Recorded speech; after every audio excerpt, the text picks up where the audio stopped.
Chapter 404. Knowing destiny had awakened, and the power of the sword shocked everyone present. His robes fluttered in the wind. He had finally awakened at the most critical moment. After the divine tribulation, most of the remaining cultivators of the divine prefecture had been in seclusion, which gave the outsiders a chance to invade.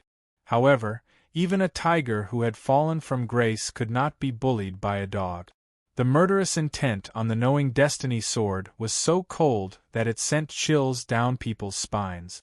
The divine weapon that had once been stained with the blood of the gods had appeared again. Although the original aura had not been released, it had already frightened the three present. Jiming Marquis, do you really think you can stop the three of us by yourself? Wu Qingman's expression turned cold as she spoke. Is it very difficult? Ning Chen raised his head and looked at her with a half-smile. It seemed like he was looking down on her and ignoring her. Wu Qingman's heart skipped a beat, and her face was extremely ugly. She had seen many arrogant people, but it was the first time she saw someone who dared to be so arrogant in the face of three cultivators. Zhao Dongyang narrowed his eyes. The knowing destiny Marquis of the Great Xia deserved his reputation. With a wave of his hand, the sun drew the bow. Rays of light from the arrows flew out directly toward the people in front of him. The blazing fire surged in the light of the arrows. Every inch forward, the arrows became stronger. Sword form, nirvana. Ning Qin waved his sword, and rays of light appeared and turned into a sword flow. The majestic sword will came out easily. The power of the nirvana sword was earth-shattering. It instantly destroyed the arrows in the way, and continued to fly forward. The sword will was unparalleled. Zhao Dongyang and Yang Shao were enveloped by it at the same time. They had no choice but to work together to block the nirvana sword. The two of them blocked the sword, but after a loud bang, they both took 3 steps back. Blood dripped from the corners of their mouth. After being defeated in one move, the two geniuses of the younger generation found it hard to accept. Enduring their injuries, they forcefully circulated their quintessence and gathered the wind and clouds in all directions. Immediately, the wind howled and the city walls were set ablaze. A powerful move was unleashed. The wind helped the fire. The two moves flowed together and attacked the knowing destiny sword. The powerful power could burn the sky and boil the sea. Ning Chen stood still like a mountain. The origin spread out from his sword. Endless cold qi spread out at an extremely fast speed. He blocked out the incoming attacks with his sword. The sharp sword intent shot out through the fiery light, blowing away the two warriors in front of him again. Blood dripped from their bodies. Before the knowing destiny sword, the owl could not spread its wings, and the sun could not rise from the east. In the sky, Wu Qingman saw that the situation was unfavorable. She plucked the zither strings with both hands. Wave after wave of zither waves spread out. Immediately, the earth rumbled and trembled. Yellow soil flew up and leaves fell like rain. The sound of the zither came from all directions, trapping the knowing destiny state cultivators. However, at this moment, Su-Yi flashed and disappeared. In this world, there might be someone who could seal the knowing destiny state cultivator's spiritual awareness, but it was definitely not Wu Qingman. The white-clothed figure hovered in the air.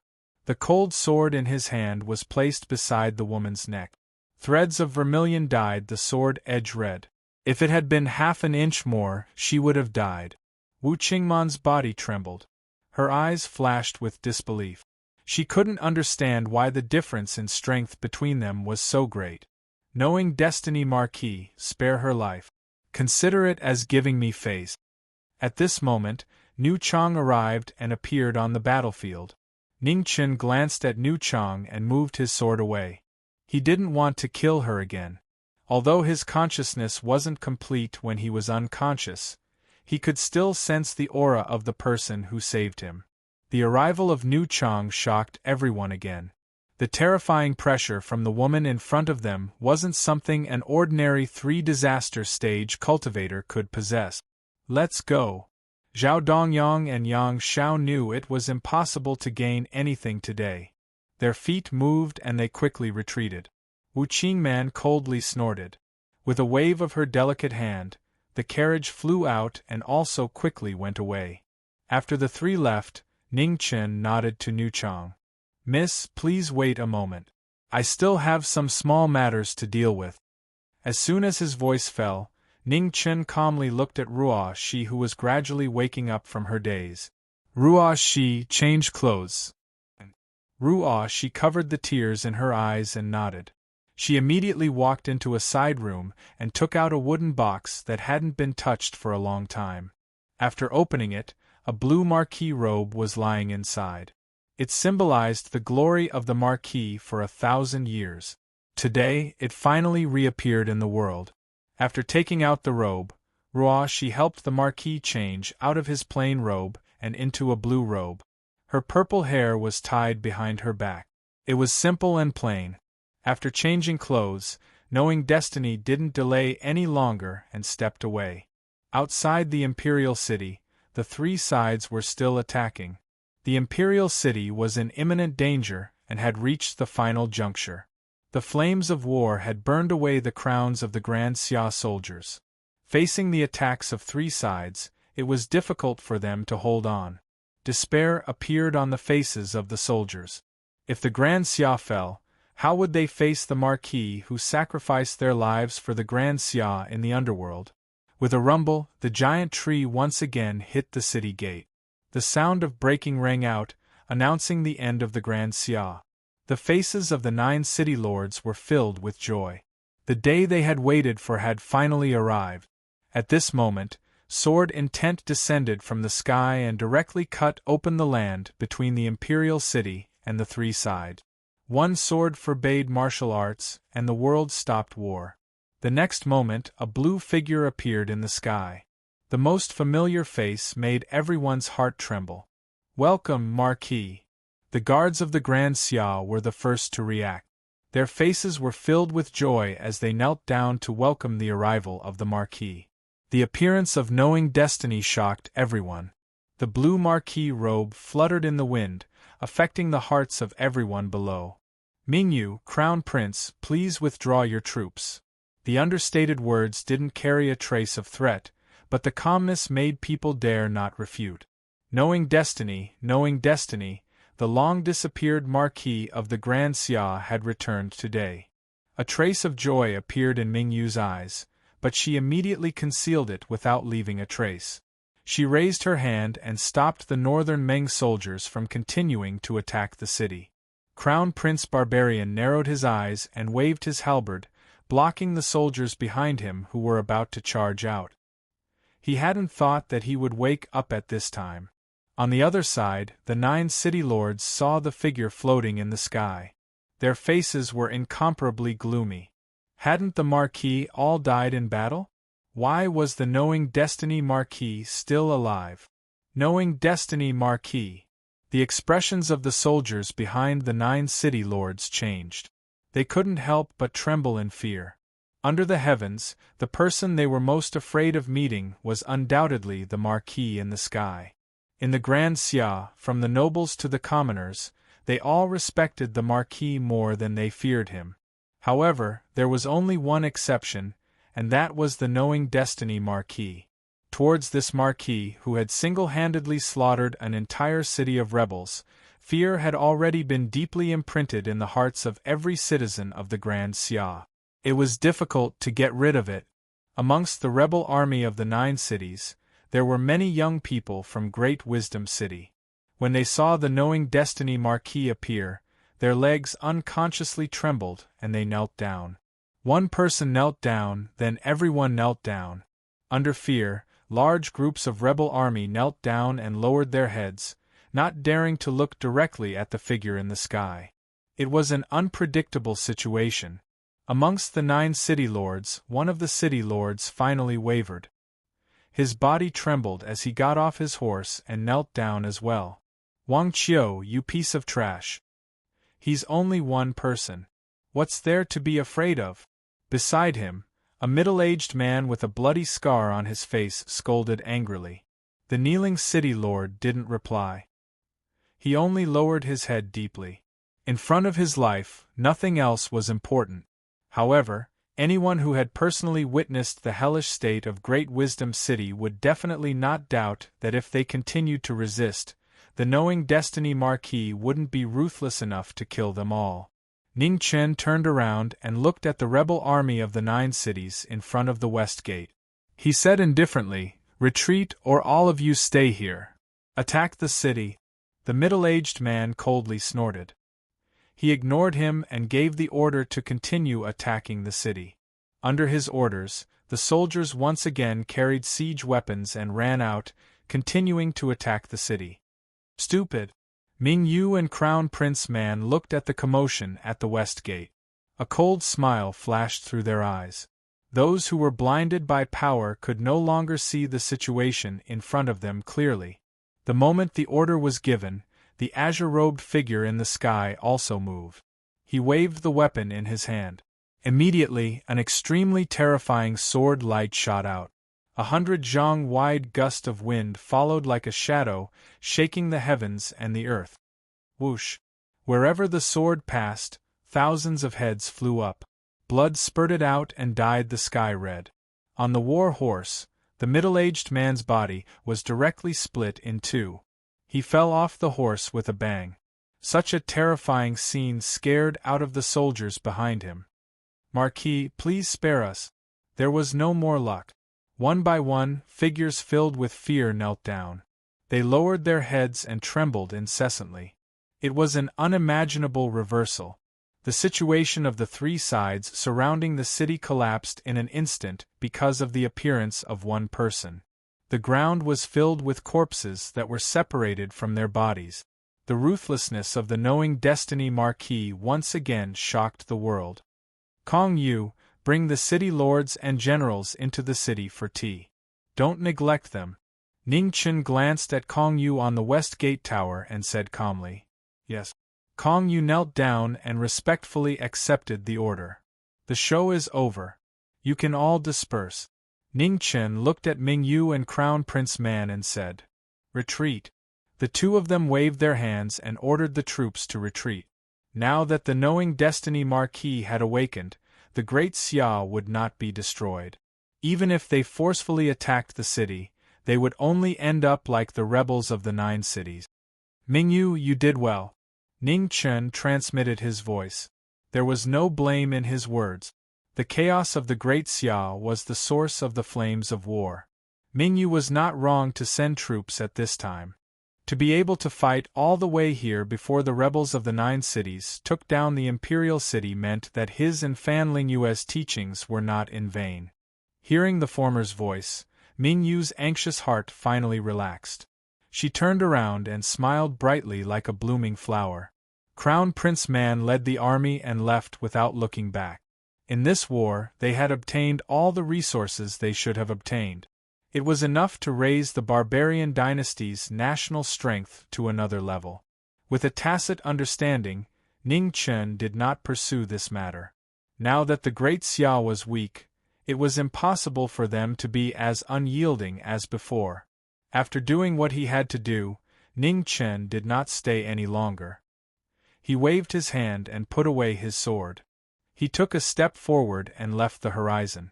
With the departure of the knowing destiny Marquis, the heavy pressure disappeared.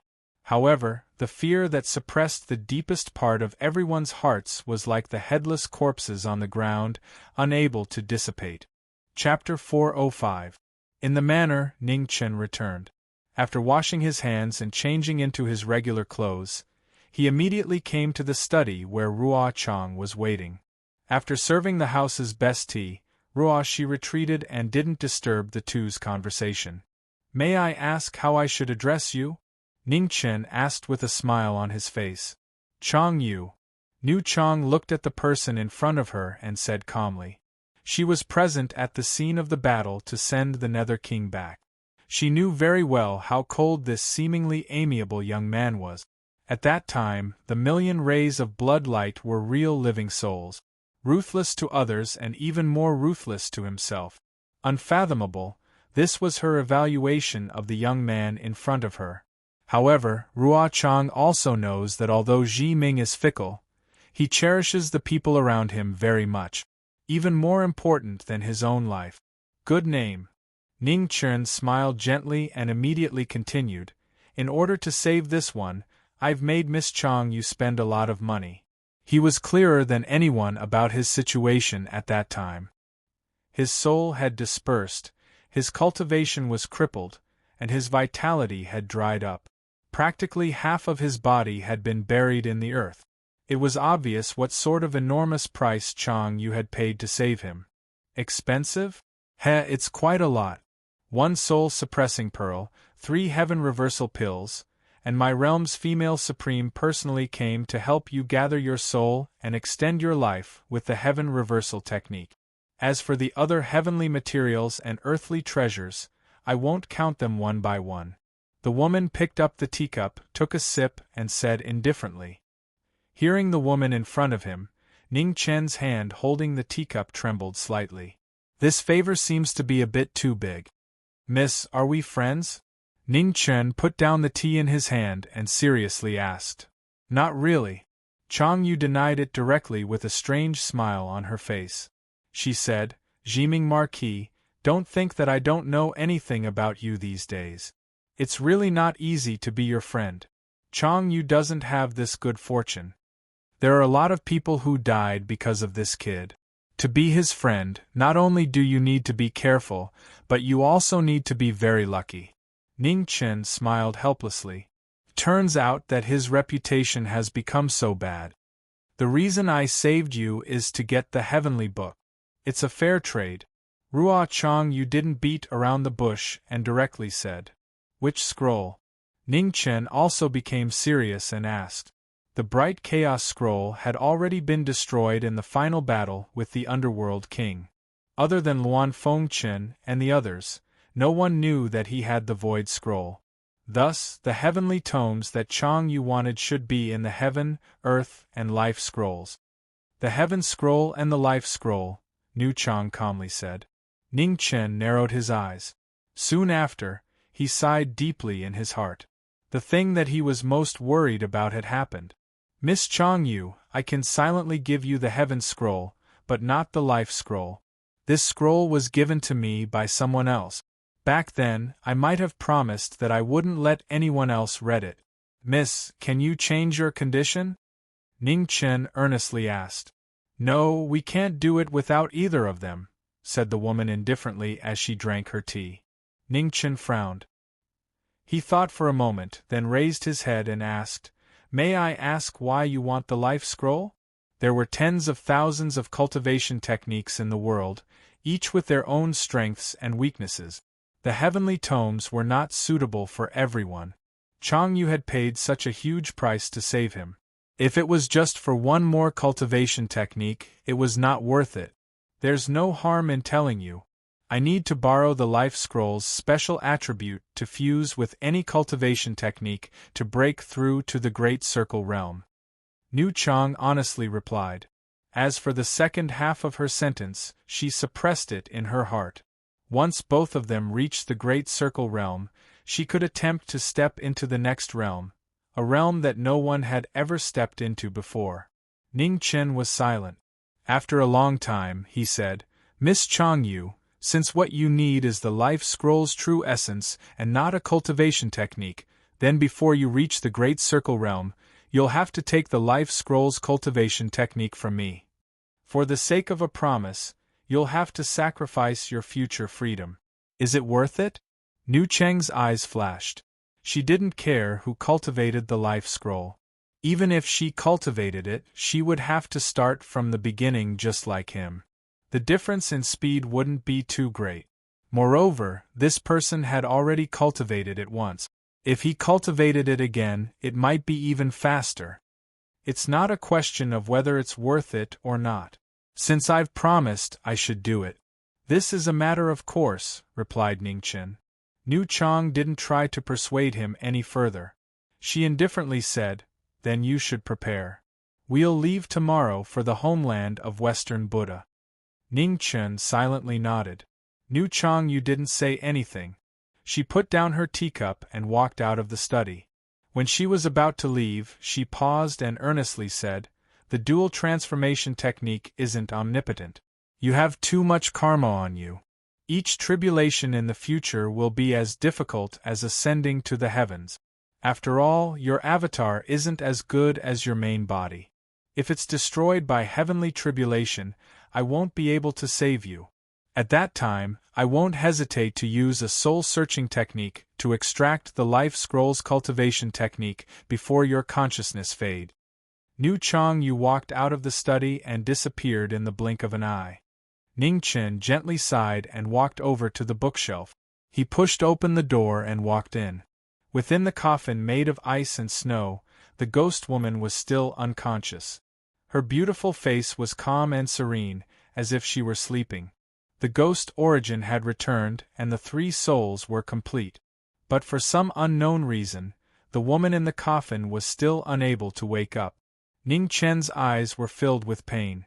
When would he ever be able to repay the debt he owed her in this life? Inside the stone room, Su Yi stood quietly for the whole night. When dawn came the next day, Ji Ming walked out without saying goodbye to anyone and left with Nu Chang Yu. In the study, Ji Ming stayed behind and transformed into an avatar. As usual, he sat there quietly and thought about things. There was no difference from before. Marquis, it's time to go to the palace and pay respects to the lady. She knocked on the door of the study and immediately pushed it open. Ning Chen got up. Time stopped at this moment, turning into a microcosm of the future. Day after day, 7 years, nothing changed. Time flew by like a shuttle.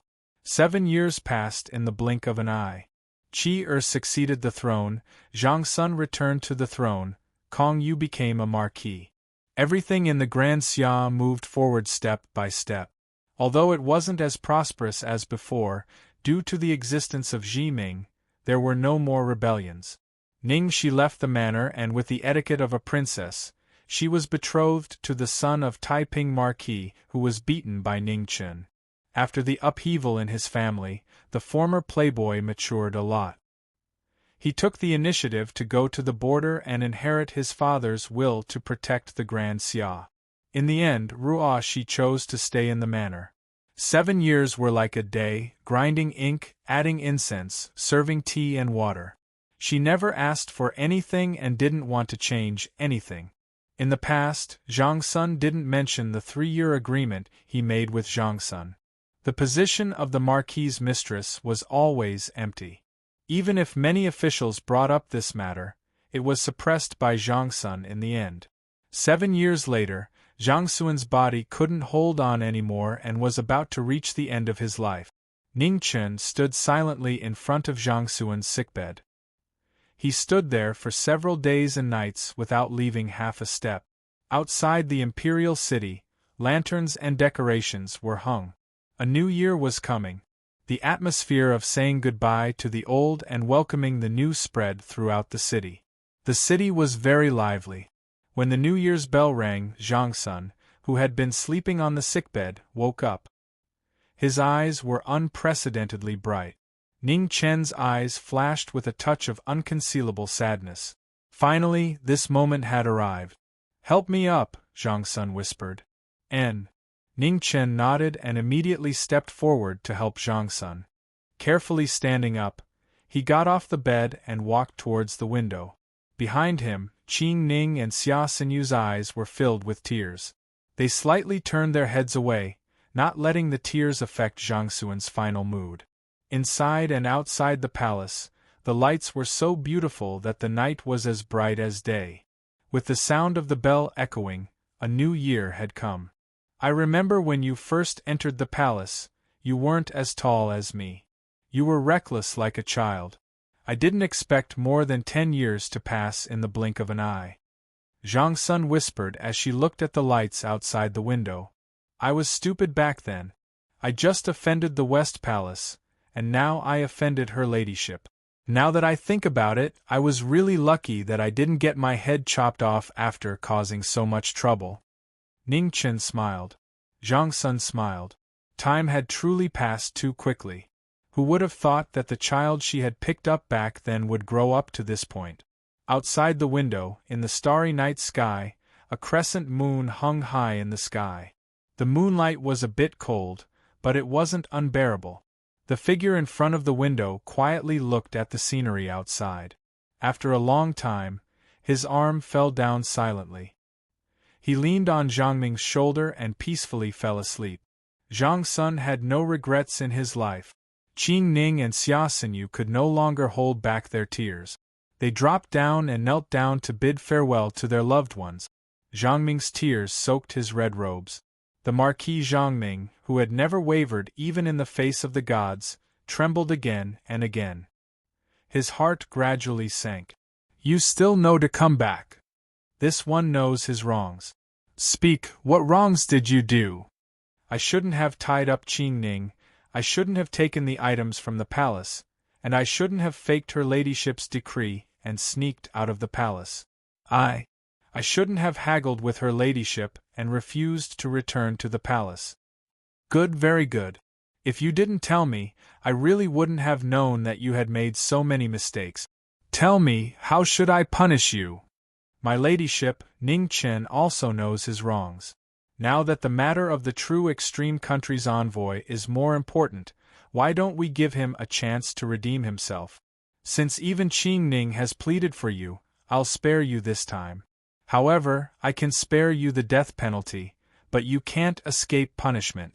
Since you want to leave the palace so badly, I'll ground you for half a year. You can't step out of Wei Yang Palace for half a year. You can't wait to leave? My ladyship, you must know that my personality isn't suitable for the palace. As long as I stay here, I'll get into trouble sooner or later. I'm the Empress of Xia. Can't I protect you? What are you afraid of? The past flashed past Zhang Ming's eyes like smoke. It was reflected in the tears that fell down. Men don't cry easily unless they are deeply hurt. Chapter 406. Zhang Xuan's death signified the end of an era. 3 months later, in the newly built Heavenly Mandate Palace, Ning Chen handed over the Marquis seal and armor, returning the title of Marquis. Chi'er couldn't stay and watched his master leave with tears in his eyes. He understood that from now on, the rise and fall of the Grand Xia would depend on themselves. In the Marquis mansion, Ning Chen walked into the secret room of the study and looked at the beautiful figure sleeping in the ice coffin. Raising his right hand, a faint phoenix cry sounded and a huge phoenix shadow appeared behind him. The next moment, the phoenix opened its mouth and a majestic suction force came out. The ice coffin rose and turned into a stream of light that flew into the phoenix shadow. In a flash, it disappeared. Ruoshi, let's go. After doing all this, Ning Chen glanced at the woman beside him and whispered, "N." Ruoshi nodded and left with him. In the Marquis mansion, figures knelt down to bid farewell to the Lord. Marquis. The old housekeeper's eyes were full of tears as he looked at the white-clothed Marquis in front of Ruoshi. No matter how many rumors about the Marquis outside, everyone in the mansion knew that their Marquis was the best Marquis in the world. Ning Chen stopped and looked at the figures kneeling on both sides and calmly said, "Take care." After saying his goodbyes, Ning Chen turned and left, never looking back. In the imperial city, Kong Yu looked at the departing Marquis with a heavy heart. In these 7 years, the Marquis had left them with an era of peace.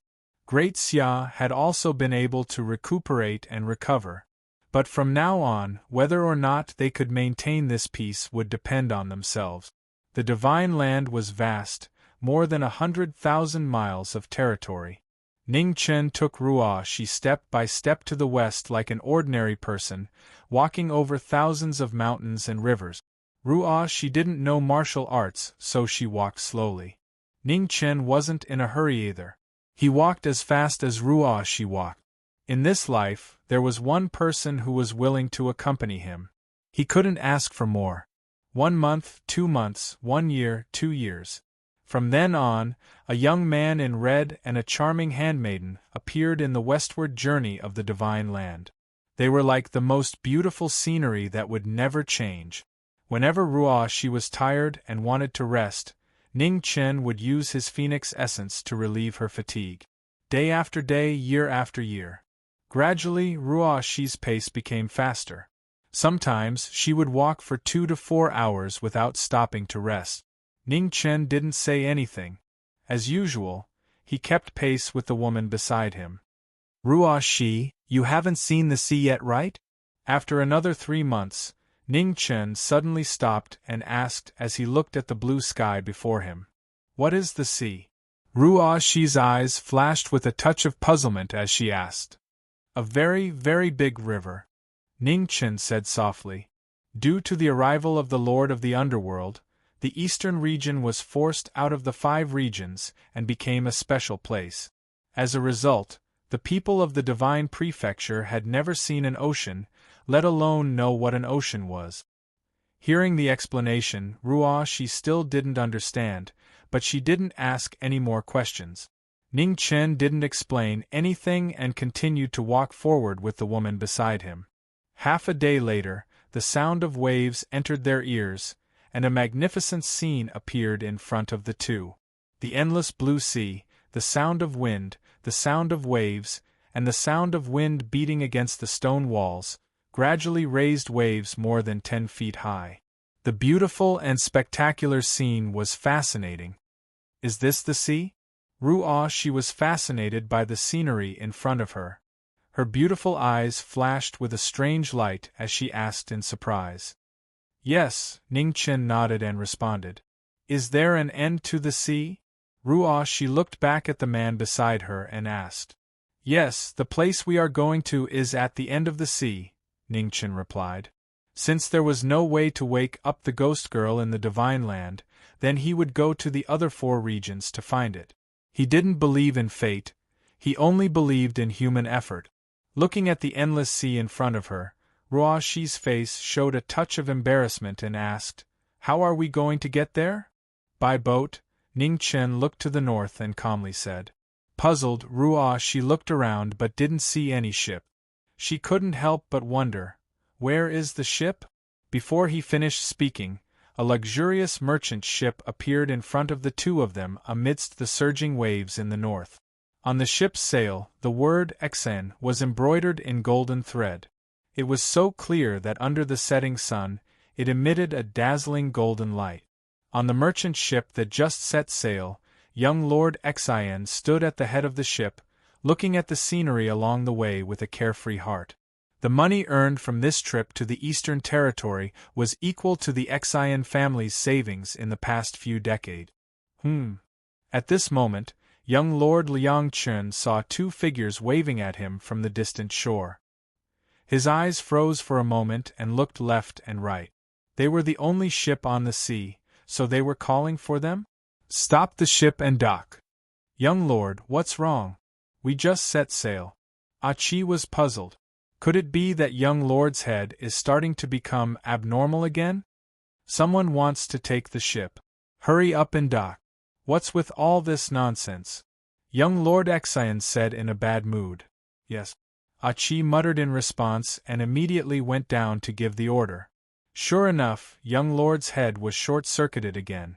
This was the first time he heard that a merchant ship needed to pull passengers along the way. As the merchant ship approached, an old man came out of the ship and looked at the man and woman in front of him. He didn't know why, but he always felt something was wrong. How could there be such a bold young lord and maid who dared to casually board a passing merchant ship? Ning Chen and Ruoxi boarded the ship. It must be said that in the eyes of ordinary people, Hua Kuei's charm was much greater than the red-robed young lord beside her. Young Lord Exion's eyes were shining, and the only thing missing was the word infatuated written on his face. Young Lord, young Lord. Achi kept tugging at someone's clothes and reminded him with a face full of shame. If it weren't for the fact that this was his young lord, he would have pretended not to know him. Young Lord Exion came back to his senses and quickly put away his pig face.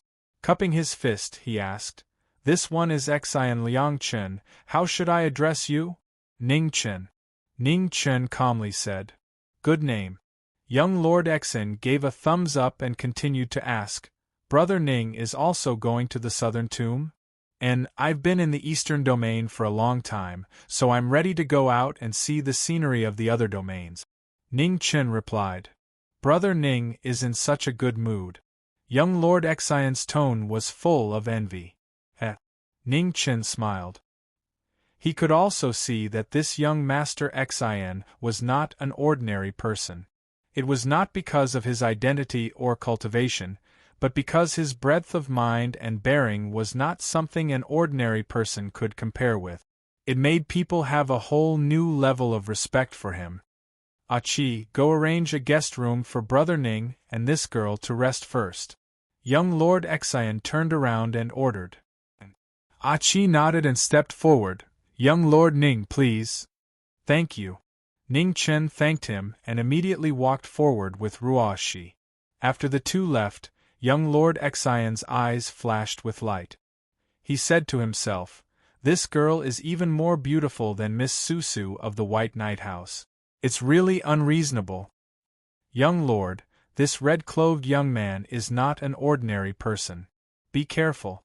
The old man came over and reminded him. Young Lord, I'm not an ordinary person either.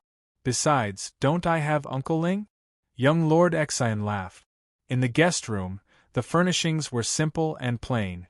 Compared with the luxurious appearance of the ship, it was much more pleasing to the eye. Young Lord Xian only arranged a guest room for them. What he was thinking in his head, even a fool could guess. Ning Chen didn't point it out, and Ruo she also didn't care. As usual, she did what she needed to do. After Achi left, the woman began to freshen up. She took off her hairpin in front of the bronze mirror. Her black hair cascaded down like a waterfall, so beautiful that it was intoxicating.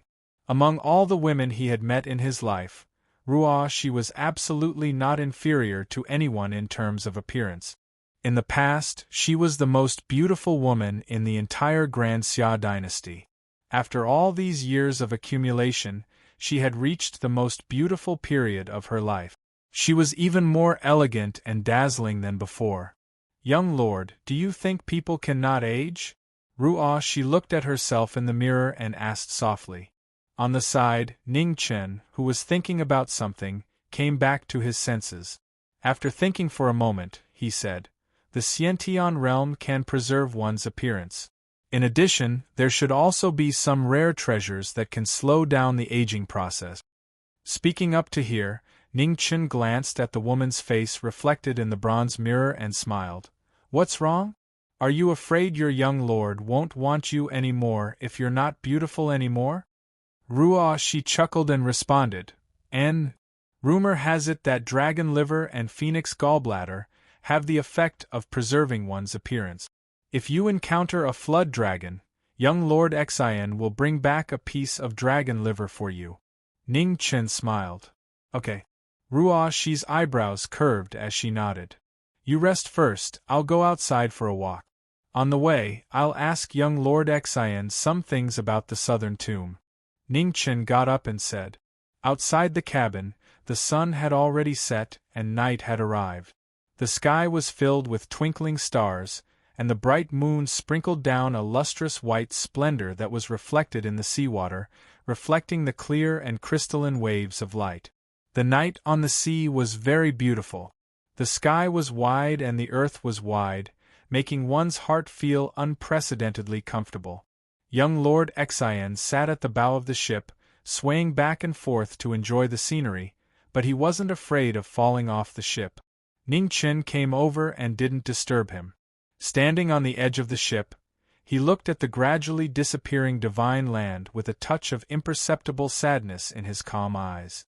Brother Ning, it's a beautiful day with beautiful women accompanying you, but you're here enjoying the sea breeze. What a killjoy! On the bow of the ship, young Lord Xian looked back at the red-robed young man on the edge of the ship and smiled. Ning Chen covered up the sadness in his eyes and smiled faintly. Young Lord Xian, aren't you also enjoying the sea breeze here? It's all tears. When I came out in a hurry, I forgot to bring along my beautiful maid. Now I can only sit here in a daze and sleep alone. Young Lord Xian's face was full of regret. Boom. At this moment, the bow of the ship suddenly shook violently as if it had hit something. Sitting at the bow of the ship, young Lord Exion staggered and almost fell into the sea. Fortunately, he had a few skills and barely managed to return to the hull.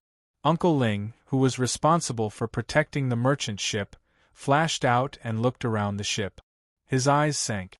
Did they encounter a sea monster? Next to the bow of the ship, Ning Chen looked at the huge figure surging under the water. His eyes flashed with a blazing red light. The giant figure in the sea immediately trembled, as if it felt the most terrible threat, and quickly sank to the bottom of the sea. It's not shaking anymore. Did we hit a reef? Young Lord Exion murmured with a puzzled expression. Uncle Ling's eyes also raised doubts. What's going on? Just now he clearly saw something around the ship. Chapter 407. The time on the sea was long and abnormally long, but surprisingly smooth.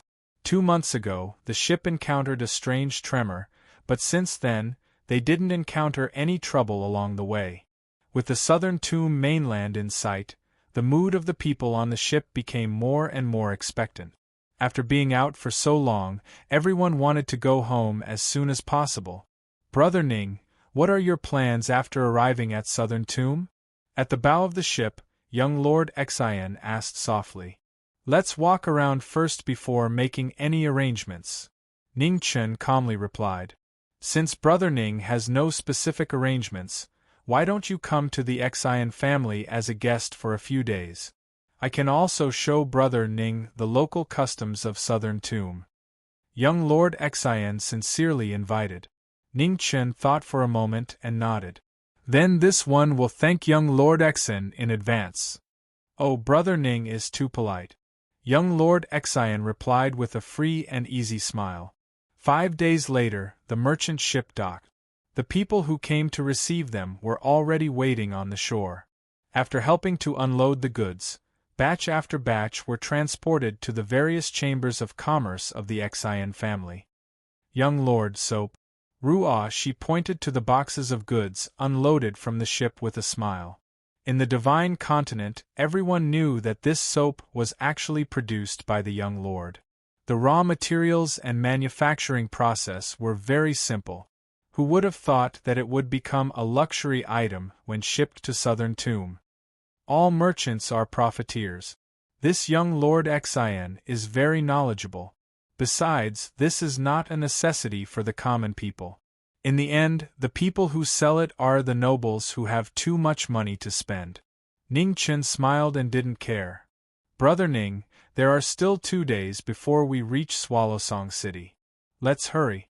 Young Lord Exion walked over and called out. Young Lord Exion, please go ahead. This one suddenly remembered that there is still a small matter to take care of. After it is done, I will go to Swallowsong City to visit. Ning Chen calmly said. Young Lord Exion was startled but quickly recovered. He didn't ask any more questions and cupped his fist to bid farewell. In that case, Liangchen will wait for Brother Ning's arrival in Swallowsong City. The caravan set off and Exion Liangchen also set off with the caravan. Under the rolling wheels, the ship gradually moved away. Young Lord, where are we going now? Ruoxi's eyes showed a puzzled look. How come she didn't hear young Lord Exion mention anything else? Do you remember 2 months ago, the ship seemed to hit something and shook violently? Ning Chen asked. What's wrong? Didn't young Master Exion say he encountered a reef? Ruoxi was puzzled. That's not a reef. Furthermore, it's following us. Ning Chen turned around and looked at the sea behind him as he replied. The sky darkened, and the people on the shore were already far away. Ning Chen took Ruoxi, and with a wave of his hand, he turned into a stream of light and flew towards the sea. 300 miles later, a red light appeared. Ning Chen sent Ruoxi into the ghost palanquin he summoned. Then, he immediately walked to a spot not far away from the palanquin. With a flip of his hand, the King of Hell's heavenly sword appeared in his hand. With a wave of the sword, the rumbling waves split the surface of the sea. It was a shocking scene. The phoenix body was different from the main body, or it could be said that it was different from a human's physique. With the phoenix origin as the foundation and the phoenix blood as the body, after 9 years, it had basically recovered to the original 5 tribulation realm. However, it was still quite a distance away from entering the 3 calamities realm. During the Battle of Mount Chizhou, Zhi Ming was forced to use the forbidden technique of the life scroll, causing his cultivation to dissipate and his vitality to overdraft. Fortunately, Niu Chang saved his life with the ability to reverse the heavens. However, the crippled cultivation had to be recultivated in the end. Ning Chen didn't care too much about his own cultivation. After a brief exchange with Mu Bai 9 years ago in the barren city, he truly realized that there was no absolute relationship between a person's strength and their cultivation. Mu Bai may not have stepped into the Xiantian realm until the last moment, but that sword of his was really not something any Xiantian or even 3 calamities realm cultivator could reach. Of course, if one's strength reached the level of Hell King, everything would be a different story. Under Ning Chen's body, the sea parted and a terrifying beast roar came out. 3,000 feet below, a huge turtle-shaped sea beast the size of an island appeared. The beast's head was short and small like a snake, and its head and tail were hundreds of feet long. It was a monster that had never been seen before. However, at this moment, the one who was more frightened was the giant sea beast. The snake's head trembled as it looked at the red-robed young man in the air. Its eyes were full of begging for mercy. The phoenix was the top existence among the mythological beasts. There were very few who could compare to it. This kind of pressure from the depths of their bloodline made the black tortoise descendant, who only had a small amount of ancestral blood, feel extreme fear in his heart. Inside the ghost palanquin, she looked at the monster below with a trace of surprise on her beautiful face. There was actually such a huge creature in the world. "Why are you following us?" Ning Chen coldly asked. "Ao." The black tortoise descendant suppressed the fear in his heart and growled. "I don't understand," Ning Chen directly replied. When the 2 phoenixes called out to him, he didn't understand half a word, let alone this monster that looked like a black tortoise but didn't seem to be qualified. "Ao." The black tortoise descendant roared again. "I don't understand you no matter how much you roar," Ning Chen unhappily said. "Ao." The black tortoise descendant refused to give up and continued to roar. "Ao my ass! Do you believe I won't kill you and make a stew?" Ning Chen's ears hurt from the roar of the monster below. He was in a bad mood. "Young master, it seems to have something to ask of you." In the ghost palanquin, she couldn't stand it anymore and reminded. "Ask? Your young master has everything." Speaking up to hear, Ning Chen's voice paused as a dangerous light flashed in his eyes. Looking at the monster below, he put on a fake smile and said, "You aren't thinking about the phoenix blood, are you?" In the sea, the black tortoise descendant roared and nodded his head, causing waves to rise 100 feet high. Ning Chen chuckled and the brilliance of his sword revolved. Strange things happened every year, but this year was especially strange. He had seen people who weren't afraid of death, but he had never seen someone who actively sought death. Since the idea was on him, he would have an excuse to kill it and make a stew. "Young master, killing is not good." She saw the situation wasn't right and hurriedly stopped him. "Ao." The black tortoise descendant felt something at this time and roared in fear. Since she had spoken, Ning Chen could only suppress the urge to cut the turtle shell a few times. He glanced at the monster below and lightly said, "You want the phoenix blood, but I have a sword. If you want to die, I can help send you on your way." "Oh." The black tortoise descendant opened his mouth, and a drop of dark yellow blood flew out from his mouth. In an instant, a heavy aura pressed down, causing the sea to churn. When the essence blood flew out, the black tortoise descendant's aura immediately weakened a lot, and his spirit also withered. Ning Chen's eyelids twitched, and the idea of killing and making a stew once again came to his mind. This should be a black tortoise descendant without a doubt. Ruoshi she had stayed with a certain someone for a long time. Naturally, she could see the change in her young master's heart. She quickly reminded him again, "Young master, it's getting dark. We need to find a place to rest." Ning Chen withdrew his thoughts and understood that with Ruoshi here, it was impossible to make a stew. He unwillingly looked at the black tortoise descendant and said, "You want a drop of your heart's blood for a drop of phoenix blood?" Oh. The black tortoise descendant nodded and responded, "You can think of anything, but I won't exchange." Ning Chen snorted and said, "Your drop of heart's blood is of no use to me. You should keep it for yourself. Ruoshi, let's go back." After saying that, Ning Chen stepped in front of the ghost sedan chair and prepared to leave. Oh. The black tortoise descendant was anxious. Its huge body moved, and suddenly a huge wave rose to a height of 100 feet. Amidst the waves, Ning Chen was worried about Ruoshi and didn't move away. With a wave of his sword, the 100-feet wave dispersed. "Ruoshi, the young master, is angry. Today we must kill it and make a stew." His red clothes were dyed wet, but in a flash it was restored to its original state. Ning Chen flipped his palm and pushed the ghost sedan chair into the sky. Then, with a move of his feet, he instantly entered the sea. A sword fell from the sky, followed by a dazzling stream of light, crashed into the black tortoise's shell. In an instant, 100 miles of sea area, huge waves rolled and quickly spread in all directions. The black tortoise fell 1,000 feet. One roar of fear after another echoed in the sea as it constantly begged for mercy. Ning Chen just acted as if he didn't hear it. Standing on top of the turtle shell, he slashed it twice with his sword. Needless to say, it was really strong. Without using all his strength, he probably couldn't break it. The black tortoise was frightened, but its extreme desire for phoenix blood forced it to try to communicate with the human on its back again. Oh. With a bestial roar, a blue turtle shell on the black tortoise's back cracked open. The heart-protecting armor flew up and quickly shrank, falling into the former's hand. Ning Chen looked at the turtle shell in his hand and narrowed his eyes. This was to make him feel embarrassed. The heart-protecting armor fell off, and a blue light flashed on the black tortoise's back. The turtle shell quickly recovered, but the color was different from before. It was unknown how long it would take for the heart-protecting armor to grow again. Knowing that these creatures' cultivation wasn't easy, Ning Chen no longer made things difficult for the big guy under him. He waved his hand and put away the turtle shell.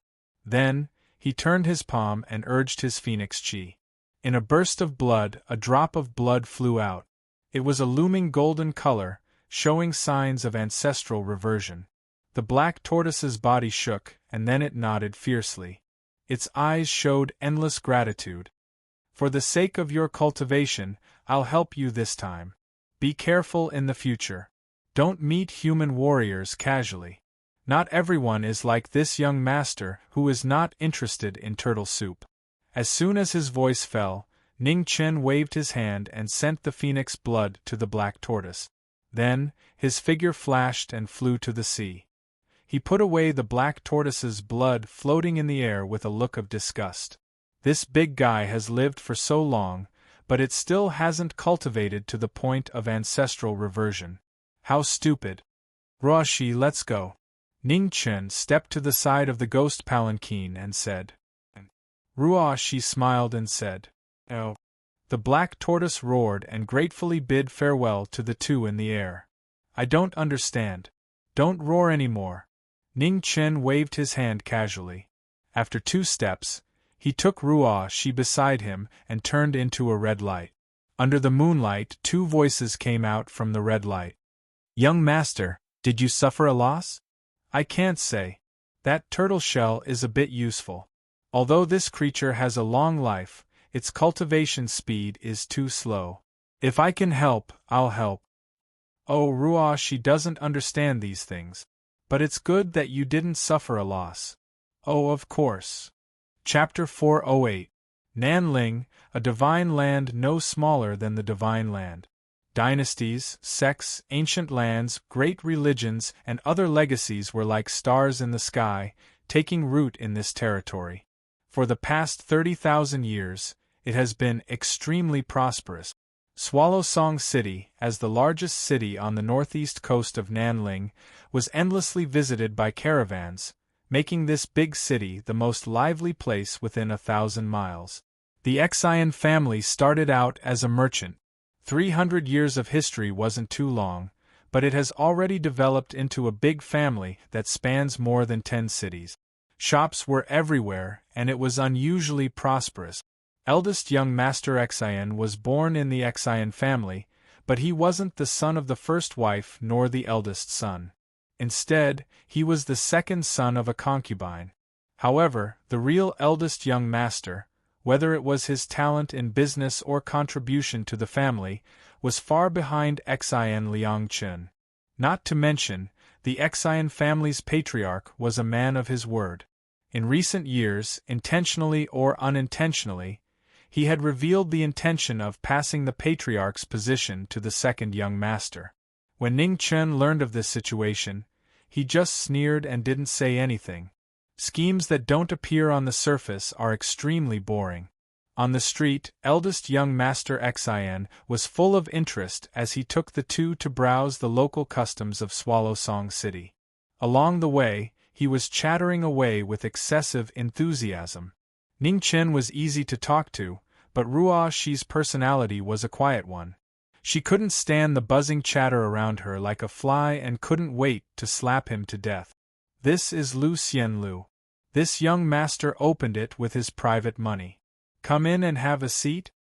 In front of an elegantly decorated tea-house, eldest young Master Xian stopped and looked at the two people beside him. Ning Chen nodded and walked in with Ruo Shi. Lu Xianlu wasn't small and had 2 floors. Eldest young Master Xian led the two directly to the second floor and sat down in front of a table near the window. Ruo Shi stood behind her young master and didn't take a seat. Although her young master didn't care about the red tape, she did. Ding!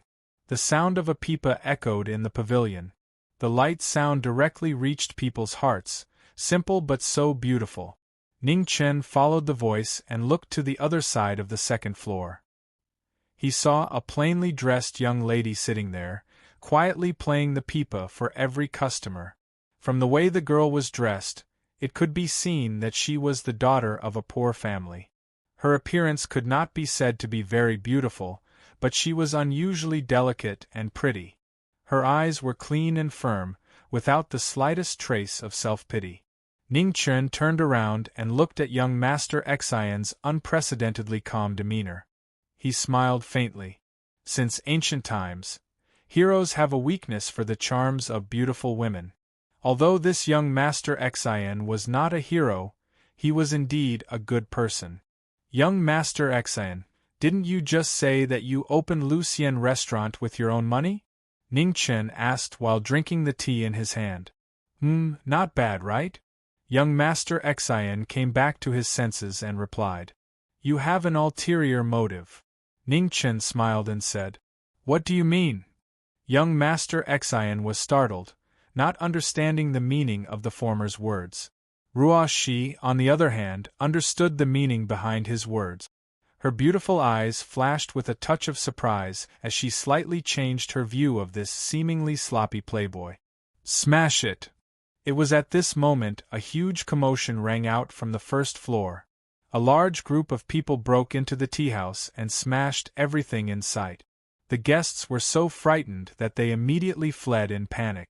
Xian Liangchen's face turned cold as he stood up and quickly walked downstairs. Second young Master Xian, I trust you have been well since we last met. A cold female voice came from behind. Surrounded by the crowd, a woman in a purple dress walked up to the second floor. Her slightly raised eyes were filled with indifference and ruthlessness, making people not dare to look directly at her. Zhao Ling. Seeing the person who came, Xian Liangchen's face immediately turned ugly. Why is she here? What are you still standing there for? Continue to smash. Zhao Ling glanced at the group of people behind her and coldly said. As soon as her voice fell, a group of burly men came out, lifted the tables and chairs, and began to smash them. Loud bangs rang out one after another, shaking the entire Lucien restaurant. Miss Zhao, you and I have no grievances in the past, nor do we have any enmity today. Don't you think you have gone too far? Xian Liangchen calmed down and said, So what if I'm bullying you? Zhao Ling ridiculed. Her gaze shifted and noticed a woman holding a pipa not far away. She sneered and said, Take her away! 2 burly men stepped forward, grabbed the pipa, and were about to take the woman away. At this moment, Xian Liangchen, who had been restraining himself, finally couldn't bear it anymore. Stamping his foot, he leaped out and arrived at the other side of the tea-house in 2 breaths. With a punch and a kick, the 2 burly men immediately flew out and fell to the ground. Are you okay? Xian Liangchen looked at the woman behind him, his face full of concern. I'm fine, thank you, young master Xian. Jia Qi recovered from the panic and softly thanked him. A hero saves a beauty, a talented man and a beautiful woman, a perfect pair. Ning Chen reviewed all the words he could think of in his mind. The days of fighting and killing were too long, and his literary talent of the past was almost all gone. Young master. Seeing her young master's mind running off to who knows where, Ruoshi gently pulled his clothes and called out. Ning Chen came back to his senses and drank the tea in his hand while watching the show. Fortunately, these people hadn't hit him yet, otherwise he wouldn't even have a cup of tea to drink. Young master, aren't you going to help? Ruoshi whispered. Help? What help? It's just a fight. The hero saves the beauty. Your young master goes up and does not have any justification. Ning Chen decisively shook his head. He hated fighting now. After so many years of fighting, he was tired of it. Moreover, this young master Xian's martial arts foundation wasn't bad. Among ordinary people, he was a powerful figure who could fight against dozens of people. Against these people, one hand was enough. Xian Liangchen, you dare to touch this princess's people? Are you tired of living? Zhao Ling Er's expression sank. Picking up a teacup, she directly threw it out of the window. With a loud bang, the teacup that had fallen out of the window shattered into pieces. Along with the clanging of footsteps, groups of armored soldiers quickly rushed over from not far away and surrounded the entire Lucien restaurant. Princess! A young general came upstairs with more than 10 blue-armored soldiers and respectfully saluted. Seal the Lucien restaurant. In addition, put this woman in prison. Zhao Ling coldly ordered. Yes. The general accepted the order and led the soldiers behind him to arrest the woman. Zhao Ling what crime did Miss Jechi commit? In your eyes, is there any law? Xian Liangchen blocked the front with a gloomy expression. In Swallow Song City, this princess's words are the law. Take her away. Zhao Ling coldly shouted. The general no longer hesitated and immediately moved to arrest the woman. Xian Liangchen's anger couldn't be suppressed. Encountering such a disaster for no reason, he couldn't stand it anymore. Stepping forward, he grabbed a soldier and directly threw him out. With a bang, the soldier who was thrown out hit 4 or 5 people. Suddenly, everyone was thrown into a mess. Ruoshi, do you think this Zhao family is the same Zhao family that always wants to rob my things? Ning Chen looked back at the woman beside him and asked. Ruoshi can't tell. Did young master see anything? Ruoshi shook her head and replied. In her opinion, it shouldn't be. There were so many surnames in the world, how could there be such a coincidence? No. Ning Chen simply replied, I also can't tell. I just heard that a woman's sixth sense is more accurate, so I was just casually asking. According to Luo Xingchen, the people of the central region's Zhao family were overbearing and unreasonable. Today, seeing this princess surnamed Zhao, it was very similar. At this time, Zhao Ling finally noticed the 2 people sitting by the window and watching the play. She frowned. Who were these 2 people? Although Zhao Ling was overbearing, she wasn't a fool. The red-robed young man and the maid beside him were too calm. It was really abnormal for a maid to have such courage. "Ah, see, do it?" Zhao Ling was worried about new problems and didn't want to delay any longer. She said to a skinny old man behind her. "Yes." The old man stepped forward and his body shot forward. His right hand turned into a claw and grabbed at Xian Liangchen. Bang! Xian Liangchen's fist met the attack head-on. A powerful shockwave spread out around the two people. The broken table and chairs were immediately sent flying 4 or 5 meters away. "Ah San, you also go," Zhao Ling said. "Yes." A middle-aged man walked out. His figure flashed, and a cold sword drew a dazzling light as it pierced toward Xian Liangchen's chest. This merciless sword showed its master's heartlessness. It also showed Zhao Ling's ruthlessness. This was a premeditated scheme that made it impossible for people to retreat. "Princess, you've already established your power. There's no need to kill him. Where it's possible to let people off, you should spare them." As he spoke, his red robes flashed. Zhao Ling only saw a blur in front of her. When she came back to her senses, the red-robed young man was already in the middle of the battle. He held a tortoise shell in his hand and blocked Xian Liangchen's sword. Her black hair cascaded down her back. Zhao Ling's expression changed as she looked at the red-robed young man's other hand. In that instant, she had removed the hairpin from his head. An expert. The same thought flashed through everyone's minds. Ah San's expression also changed. His sword changed direction and pressed toward the young man in front of him. However, the tortoise shell blocked the sword, making it so that the sword in the swordsman's hand was unable to pass even half a step. "Back down." Ning Chen waved his hand and forced Ah San back. Then he helped young Master Xian to the side. He condensed Yuan with his sword finger to help him suppress the true qi in his body. "Brother Ning, you actually have such a powerful expert. You really hid it from me for a long time." Xian Liangchen bitterly smiled. "I thought you could beat them. I didn't expect you to be beaten so miserably." Ning Chen smiled. "Two fists can't beat 4 hands. Moreover, they have swords in their hands." Xian Liangchen helplessly said. "This girl is not bad. She's much stronger than those in your manor." Ning Chen glanced at the worried girl beside young Master Xian. "Brother Ning, don't talk nonsense.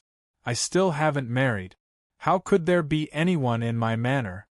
Xian Liangchen hurriedly explained. "Ah, what are you in such a hurry for? What I said was that she's much better than those maids in your manor." Ning Chen smiled. Xian Liangchen's expression froze. He glanced at the girl beside him. His eyes flashed with uneasiness. For a moment, he didn't know what to say. Seeing this, Ning Chen didn't say anything more. As for whether or not young Master Xian could seize the opportunity, that was up to him. "Princess, you dropped your hairpin." After finishing his business, Ning Chen turned his head and looked at the purple-robed girl. He extended his hand and handed over the hairpin. Chapter 409. The second floor of Lucien Building was filled with broken tables, chairs, and broken porcelain. Zhao Ling's side had many people and many blades, but at this moment, they were abnormally nervous.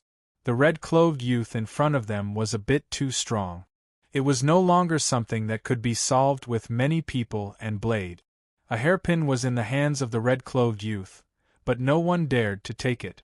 "Expert, concubine Chao Tianji asks for guidance." At this moment, a ray of light flashed and entered the battle.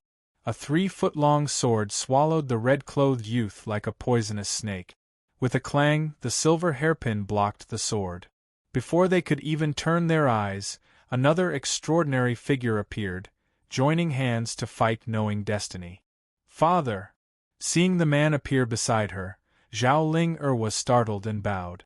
"Watch the battle first," the city lord of Swallow Song said calmly.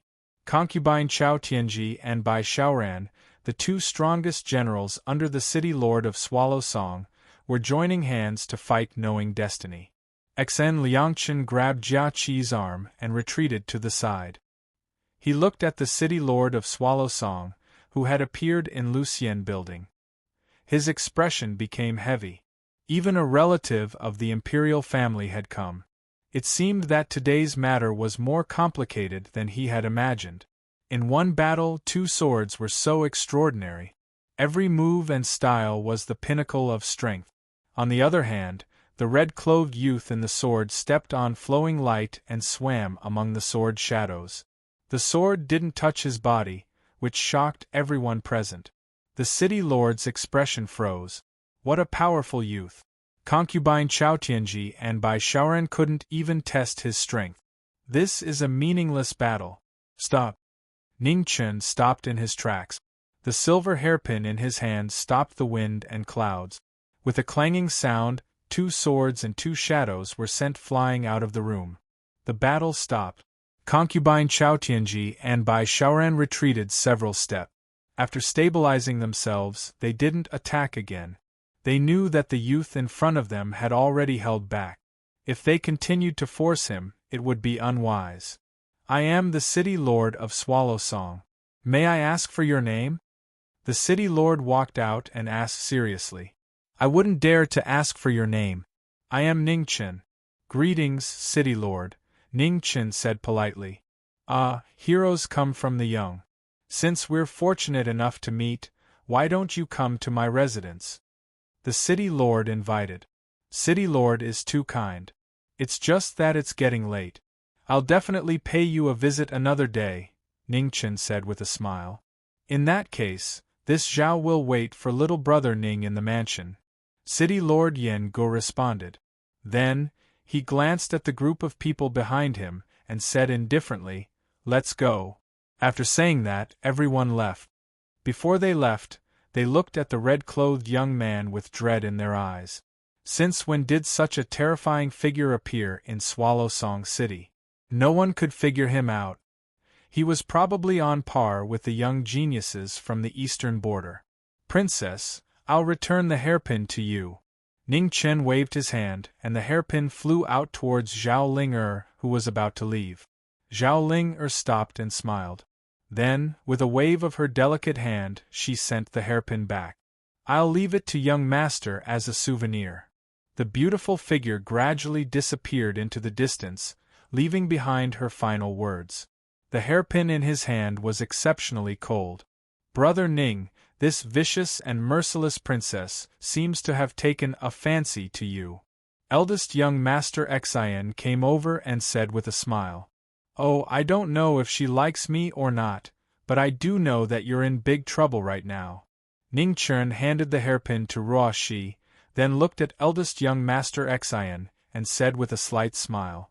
Xian Liangchen smiled bitterly.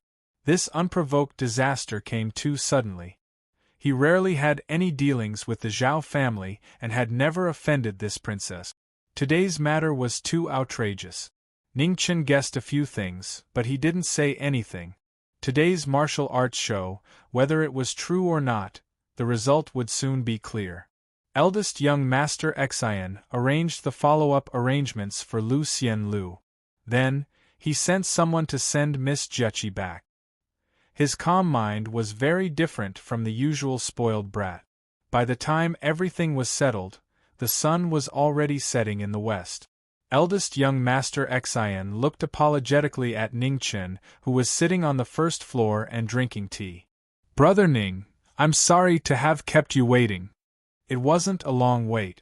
The tea was good, so it was worth it. Ning Chen got up and put down the tea in his hand. Next, he would have to face the real master of the Xian family.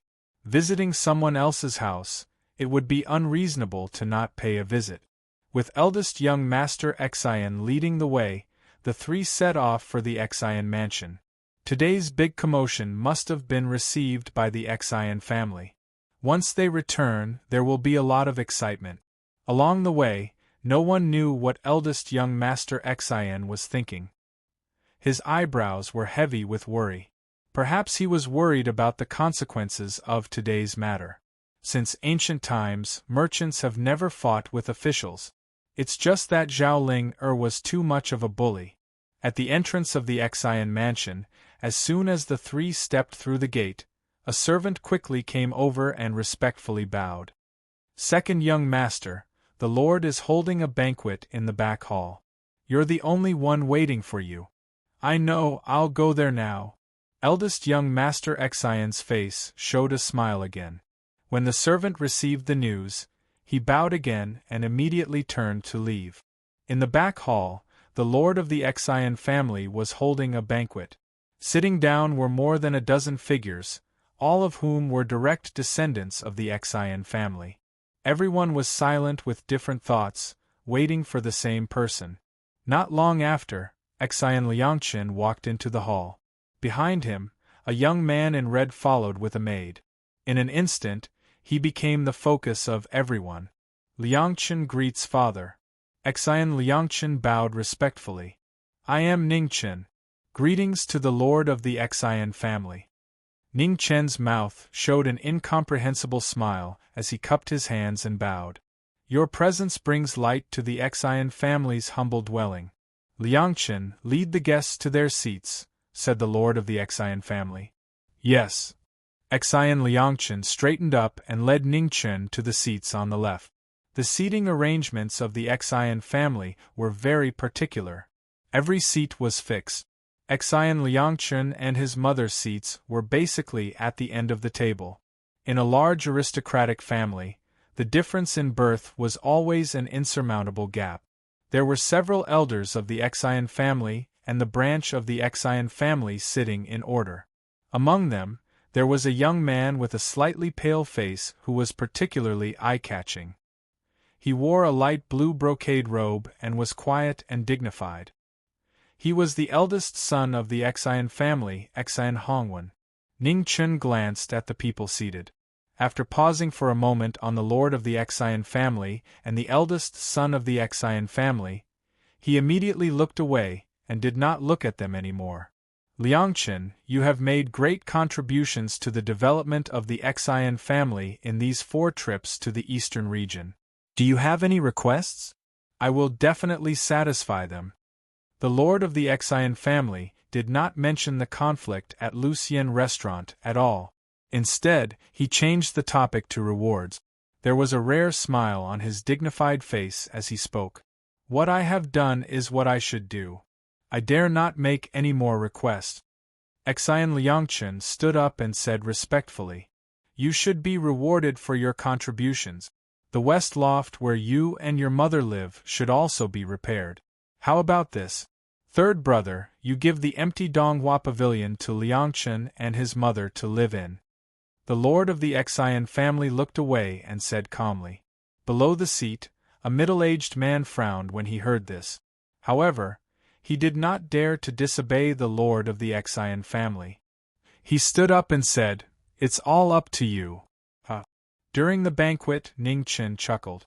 Such an arrangement was meaningful. Xian Liangqin wanted to refuse, but was stopped by the lord of the Xian family. He said, "No need to say more.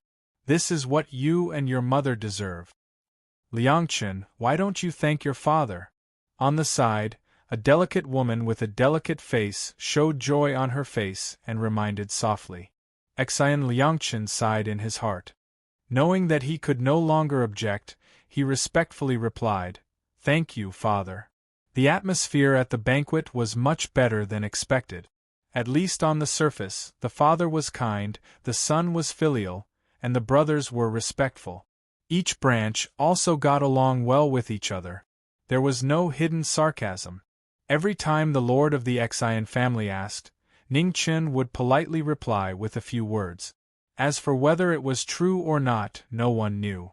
At the end of the banquet, the lord of the Xian family seemed to finally remember what happened at Lucien restaurant today. After a brief inquiry, he did not say much. After a few words of comfort, he did not continue. In the usual and harmonious family banquet, everyone played their role. Before the big interests were affected, no one would fall out face to face. When the moon was high in the east, the banquet ended and each branch returned. Ningqin was arranged to stay in a guest room not far from the Xian family's residence. As usual, Ruoshi accompanied him to take care of his daily life. Young master, this lord of the Xian family seems to be good to young master Xian. Ruoshi said casually while tidying up the room. Perhaps. Ning Chen recovered from his thoughts and responded. Ruoshi heard the hidden meaning in her young master's words. Puzzled, she asked, "Did Ruoshi see wrongly?" Ruoshi didn't see wrongly. It's just that there are too many sides to a person. Ruoshi has a kind heart, so she sees the good side. Ning Chen replied. Young master is also a good person. It's just that young master is smarter than Ruoshi. That's why you see more than Ruoshi.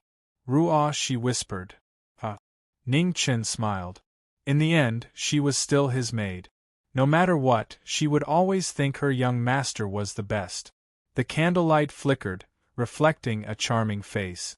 After tidying up the room, Ruoshi returned to her room to rest. Her young master liked peace and quiet. At this time, she couldn't disturb him anymore. The night was deep and the moon was cold. In the room, the candlelight illuminated the red dress.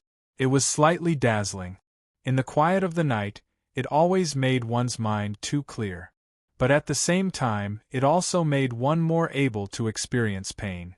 Ning Chen got up, pushed open the door, and came outside. Looking at the moon in the sky, his eyes flashed with a trace of emotion. Even a vicious tiger wouldn't eat its cubs. The human heart was so terrible. Perhaps he never understood this cold and heartless human heart. In the city lord's mansion, the city lord of Swallow Song looked at the secret letter on the table. His eyes flashed. He didn't expect the second young master of the Xian family to have made friends with such an extraordinary young powerhouse. It seems that he can't touch the second young master again before finding out his true ability and purpose. Father. Zhao Ling walked over and respectfully said. Has the letter been sent? The city lord asked. Yes, their people should be here soon. Zhao Ling replied. Ling you must be prepared for both eventualities. If the person they send fails, then this young man can't be provoked anymore. Try your best to win him over. The city lord slowly said. Father, don't worry. The person who's sent this time is a top powerhouse from the sect of life extermination, Hong Wulei. It's impossible for him to fail. Zhao Ling calmly said. I hope so. The city lord narrowed his eyes. Chapter 410. In the Xian residence, the city lord of Swallow Song City sent an invitation to the second young master and Ning Chen to the city lord's mansion. He didn't mention the previous incident at 6 Envy Restaurant. When the lord of the Xian residence saw the invitation, he didn't say anything and directly sent it to the West Pavilion. In the West Pavilion, Xian Liangchen saw the invitation and immediately got up and walked towards the guest room. This Swallow Song City Lord is really an impatient person. In the guest room, Ning Chen casually glanced at the invitation card handed over by young Master Xian and slowly said, Brother Ning's strength is outstanding, Liangchen has benefited a lot from it. Xian Liangchen smiled. For you, it's hard to say whether it's a blessing or a curse. Ning Chen told the truth. That day, if it wasn't for that princess surnamed Zhao being so ruthless, he really didn't plan to make a move. After the incident at 6 Envy Restaurant, if anyone wanted to make a move against Xian Liangchen in the future, they would have to use a completely different level of power than before. If it's a blessing, it's not a curse. If it's a curse, it's unavoidable. Since someone is inviting, it's not a waste to not go. Xian Liangchen said freely. That makes sense. Ning Chen got up. Ruoshi walked in from outside the room. She had been busy since dawn, so when she saw her young master was about to go out, she put down the things in her hands and stood there waiting. Seeing this, Ning Chen chuckled and said, Ruoshi also wants to go. Let's go. After getting permission, Ruoshi immediately smiled sweetly. Her smile was so bright that it was intoxicating. Xian Liangchen was dazzled by her smile and quickly calmed his mind. This girl is too beautiful, it's better not to think of her as indecent. Not long after, the three left the Exian residence together and walked towards the city lord's mansion to accept the city lord's invitation. The fragrance of flowers drifted in the air as thousands of golden lotuses bloomed in the pond. It was an elegant and extraordinary place for a banquet. Today, the city lord of Swallow Song had invited all the heroes of the world. Talents, beauties, princes, and geniuses gathered to enjoy the rare scene of golden lotuses blooming. Originally, with the status of the Exian family, it was impossible for them to be invited, let alone the second son of a concubine of the Exian family. However, everyone knew that the city lord of Yangu had an ulterior motive. What happened in Lu Xian restaurant a few days ago had already spread to all the big families. Many people came to see who this strange young expert was. "They're here." The eyes of a young man in silver robes moved as he spoke. Before he finished speaking, three figures slowly walked over from afar. They were dressed in red, and there was no aura of a cultivator. Every step they took was steady, but there was an indescribable feeling rising in the hearts of the crowd. "The rumors are true. This person isn't simple," said one of the disciples. "Greetings, City Lord." Ning Chen and eldest young Master Exian bowed respectfully. "You're too polite. Men, bring the two young masters to their seats," said Swallow Song's City Lord calmly. The maidservant stepped forward and led the two to their seat. They were seated to the right of the silver-clothed youth, who had spoken earlier. The scale of the banquet wasn't small. From the looks of it, there were at least 100 people present. Many of the children of aristocratic families had never seen the Exian family's first young master before. Beside each seat, there was a maid kneeling to serve them. However, with Ruo Shi's arrival, Ning Chen naturally no longer needed her by his side. The former top courtesan of the Grand Xia imperial city had shed all her glamour and put on light makeup. However, her peerless beauty still made it hard for people to keep their eyes on her. It was difficult for them to control themselves. As for the gazes coming from all directions, Ruo Shi didn't care. Her entire heart was focused on her young master. Pouring tea and wine, she never looked at anyone else. To the side, eldest young Master Exian was extremely envious. But when he thought of his beautiful lady, he couldn't help but laugh like an idiot. On the main seat, Swallow Song's City Lord looked at the red-clothed youth. A light flashed in the depths of his eyes. Everyone had a weakness. If this person's weakness was women, then it would be much easier to deal with him. Today, I've invited everyone here to admire the scene of the golden lotus blooming. The second reason is to make friends through martial arts.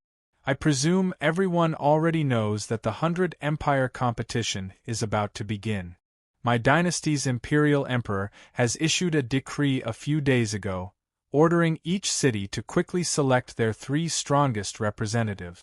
4 months from now, they will be chosen in front of the Hall of Literature, said Swallow Song's City Lord. As soon as his words fell, Swallow Song's City Lord looked at everyone present. He was very clear that this was an opportunity that every family valued very much. Even if they couldn't get the qualification to enter the 100 Empire competition, as long as they could get a good ranking in the competition, they would still be rewarded by the Imperial Emperor. Today's Shu Dynasty's City Lord was an existence infinitely close to perfect perfection. Sitting on top of the central dragon vein, he sat on top of the dynasty's fortune. His strength didn't lose to any perfect perfection cultivator. If he could get the Imperial Emperor's recognition, then it would be a great opportunity for him to ascend to the heavens. Of course, not everyone was interested in this. For example, eldest young Master Exian and Ning Chen next to him. Eldest young Master Exian knew he had no chance at all. Ning Chen, on the other hand, was really tired of it. In the past, he had no choice but to fight. He fought for half his life from Hotian to God. Now, he really didn't want to fight anymore. Try it, it tastes really different from the lotus seeds at home. At the banquet, Ning Chen peeled the golden lotus seeds one by one and placed them in front of Ruo Shi. Ruo Shi picked up one and tasted it. She immediately nodded. It's not quite the same. The taste was cool, sweet, and slightly bitter. However, it wasn't the kind of unbearable bitterness. The sweetness in the bitterness was very unique. If you like it, I'll also bring over eldest young Master Xian's plate. Ning Chen smiled. Although the two's voices were very low, but the eldest young Master Xian on the side also had some martial arts foundation. He heard it clearly. At this moment, his heart was filled with infinite contempt. He finally understood why the phrase, valuing love over friendship, came to be. The person next to him was the best portrayal. The eldest young Master Xian carefully moved his lotus seed plate to the other side. He had a feeling that someone was really capable of doing such a thing. It was better to be on guard. Hearing her young master's words, Ruoshi smiled and said, "Just try one. How can a girl eat and let her young master serve her? This thing is good for maintaining one's appearance." Ning Chen didn't say much. The corner of his mouth slightly curved, and he directly used his big move. Ruoshi was taken aback. After a slight struggle, she immediately whispered, "Give it to me." Women, Ning Chen chuckled in his heart. With a flip of his hand, a gentle force swept out. The lotus seeds on the eldest young Master Xian's plate fell from the table and flew into the plate in front of Ruoshi. The eldest young Master Xian was dumbfounded. Can it be like this? Young Master, is this thing really good for maintaining one's appearance? Ruoshi looked at the golden lotus seeds on the plate and confirmed again. Of course, when has your young master ever lied to you? Ning Chen responded. Ruoshi nodded with half belief and half doubt. Young master's words should be trustworthy. On the banquet table, the city lord of Swallow Town and the young masters of the aristocratic families exchanged pleasantries. The atmosphere was very lively. Sitting down, Ning Chen acted as if he didn't hear anything. In any case, he was only here to support the eldest young Master Xian. It wasn't easy to trick his own maid into eating something. As for whether this golden lotus was good for maintaining one's appearance, only the devil would know. Young Master Ning, I heard your skills are good. Why don't you come down and try out your fists and feet? On the opposite side of the banquet table, a slightly immature young man stood up and said. The newborn calf wasn't afraid of the tiger, so he always wanted to let everyone see how different he was. Kind laughter came from the banquet table. This young master wasn't even at the 8th grade natal stage. Challenging such a powerhouse, the gap was indeed too big. The young man's tone was polite, so Ning Chen didn't want to embarrass him. Smiling, he said, Young master, we are both at the peak of the 7th grade natal stage. I'm certainly not your opponent. Fists and feet have no eyes. It's best not to ruin the banquet's atmosphere. When the young man stood up, he was a little anxious. Now that he heard the praise of a recognized powerhouse, he was so happy that the corners of his eyes almost narrowed into a line. No longer insisting on exchanging pointers, he sat back in his seat in satisfaction. Nan Mingjin, I can't tell that he's just being perfunctory. He doesn't care about your little skills at all. At this moment, an ear-piercing voice came from the banquet table. Looking towards the source of the voice, a cold-looking young man was drinking from a cup of wine and mocking him. The young man named Nan Mingjin was provoked by the former's words. He immediately stood up and said angrily, Chu Huijing, don't try to sow discord here. If you have the ability, come out and fight. We'll see who's the real deal. You're too weak. I'm not interested. Let your brother come. Chu Huijing was unmoved. Nan Mingjin's face turned red. He was so angry that he couldn't say anything. As you wish. At this moment, a calm voice came from the distance. Everyone focused. Outside Wenemo Jingluan, a man in golden clothes walked over. He was handsome, but not arrogant. Step by step, he walked into the banquet table. Nan Mingtian was a peerless genius from Yangu City's Nanming family. He and Beigong Yu from the Beigong family were called the twin prodigies of Yangu. They were true geniuses. Even in the 100 cities of the Tian Shu dynasty, they were rarely seen. How dazzling! Murmured Prince Exan to Nan Mingtian, who was wearing golden clothes. Brother! Nan Mingtian's face lit up with joy. His strongest opponent had appeared. Chu Huaijing's expression turned cold. He stood up and said, Nan Mingtian, I've been waiting for you for a long time. Water Hook Sword, please advise me.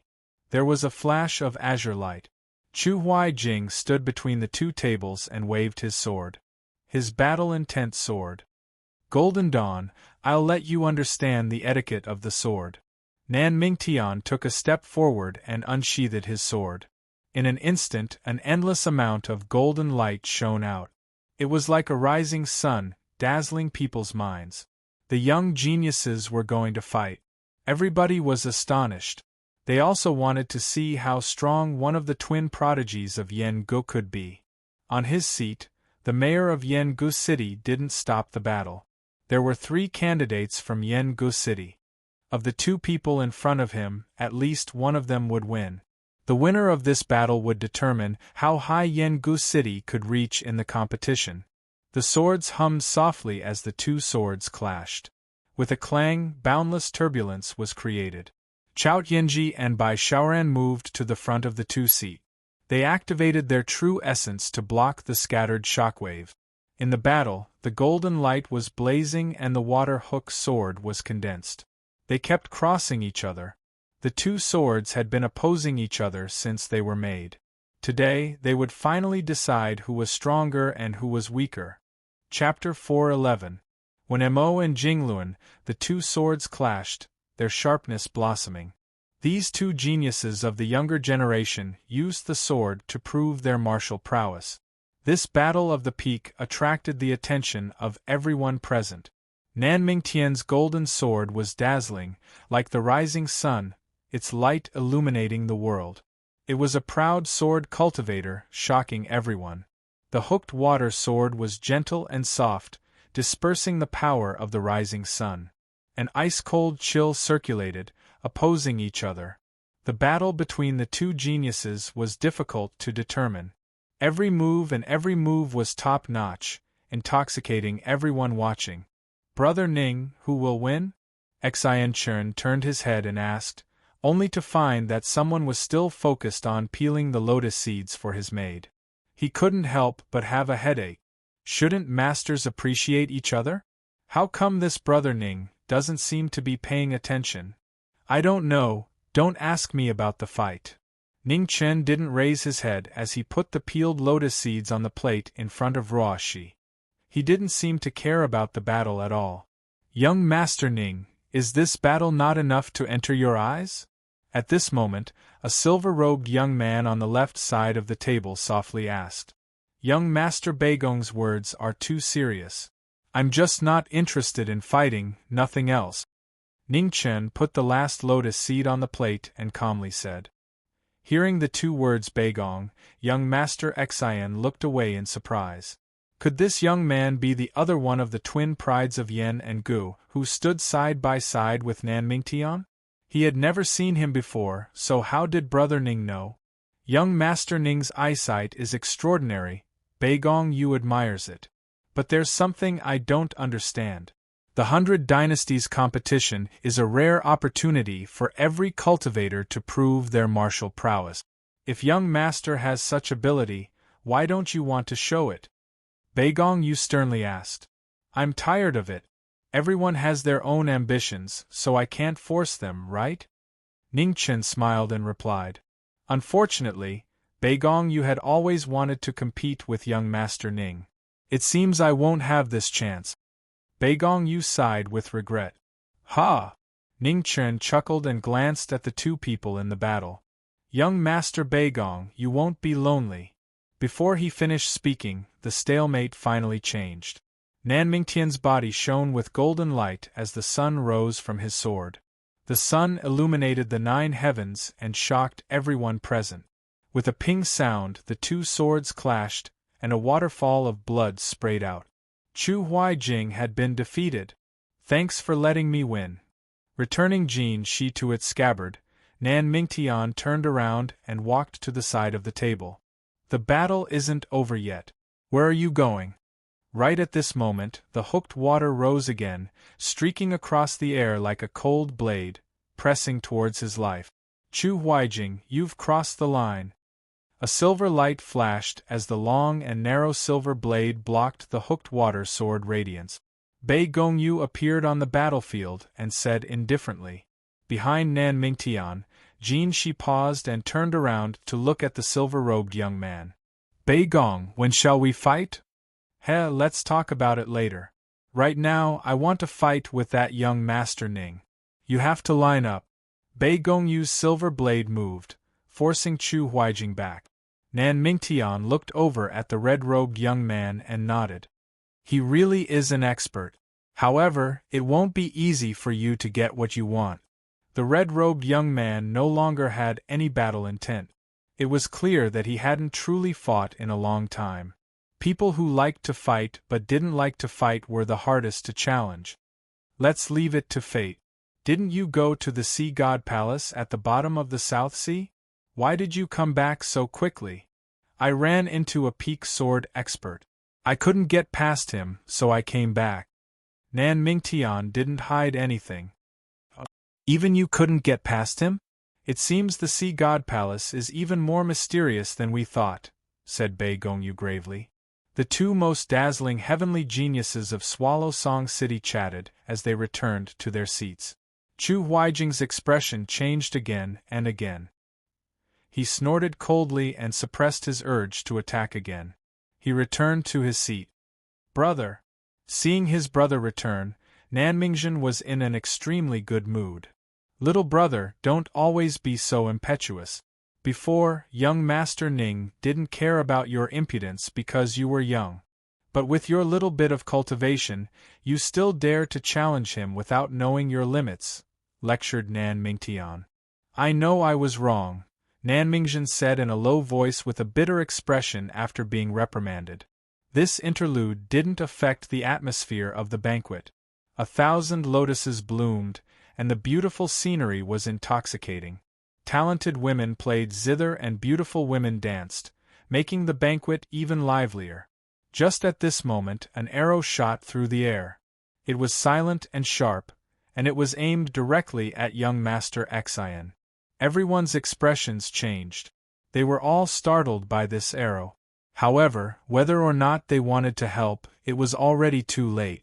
In that moment of crisis, the red-robed young man flashed over and blocked the arrow with his finger. The black arrow shattered. What shocking reaction speed! Nan Mingtian and Bei Gongyu narrowed their eyes. They took him even more seriously. On the main seat, Swallow Song City's city lord's eyes flashed. Had it begun? After one arrow failed, the attacker quickly retreated without any hesitation. From beginning to end, he didn't leave a trace. Men, chase after him, said the city lord. Yes. One soldier after another came out and quickly chased after one Mo Jingluan. That was close. During the banquet, eldest young Master Xian wiped the cold sweat from his forehead. Just now, he thought he was dead for sure. In front of him, Ning Chen looked in the direction the aura had disappeared. His eyes flashed coldly. He was very clear that this arrow had most likely been aimed at him. Young Master Xian had only been dragged down by him. City Lord, I suddenly remembered that I still have something important to do, so I won't disturb you any longer. I'll take my leave first. Ning Chen turned around and cupped his fists towards the City Lord of Yengu, who was seated on the main seat, before he excused himself. Young Master Xian was startled. When he recovered, he also stood up. If Brother Ning left, there was no point in him staying. Swallow Song City's City Lord nodded. Since little Brother Ning has something to do, then I won't stay any longer. See you later. See you later, Ning Chen replied. Then, he led the two people by his side and left. Do you want to see what's going on? Bei Gongyu looked at Nan Mingtian and transmitted his voice to him. Not interested, said Nan Mingtian indifferently. With your personality, you won't have any friends, Bei Gongyu chuckled. Nan Mingtian didn't reply. He drank the wine in his cup and pondered. Outside Wenemo, Ning Chen took the two back the way they came. After a while, a cold wind suddenly blew on a deserted street. It was bone-chilling. She's finally here. Ning Chen stopped and said softly as he looked ahead. At the end of the street, white mist filled the air. A reddish-brown figure slowly walked over. On the blade, a bell rang. It was like the sound of the Yellow Springs. The newcomer was the top assassin of the Yu Luo Life extermination sect, Hong Wulei. Her beautiful face was emotionless like a machine. She was the most ruthless assassin. Today, she blocked the path to knowing Destiny State. Without saying anything, the reddish-brown figure disappeared. When she reappeared, she was already in front of the three people. Her cold blade flashed and chased after their souls. With a clang, Ning Chen blocked the blade with his sword. Looking at the woman in front of him, Ning Chen frowned and said, "Who sent you? The Exian family or the city lord of Yengu?" Hearing this, young Master Exian's heart sank. "What's going on?"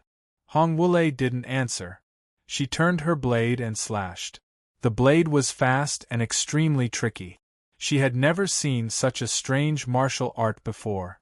It was difficult to catch her movements. Ning Chen still didn't use his sword. He condensed Yuan into a sword with his 2 fingers. He fought speed with speed and strangeness with strangeness. In the blink of an eye, more than a dozen moves were exchanged. The blade and the sword collided. Hong Wulei, who was as still as a mountain, didn't move at all. Hong Wulei also saw that the person in front of her was extraordinary. She took a step and jumped into the air. She drew the spiritual qi of heaven and earth to her body and turned it into thousands of blade light. Clang! With a soft sound, 2 fingers met the blade. It was an unbelievable scene. The deadly blade was completely restrained. It couldn't move half a step. What an amazing power control! It seems that our evaluation of him is low again. Outside the battle, 2 figures appeared. In the end, it was Bei Gongyu who persuaded Nan Mingtian to join them. Extraordinary warrior. Nan Mingtian nodded. This person's strength was beyond their expectations. In the battle, Hong Wulei saw the 2 fingers holding the blade. Her left hand moved and a short blade appeared. She slashed at Ning Chen's throat. Ning Chen's expression didn't change. He flicked the blade and leaned to the side to avoid the short blade. "Aren't you worried?" Young Master Exian looked at the unusually calm woman beside him and was puzzled. This master and servant, one was more strange than the other. How big of a heart did they have to be indifferent to the situation in front of them? "It's just a small matter." "Ruah," she replied softly. Compared to the monsters that appeared in the divine great land in the past, this small matter was not even a trouble. "Back off." The sword came again. Ning Chen didn't want to fight anymore. Sword and tent spread out from his fingers, and the woman in front of him retreated. Hong Wulei's eyes narrowed. She no longer needlessly attacked. She moved her feet and quickly retreated. "You let her go so easily?" Young Master Exian was surprised. "Young Master is a good person. He doesn't kill." "Ruah," she said. "It's getting late. Let's go back." Ning Chen glanced at Duan Feng on the ground and memorized the words Yu Luo extermination. N. Ruah she followed and walked forward together. Young Master Exian also smacked his lip. He didn't take trouble seriously at all. His dog shit luck was really good. He randomly picked up a person who turned out to be such a powerful expert. After the 3 left, Nan Mingtian and Bei Gongyu walked out. When they saw the 4 words engraved on the broken blade, their eyes flashed. It was actually them. "Nan Mingtian, if it were you facing that woman, could you do it without moving a step?" Bei Gongyu asked solemnly. "I can't," Nan Mingtian honestly said. The woman just now wasn't weak. Her moves were tricky and ruthless. He could retreat, but he couldn't do it without moving a step. "Oh, I can't do it either. It seems this young Master Ning's control of power has reached an unimaginable level. I want to fight with him more and more." Bei Gongyu couldn't hide the hope in his eyes. It would be a pity if such a powerhouse was missing on the road ahead. Chapter 412. In the Xian family's study, the candlelight flickered, illuminating two figures. They sat across from each other, calm and tranquil. The Xian family's head and Ning Chen were people who shouldn't have interacted with each other. But because of the Xian family's second young master's existence, they sat across from each other. They were polite and courteous, just like ordinary seniors and juniors. The tea was very hot, and steam rose up, blurring the already blurry vision. The study's silence gradually became abnormal, but it was hard to say what was wrong. I heard from Liangchen that it was nephew who saved him today. For Liangchen to consider you as a friend is truly a great honor. The Xian family's head revealed a warm expression. Family head praises me too much. But Junior doesn't understand one thing. Brother Liangchen is open-minded and magnanimous. He's not the kind of person who would easily make enemies, just who would want to kill him. Ning Chen picked up the tea on the table and softly asked. As a merchant, it's inevitable for them to have business rivals. In a moment of impulse, it's not strange for them to hire assassins. The Xian family's head sighed. That makes sense. If that's the case, then family head and eldest young master should be careful. This kind of person can do anything once they go crazy. Ning Chen kindly reminded. The Xian family's head narrowed his eyes. Thank you, nephew, for your reminder. I will send more people to strengthen the security of the Xian family's residence. I won't let my enemies take advantage of this. That would be for the best. Previously, Brother Liangchen and Princess Zhao had a small misunderstanding. If something happens to Brother Liangchen now, it will more or less cause rumors to spread. That won't be a good thing for the Xian family to build a good relationship with the city lord. After all, if the Xian family wants to do business, we can't offend the city lord. At this point, Ning Chen changed the topic, and a faint smile flashed in his eyes. He said, Of course, if something happens to Brother Liangchen, I will be very unhappy. Although I don't really like killing recently, there are always exceptions to everything.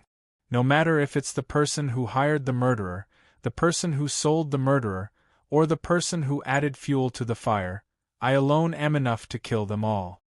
Hearing this, the Xian family's head's eyelids twitched. An indescribable chill unconsciously rose up in his heart. But after many years of cultivation, he was able to suppress this bone-chilling cold. He forced a smile and said, As Liangchen's father, I'm really happy to hear nephew cares so much for him. What I should do? Ning Chen smiled faintly, and then he put down the teacup before standing up and bowing politely. It's getting late, so I won't disturb you any longer. I'll take my leave first. With that, Ning Chen turned and left the study, leaving the head of the Xian family alone. He looked at the 2 cups of tea on the table that were gradually cooling down and fell into deep thought. Heaven's will! The Xian clan lord sighed heavily in his heart. Without a doubt, this young man had already seen through something. Such intelligence was truly terrifying. Who would have thought that such a variable would appear at the final juncture? Man proposes, God disposes. In the guest room, Ning Chen returned. Ruoshi stepped forward and whispered, Young master, how did the discussion go? It was a pleasant conversation. The corners of Ning Chen's mouth curled up as he said, Lord, please don't bully Ruoshi for her stupidity. Although Ruoshi can't see through the Xian lord's thoughts, but Lord, I've followed you for a long time so I can still see some of your thoughts. Ruoshi's tone revealed a rare trace of dissatisfaction. Ning Chen chuckled. Ruoshi is smarter than before, but today's conversation was indeed peaceful. We didn't tear into each other's faces. While speaking, Ning Chen walked to the table and sat down. He poured himself a cup of water. Just now, he was so focused on talking that he didn't even have time to take a sip of the tea. The situation of the Xian family was actually very clear. Of the 2 young masters, the eldest belonged to the type of ordinary person who was good at keeping things, but lacking in development. As for the second young master, he had shown extraordinary talent in business since childhood. The Exian clan lord wanted the second young master to become a whetstone for the eldest young master's growth. Unfortunately, in the end, things didn't go as planned. Now that Exian Liangchen's wings were growing, he brought more and more benefits to the Exian family. Especially after several trips to the eastern domain, the Exian family's status in Swallow Song City had advanced by leaps and bounds. The second young master of the Exian family had become the most convincing successor in the entire Exian family. The whetstone failed to sharpen the blade, but on the contrary, it was more likely to break the blade of the eldest young master. The matter of Zhao Ling or smashing Lu Xianlu was simple and violent, but very effective. The crime of offending a princess was enough to throw Exian Liangchen into the abyss of eternal damnation. Just as Zhao Ling said, in Swallow Song City, her words were the law.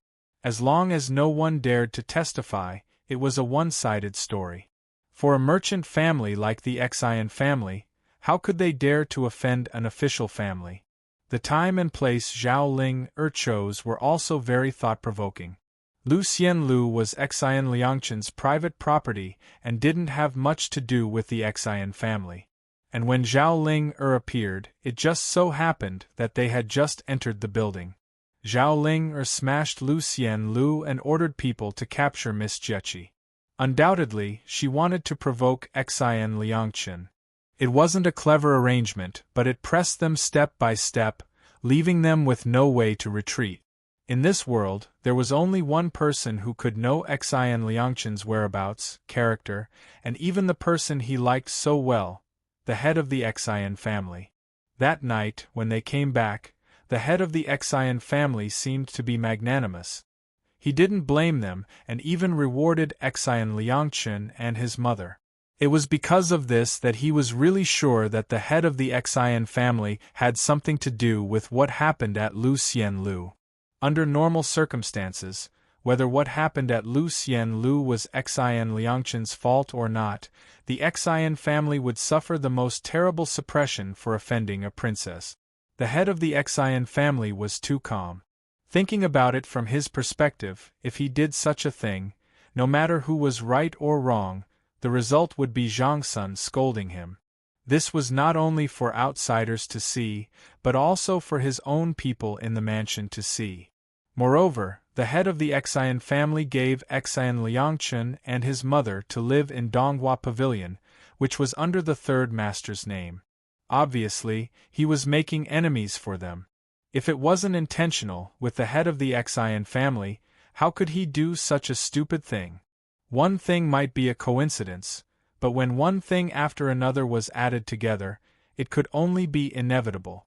Sir, do you really think young Master Exian can't see it at all? Ruoshi asked, puzzled. Exian Liangchen is not a fool. He can more or less see his father's thoughts. However, as a person involved, he will inevitably be affected by feelings. The affection between father and son always makes people think of everything on the bright side. Fortunately, the current situation hasn't reached the point of no return. Since the head of the Exian family still maintains the mask of a loving father, then don't take it off for the rest of your life. At the end of his words, a touch of coldness flashed in Ning Chen's eyes. In tonight's conversation, he had said all that needed to be said. If the head of the Exian family still insisted on taking off his mask and made a move on Exian Liangchen again, then the Exian family would have to be prepared to bear all the consequences. City Lord Manor. City Lord Yen Gu stood in his room with his brows furrowed. His mind was extremely irritable. The assassins from the sect of life extermination failed, and they didn't even manage to hurt the young man. This was really beyond his expectations. Now it seems he really needs to reconsider his partnership with the Exian family. City Lord, a letter from the Exian family. At this moment, a guard came in and handed over a letter. City Lord Yen Ji's eyes narrowed.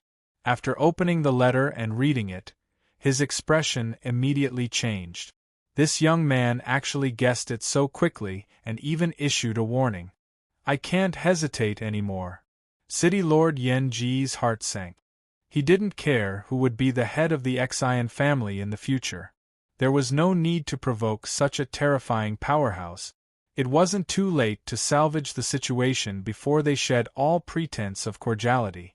In this world, there were no eternal enemies and no eternal friends. Merchants pursued profit, and so did everyone else. Thinking of this, City Lord Yen Gu went to the table and quickly wrote 2 letters. After thinking for a moment, he said in a deep voice, "Come, summon the princess."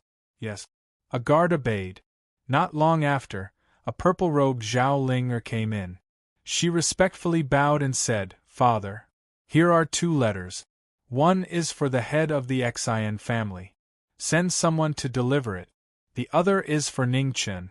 Personally deliver it," City Lord Yen Gu said sternly. Zhao Ling took the letter and frowned. She said, "Father, are you trying to rope this person in?" "Yes." City Lord Yen Gu nodded and said seriously, "This is different from the past.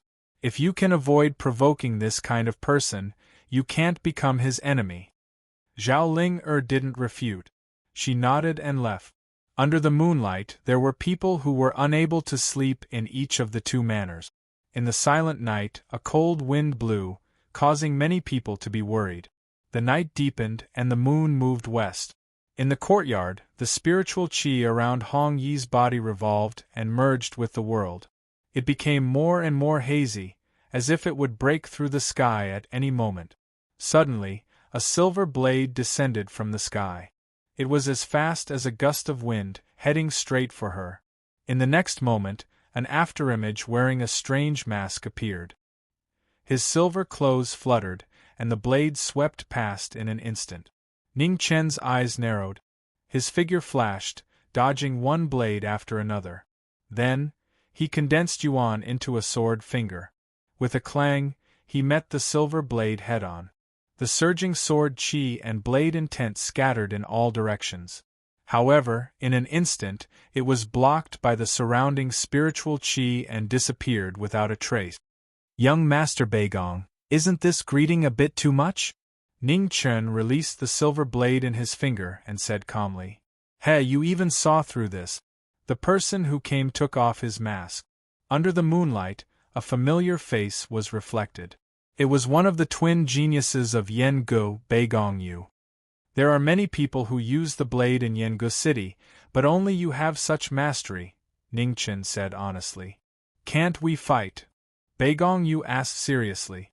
"Young Master Beigong should be able to see that I haven't really fought with anyone in a long time. I've almost forgotten how to hold a sword." "Sorry," Ningchen replied. "What a pity." Beigong Yu sighed softly. He turned his silver blade and returned it to its sheath. "Since Brother Ning doesn't want to fight, I won't force you. I just hope that if Brother Ning wants to fight again, you can seriously finish today's unfinished battle with me," Beigong Yu said seriously. "If that day really comes, I'll definitely accompany you," Ningchen said calmly. Chapter 413. Ningchen had sealed his sword and hadn't used it for 9 years. As he said, he didn't like to kill. Ridiculous and even somewhat ironic words, but they were the most serious words. After fighting for half of his life, he was tired of it. As the sun rose, Ruoshi got up early and began to pack her things. Yesterday, her young master said he might leave today. "Young master, will the city lord really send someone?" Ruoshi doubtfully asked. "Well, if there are no accidents, it will be today," Ningchen replied. "After what happened yesterday, the city lord should have made a decision. No matter how late it is, it can't be delayed past today." Not long after, Xian Liangchen arrived. When he saw the packed things on the table, he couldn't help but be surprised. Looking at the red figure in the room, he was puzzled. "Brother Ning is leaving? Well, I've disturbed you for a long time. It's time to leave." Ning Chen nodded. "Why are you in such a hurry? Why don't you stay for a few more days? Liangchen can also show Brother Ning the different customs of the southern tomb." Xian Liangchen sincerely urged him to stay. Brother Liangchen, you've shown us a lot of things these days. Ruoxi and I are very grateful for that. However, there are still some things that have been delayed for a long time. We can't stay here any longer. Ning Chen said honestly. Xian Liangchen saw that he couldn't persuade him to stay, so he didn't force him. He sighed softly and said, "In that case, Liangchen won't force you to stay. I hope Brother Ning can come back to the Xian family after you finish your business." "Certainly." Ning Chen nodded. "Second young master, Princess Zhao has come to visit. She said she wants to see you and young Master Ning." Outside the guest room, a servant came in and respectfully reported. Xian Liangchen frowned. "Why is she here?" "She finally came." Ning Chen wasn't too surprised. He left Ruoxi to continue packing and immediately went to the front hall with Xian Liangchen. The reason he hadn't left yet was to wait for the city lord's reply. Now that he was waiting, he could leave with peace of mind. In the front hall, Zhao Ling was sitting in the hall. When she saw the two coming, a faint light flashed in her beautiful eyes. She didn't expect that a profit transaction at 6 Envy Building would lead to such a terrifying young man. Even a top assassin like Hong Wulei couldn't hurt him. "Your Highness," Xian Liangchen saluted and said respectfully. "No need for formalities, second young master," Zhao Ling said softly. Princess Zhao, who was sitting in the middle of the hall, looked as gentle as water, as if she was a real lady from a noble family. There was not the slightest trace of impoliteness on her face. When Ning Chen saw this, admiration flashed through his heart. Putting aside personal grudges, this Zhao Linger was indeed not an ordinary person. She knew better than anyone when to advance or retreat. When it was time to be ruthless, she would not show the slightest bit of mercy. When it was time to retreat, she would not hesitate. "Young Master Ning, this is a small token of my appreciation. I hope you won't refuse it." Zhao Ling stood up and handed over a letter. Ning Chen took the letter and glanced at it. He laughed softly and said, "Ning Chen accepts the city lord's good intentions. Please thank the city lord on Ning Chen's behalf when you return." "I will," Zhao Ling replied. After the business, it was polite greetings. Zhao Ling intended to ease the grievances of that day with the two, and Xian Liangchen did not want to offend a princess of the royal family. Therefore, the three of them talked harmoniously. Those who did not know might think that the three of them were old friends. After staying for half an hour, Zhao Ling left. The two saw her off at the gate of the Xian mansion.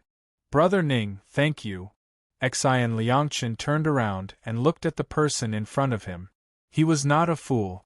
Naturally, he could see that the reason why Zhao Ling had personally come to ease the grudge between them was because she was afraid of the young man beside him, whose cultivation was unfathomable. "Brother Liangchen, this time, I really have to go. Take care." Ning Chen replied. "Take care." Xian Liangchen sighed. In the guest room, Ruoxi came out and looked at the young master waiting in front of her. She smiled sweetly and quickly walked up. The two left and headed west. The road ahead was long. No one knew when they would reach the place they wanted to reach. "Young master, why did Princess Zhao come?" Ruoxi asked curiously. "To apologize," Ning Chen replied. "What is the apology?" Ruoxi continued to ask. "The quota for the Tian Shu dynasty's competition," Ning Chen replied. "Oh." Ruoxi suddenly lost interest. Such a thing, if the young master wanted, he could get it himself anywhere. Moreover, the young master had no interest in it. He might not even go. "Where are we going now?" Ruoxi asked softly. "To the Jadeite Holy Land to find the method of resurrection," Ning Chen replied. These days, he more or less understood the general situation of Nanling from Xian Liangchen. This Jadeite Holy Land was as famous as the Tian Shu dynasty, but it was an inheritance that existed in the form of a sect. It sat on the most precious treasure of heaven and earth, the Jadeite cauldron. Its attainments in the art of resurrection were extraordinary. He did not know why the ghost girl had not woken up. If he wanted to find the answer, he must go to the jadeite Holy Land. However, the somewhat troublesome thing was that the old ancestor of the jadeite Holy Land was a top powerhouse close to the perfect realm. Such an existence was not to be provoked at present. Since he couldn't take it by force, he could only choose to find a way to enter the jadeite Holy Land. It wasn't too difficult to enter the jadeite Holy Land. Such a famous Holy Land would recruit a large number of outer disciples. Although it was not easy to go one step further, the identity of an outer disciple was enough for him for the time being. He owed the ghost girl too much, so he could only try to wake her up. She didn't say anything. She knew that the ghost girl's matter was a hurdle in the young master's heart. As long as the ghost girl didn't wake up, the young master would not give up. Although she didn't understand cultivation, she also knew how difficult it was to resurrect a person who could be said to be dead. Perhaps it was impossible. However, she didn't dare to say such words. Because the young master could ignore everything, but this was his reverse scale that couldn't be touched. The jadeite Holy Land was very far away, almost across half of Nanling. Ning Qin walked with Ruoshi while looking for other feasible methods as usual. There were countless strange methods in the world, and the jadeite Holy Land was not necessarily the only inheritance that had mastered the art of resurrection. Clang kill. As the two moved forward, the sound of fighting in the distance was deafening. Chaotic sword shadows surged and scattered. There were no less than 10 Xiantian powerhouses fighting. One of them was dressed in brown and red. Her face was cold and elegant. She swung her blade and swayed the sword light that was constantly threatening her life. Rip! Her clothes were torn apart, and her clothes were dyed red. Hong Wulei blocked the fatal sword for her companion behind her. She turned her blade and blocked the sword light from all directions. However, at this moment, behind Hong Wulei, the woman who was being protected flipped her palm and pressed it on her back. With a bang, several feet of red gradually faded. Hong Wulei's figure staggered. She turned her head in disbelief, and looked at her companion, who took the opportunity to retreat. Her eyes flashed with sadness. Why? She really didn't hesitate to betray her own people. The leader of the 11 Xiantian powerhouses, a middle-aged man with a cold expression, sneered. Big brother, don't talk nonsense with her. Since that one escaped, send this one to the Western Paradise. Not far from the middle-aged man, a man with a slightly weaker cultivation coldly said. Hong Wulei didn't say a word. Her feet moved strangely and she no longer wanted to fight. She wanted to break out. You want to leave? It's too late. In the midst of the ridicule, the 11 Xiantian powerhouses moved together to seal the way forward. One sword light after another, not leaving the slightest chance of survival. Hong Wulei's right shoulder was dyed red again. In the rain of swords, her body was like duckweed. One more step and she would die. A pitiful person must have a hateful side. Yesterday's cause, today's effect. Since she chose to live on the edge of the sword, life and death were no longer in her own hands. At this moment, the sound of footsteps came from the distance. Two figures slowly walked past. One was calm and the other was gentle.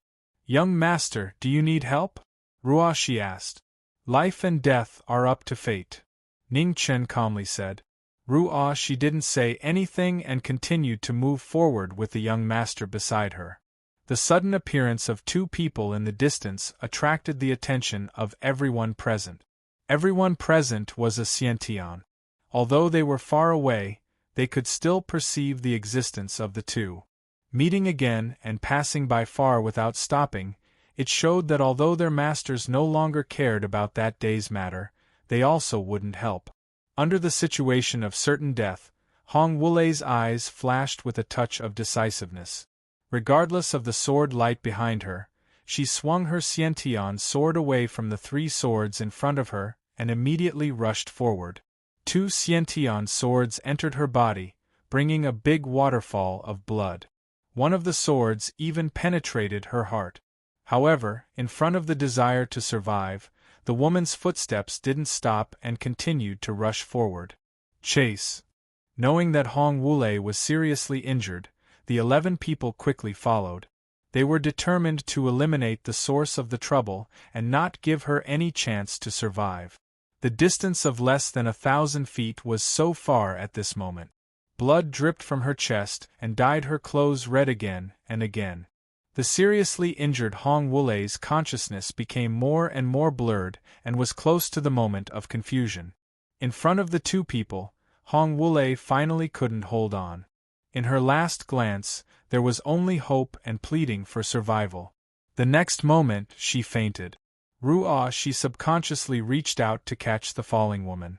When she reacted, she looked at the young master in front of her and flashed a difficult expression. "Put down this woman and get out of here quickly." Among the 11 people, the weakest young man looked impatient and shouted. He hated these playboys the most. If it weren't for his elder brother's order to not stir up trouble outside, he really wouldn't have bothered to speak and would have just killed them. "You want to save her?" Ning Chen ignored her and asked softly while looking at his maid's embarrassed expression. "Yes." Ruah, she nodded. Looking at the unconscious woman in her arms, she couldn't help but say, "Ruah, she Mrs. Miss Shi." At that time, Miss Shi also took a step into the dangerous building and turned into Lord Lan. Her situation was very similar to this woman. It's just that Miss Shi was protected by the young master and was forcibly pulled out of the dangerous building. However, the woman in front of them wasn't so lucky. If they didn't care, she really wouldn't survive today. "Since you want to save her, then save her." As soon as his words fell, Ning Chen didn't say anything more. He took a step forward and his red clothes fluttered wildly. Chapter 4:14. With one step, her aura changed abruptly. The surging sword intent spread out in all directions. The 11 Xiantian masters were shocked. Before they could react, they were sent flying. A powerful but murderous sword intent flowed around Hong Yi's body. After 9 years of being sealed, it had melted away her previous murderous intent. If she didn't make a move, it would be hard to believe that the person in front of them was also a martial artist. The 11 people landed on the ground and took several steps back with a dignified expression. Strong.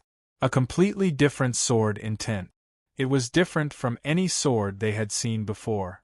They didn't know if it was because they were too inexperienced or because the sword above the sword was beyond their comprehension. "Your Excellency, are you trying to make an enemy out of our 9 Heaven Sword sect?" The middle-aged man in the lead said in a deep voice. Ning Chen narrowed his eyes and said, "Is it serious?" Arrogant. The young man who had spoken rudely earlier became furious. He brandished his sword and charged forward. The sharp edge of the sword forced its way into his mind. One sword was followed by 10 swords. The cold light on the swords sealed every major acupoint of the human body. It was a killing move that left no way out. The swords in the hands of the 11 Xiantian masters streaked across the cold light and arrived in front of the 2 in an instant. Ning Chen raised his hand and released a wave of sword intent. Using his sword to block the swords, the broken swords quickly turned back and stopped the moment they reached the throat. The 11 Xiantian masters were shocked. They watched the 2 walk past them, but they didn't dare to move half a step. After the 2 left, the broken swords fell and stabbed into the ground. A cold wind blew by. However, at this moment, the hearts of the 11 Xiantian masters were even colder. Their legs that were fortunately stopped in front of the gates of hell kept trembling. 10 miles away, beside a clear stream, Ruah she was cleaning Hong Wulei's wound. Not far away, Ning Chen had his back to the 2. He was roasting the fish in his hand with a calm and focused expression. In the clear stream, a trace of red drifted into the distance. The sword that hurt the heart almost took the woman's life. Fortunately, Hong Wulei had some medicine on her and barely saved her life. "Young master, come and help." Ruah she couldn't help but shout to the young master not far away. "And I'm coming," Ning Chen responded. He immediately put the fish that was almost ready on the fire, and got up to walk to the stream. Here. Ruoh she covered the exposed view of the woman beside her, and reached out to tear a piece of cloth from her clothes. She handed it over and whispered, "Cover your eyes. Men and women shouldn't touch each other. Don't look around." Ning Chen chuckled and didn't say much. He took the cloth and blindfolded his eyes. He did everything according to his maid's instructions. "You just need to support her." Ruoh she grabbed the former's hand and guided him to support Hong Wulei. Then, she carefully applied the ointment and bandaged the wound. "Young master, when will she wake up?" Ruoh she asked softly while bandaging the wound. "Let's do it tonight. It's just a small injury. It won't get in the way," Ning Chen said casually. "How is this a small injury? She's a woman. If she heard your words, she would die from anger. Young master, you must learn to have tender feelings for the fairer sex." Ruoh Shi's tone carried a trace of dissatisfaction. Ning Chen smiled. He knew that he couldn't afford to offend this girl on this topic, so he didn't continue the conversation. Not long after, Ruoh Shi bandaged the wound and carefully put on Hong Wulei's clothes. Then she said, "Okay, you can take the cloth off your eyes." Ning Chen took off the cloth and opened his eyes. He looked at Ruoh Shi in front of him and said, "The fish is almost done roasting. Let's rest here today." Ruoh Shi nodded. This woman's injury was not light. It was indeed inappropriate to take her on the road. Waiting for a night might be the best choice. Simply tidying up a place to lie down, Ning Chen helped Hong Wulei to the top. Then, he walked to the fire and sat there with Ruoh Shi, quietly watching her eat. Ruoh Shi tore the fish bit by bit and ate it in small bites. Although the young master's tea-making skills were not good, his roasting skills were definitely not comparable to anyone. In the beginning, little Mingyu was picky and often unwilling to eat. The young master's skill in roasting fish was basically ground by Mingyu bit by bit. The sky gradually darkened and the night was cold and humid. Ning Chen stoked the bonfire even more to dispel the surrounding cold air for the woman beside him. After a tiring day, Ruoh Shi lay down next to the bonfire and fell asleep after a while. Under the light of the fire, her face was so beautiful that it was intoxicating. Ning Chen sat quietly to the side, using his phoenix energy to comb the former's body. Right now, the only person left beside him was Ruoh Shi. Although she was only his maid in name, in reality, she was the one he couldn't bear to part with. Once the phoenix energy entered her body, the fatigue between Ruoh Shi's eyebrows eased slightly and gradually relaxed. The night was getting deeper and deeper. When the moon was high in the sky, the unconscious Hong Wulei's fingers moved slightly. The next moment, her eyes slowly opened. After a trace of confusion, she quickly recovered her clarity. A strange breath not far away startled Hong Wulei. She hurriedly got up and grabbed the dagger at her waist. "Quiet." Ning Chen glanced at the former and whispered. Only then did Hong Wulei react. After seeing the woman sleeping next to the red-clothed young man, she immediately quieted down. Ning Chen didn't speak anymore and sat there quietly, guarding the most important person around him. Hong Wulei also wanted to understand what was going on. Her eyes looked at the bonfire in a daze. No one knew what she was thinking. At dawn, Ruoh Shi woke up. After seeing the young master beside her, she smiled sweetly. "Young master." Before she finished speaking, Ruoh Shi's eyes caught sight of Hong Wulei, who woke up not far away. Her face showed surprise. Ignoring her young master, she got up and walked forward. She whispered, "You're awake. How do you feel?" Looking at the woman in front of her, a smile flashed across Hong Wulei's face. There was gratitude, but she still didn't speak. Ruoh Shi frowned slightly. "What's going on?" "She can't speak," Ning Chen said. When he checked her injuries, he found that this woman was mute. No wonder he didn't see her say a word in their two encounters. "Can it be cured?" Ruoh Shi's eyes flashed with a touch of pity and asked. Her veins were sealed by herself. Whether it can be cured or not, it's not up to others. Ning Chen replied. Hong Wulei looked at Ruo Shi and shook her head with a smile, meaning it's fine. Ruo Shi sighed in her heart and whispered, "What's your name?"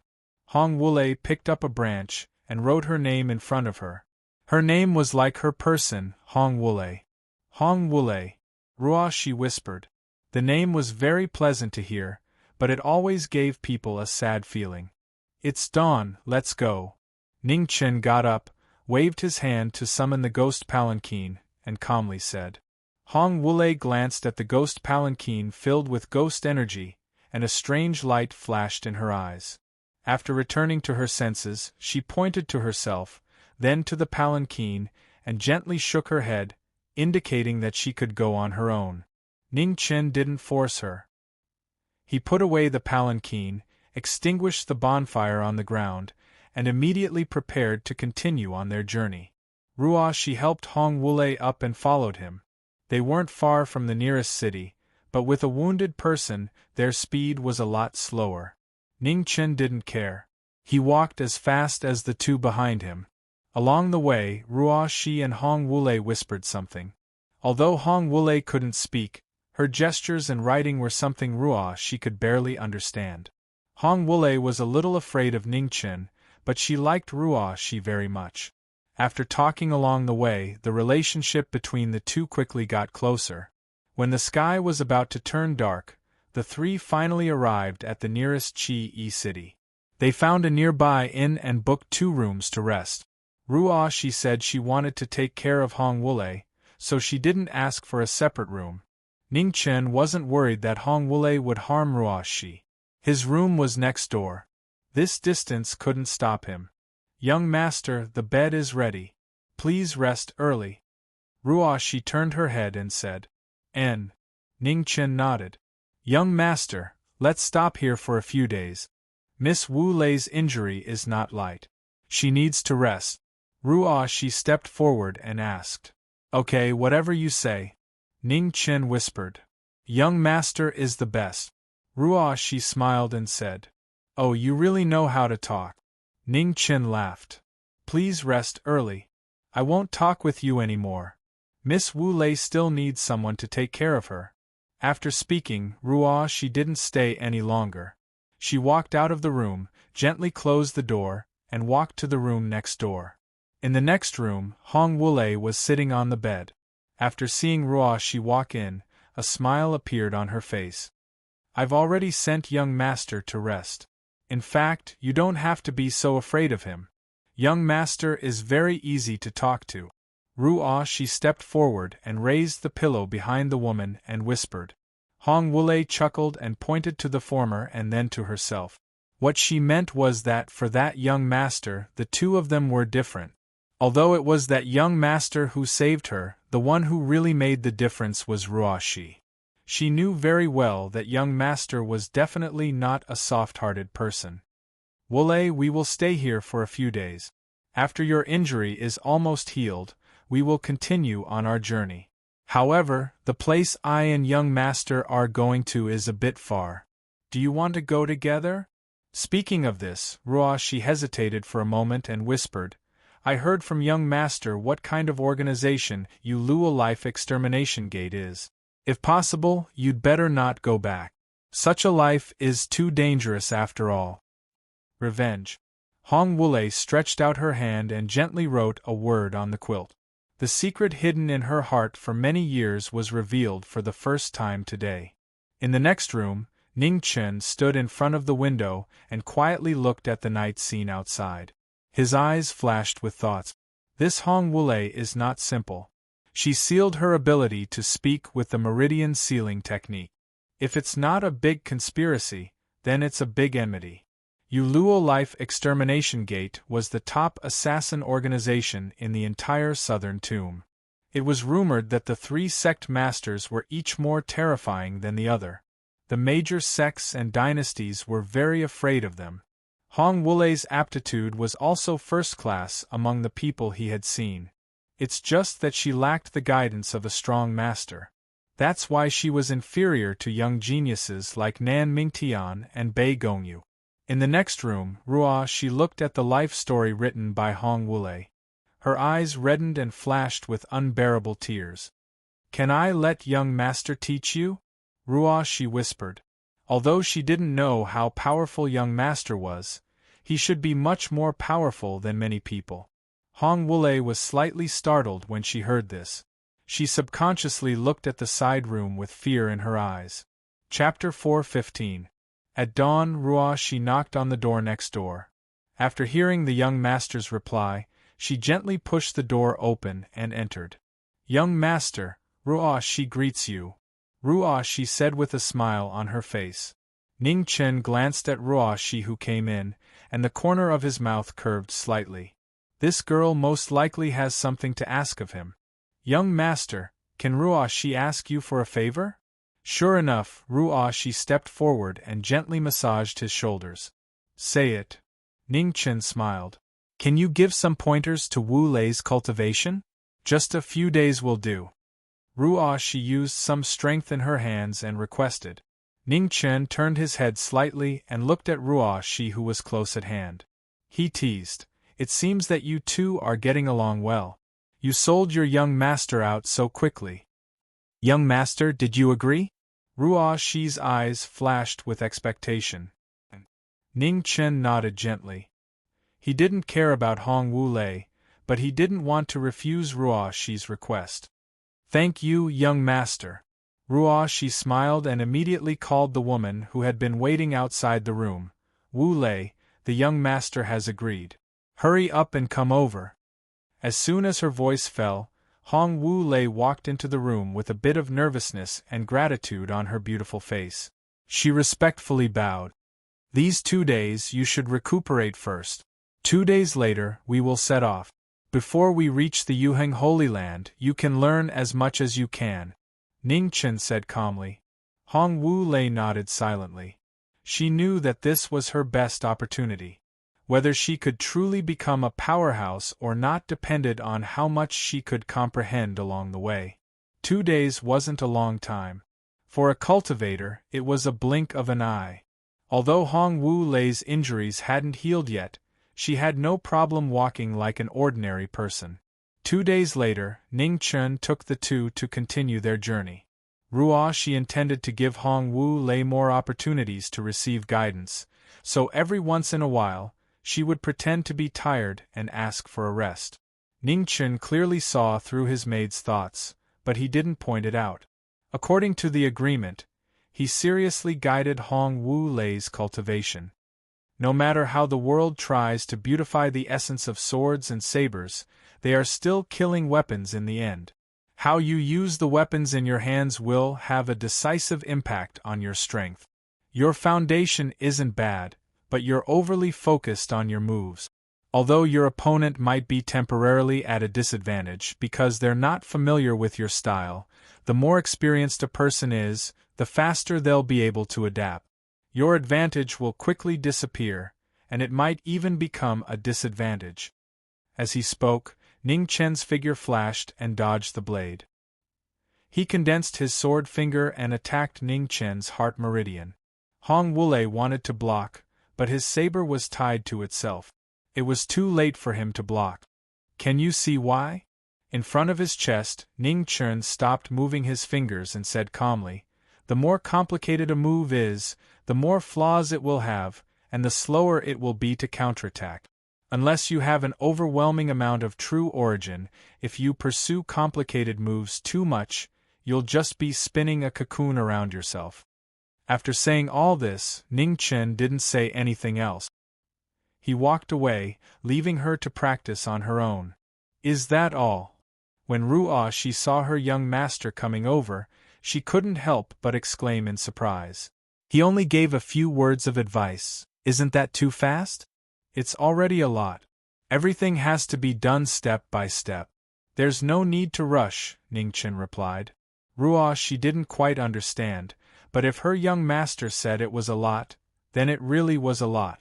Looking at the woman practicing hard in front of her, She sighed and said softly, "Young master, after your guidance, with Wulei's current cultivation, is it possible for him to defeat a 3-disaster powerhouse?"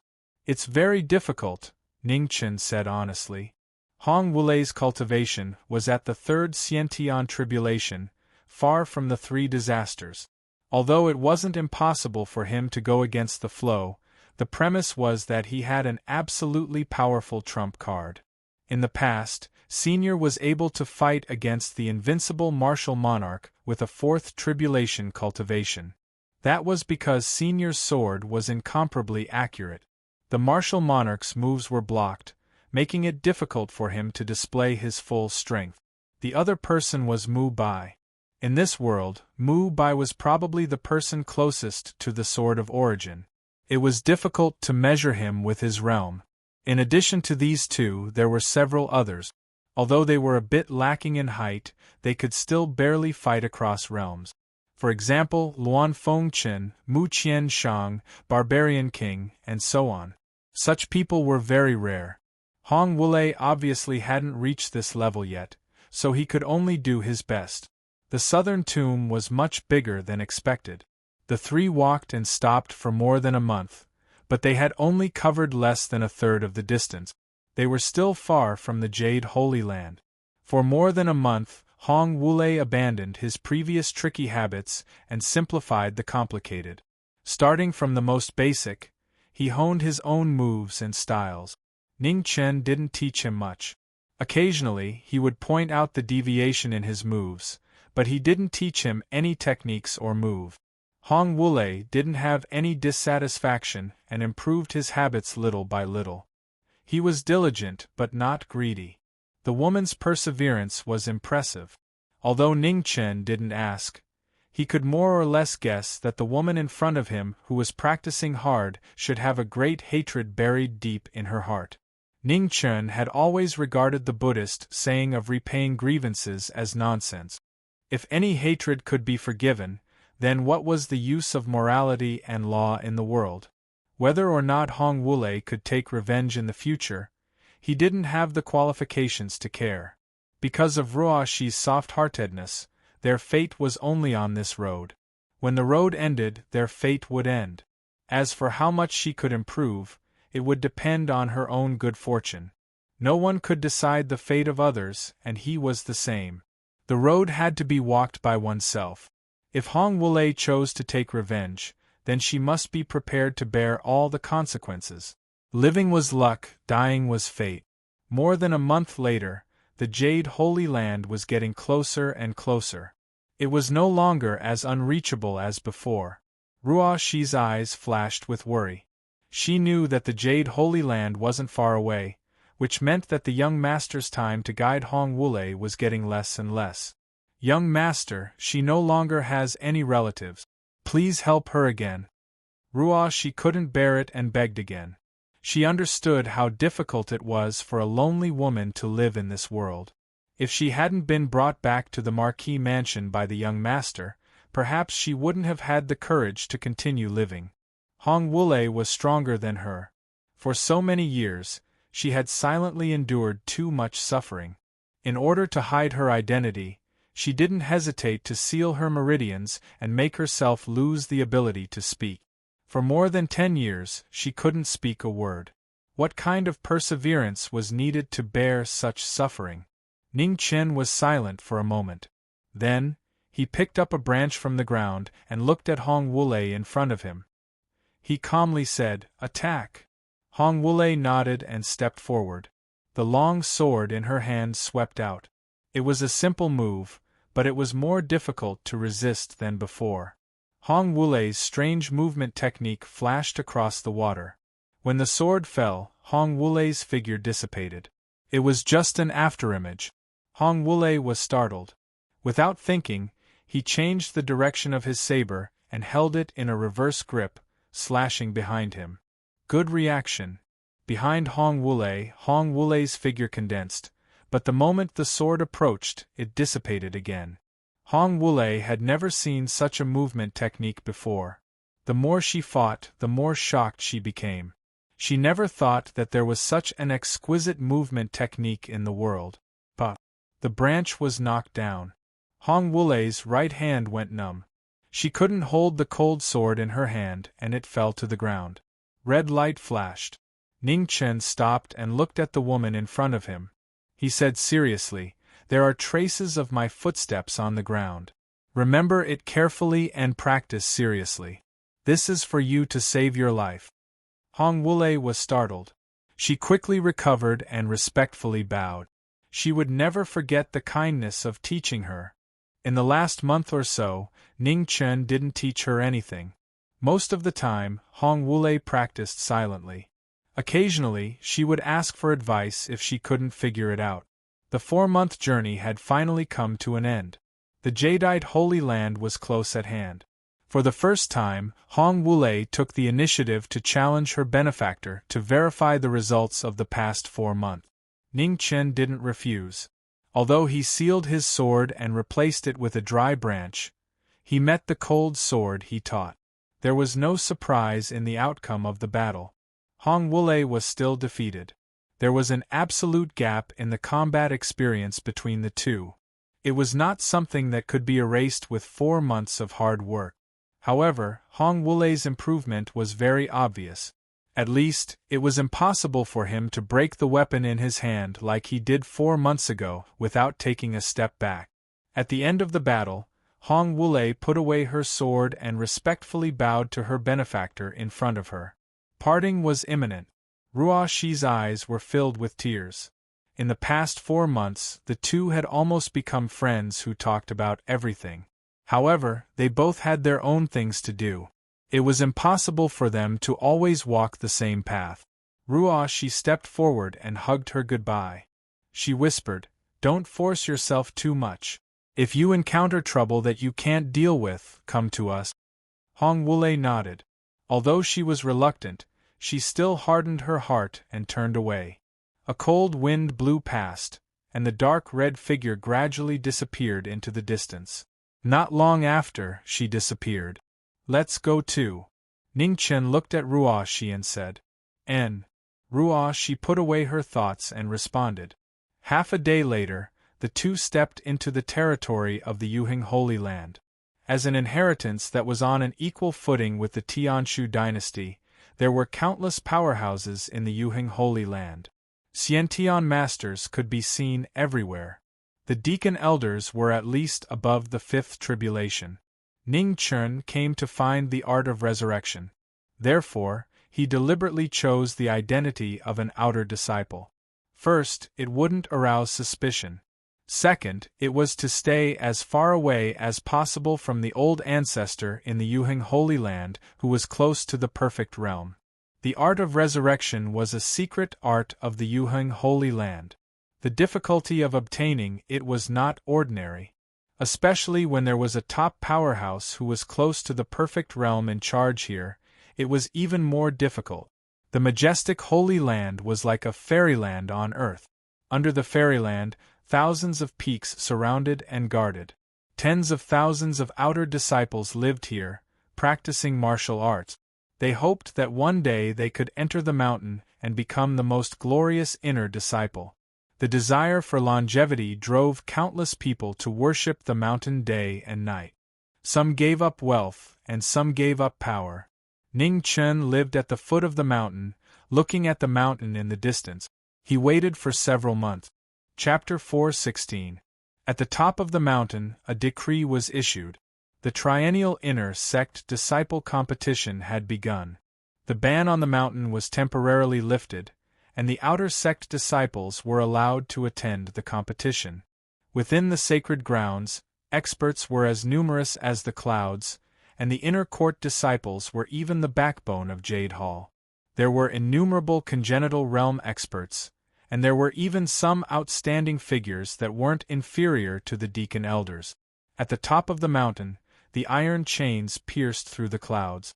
The waves wriggled as the 16 black iron chains locked onto the battling platform at the top of the sky. Sabers and swords clashed. The chi of the sabers and swords dispersed, interweaving into a dazzling martial art that captured one's mind. The strongest disciples of the inner sect had officially faced off against each other. This time, the grand competition would not only determine the ranking of the inner sect disciples, but also the qualifications to participate in the 100 Empire competition. As an inheritance that was equally famous as the Tianshu dynasty, the Yuheng sacred ground was similarly ranked in the 100 dynasties. The top 3 that were determined this time would represent the Yuheng sacred ground to participate in the 100 dynasty competition that was about to arrive. The 2 strongest people in Alioth were without a doubt. The first was the top inner court disciple that had successively won 3 competitions, Yinishwan, and the second was a woman called Lian Hongzhu. Her strength might not be inferior to Yinishwan, but she kept a slightly lower profile and very rarely used her full strength. Their strength had already reached half a step into the 3 disasters realm, or even the 3 disasters realm, far surpassing the others.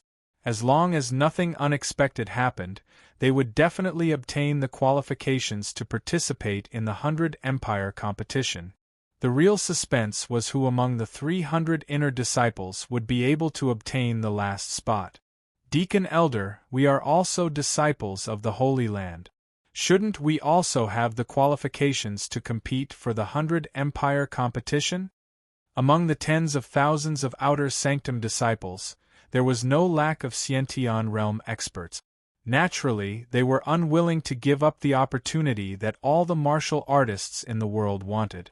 They looked at the 5 deacon elders sitting outside the martial arts sparring platform and argued with reason. Elders, please give us a chance. Another few inborn experts stood out and bowed respectfully. With someone taking the lead, at this moment, the tens of thousands of outer court disciples at the peak of the mountain were no longer willing to just be spectators. Their voices were like a huge wave that shook the entire mountain, causing the expressions of the 5 deacon elders to change.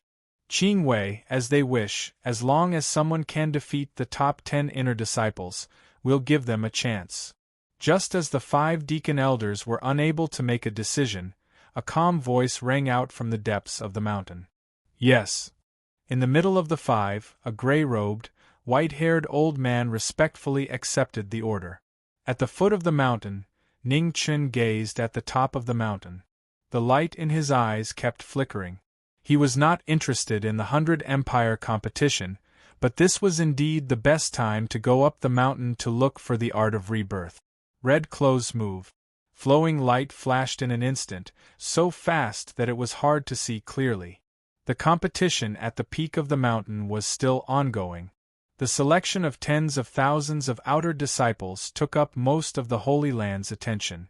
No one noticed that at the foot of the mountain, a red shadow flashed past and directly entered the depths of the mountain. The red light rushed into the profound pavilion, and the mechanisms were activated one after another. However, the speed of the red light was so fast that all the mechanisms in the pavilion were rendered useless. In the blink of an eye, Ning Chen arrived on the last floor of the Profound Secrets Pavilion. He scanned the floor with his divine sense, then took a step forward and appeared in front of a shrine. He flipped his palm over and looked at the jade slip inside, his eyes narrowing. Is this it? Sir, don't you think it's a bit rude for you to barge into the Alioth Forbidden Land? A white-robed man walked out. He had a sword on his back, and his aura was extremely powerful. I had no choice. I'm sorry. Ning Chen looked at him warily. This was the first time he had encountered a true expert since coming to Nanling. This art of rebirth requires the Alioth Divine Cauldron to be effective. Sir, you've come here for nothing. In addition, this art of rebirth is a secret of the Alioth Holy Land. Anyone who sees it will have to leave behind their life. You should think carefully about whether you want to see it, said the man calmly. Ning Chen sighed and took the jade slip. He had already come this far. How could he give up now? The man didn't stop him. He calmly waited for him to finish. This young man in front of him was not ordinary. He couldn't easily defeat him. After Ning Chen finished looking through the jade slip, he put it back. This person hadn't lied to him. This art of rebirth truly did require the Alioth Divine Cauldron to be effective. The Profound Secrets Pavilion is too small. Let's go outside and fight. The man didn't say anything else. He turned and walked away. Ning Chen followed. The ceremony was over. All that was left was a true life and death battle. Below the profound secrets pavilion, 4 grand elders of the Alioth Holy Land appeared. They were all experts of the second calamity. When they saw the azure-robed man walk out, they courteously bowed. "Greetings, Enforcement Elder." Within the Alioth Holy Land, aside from the sect master and patriarch, the person with the highest status was this Enforcement Elder.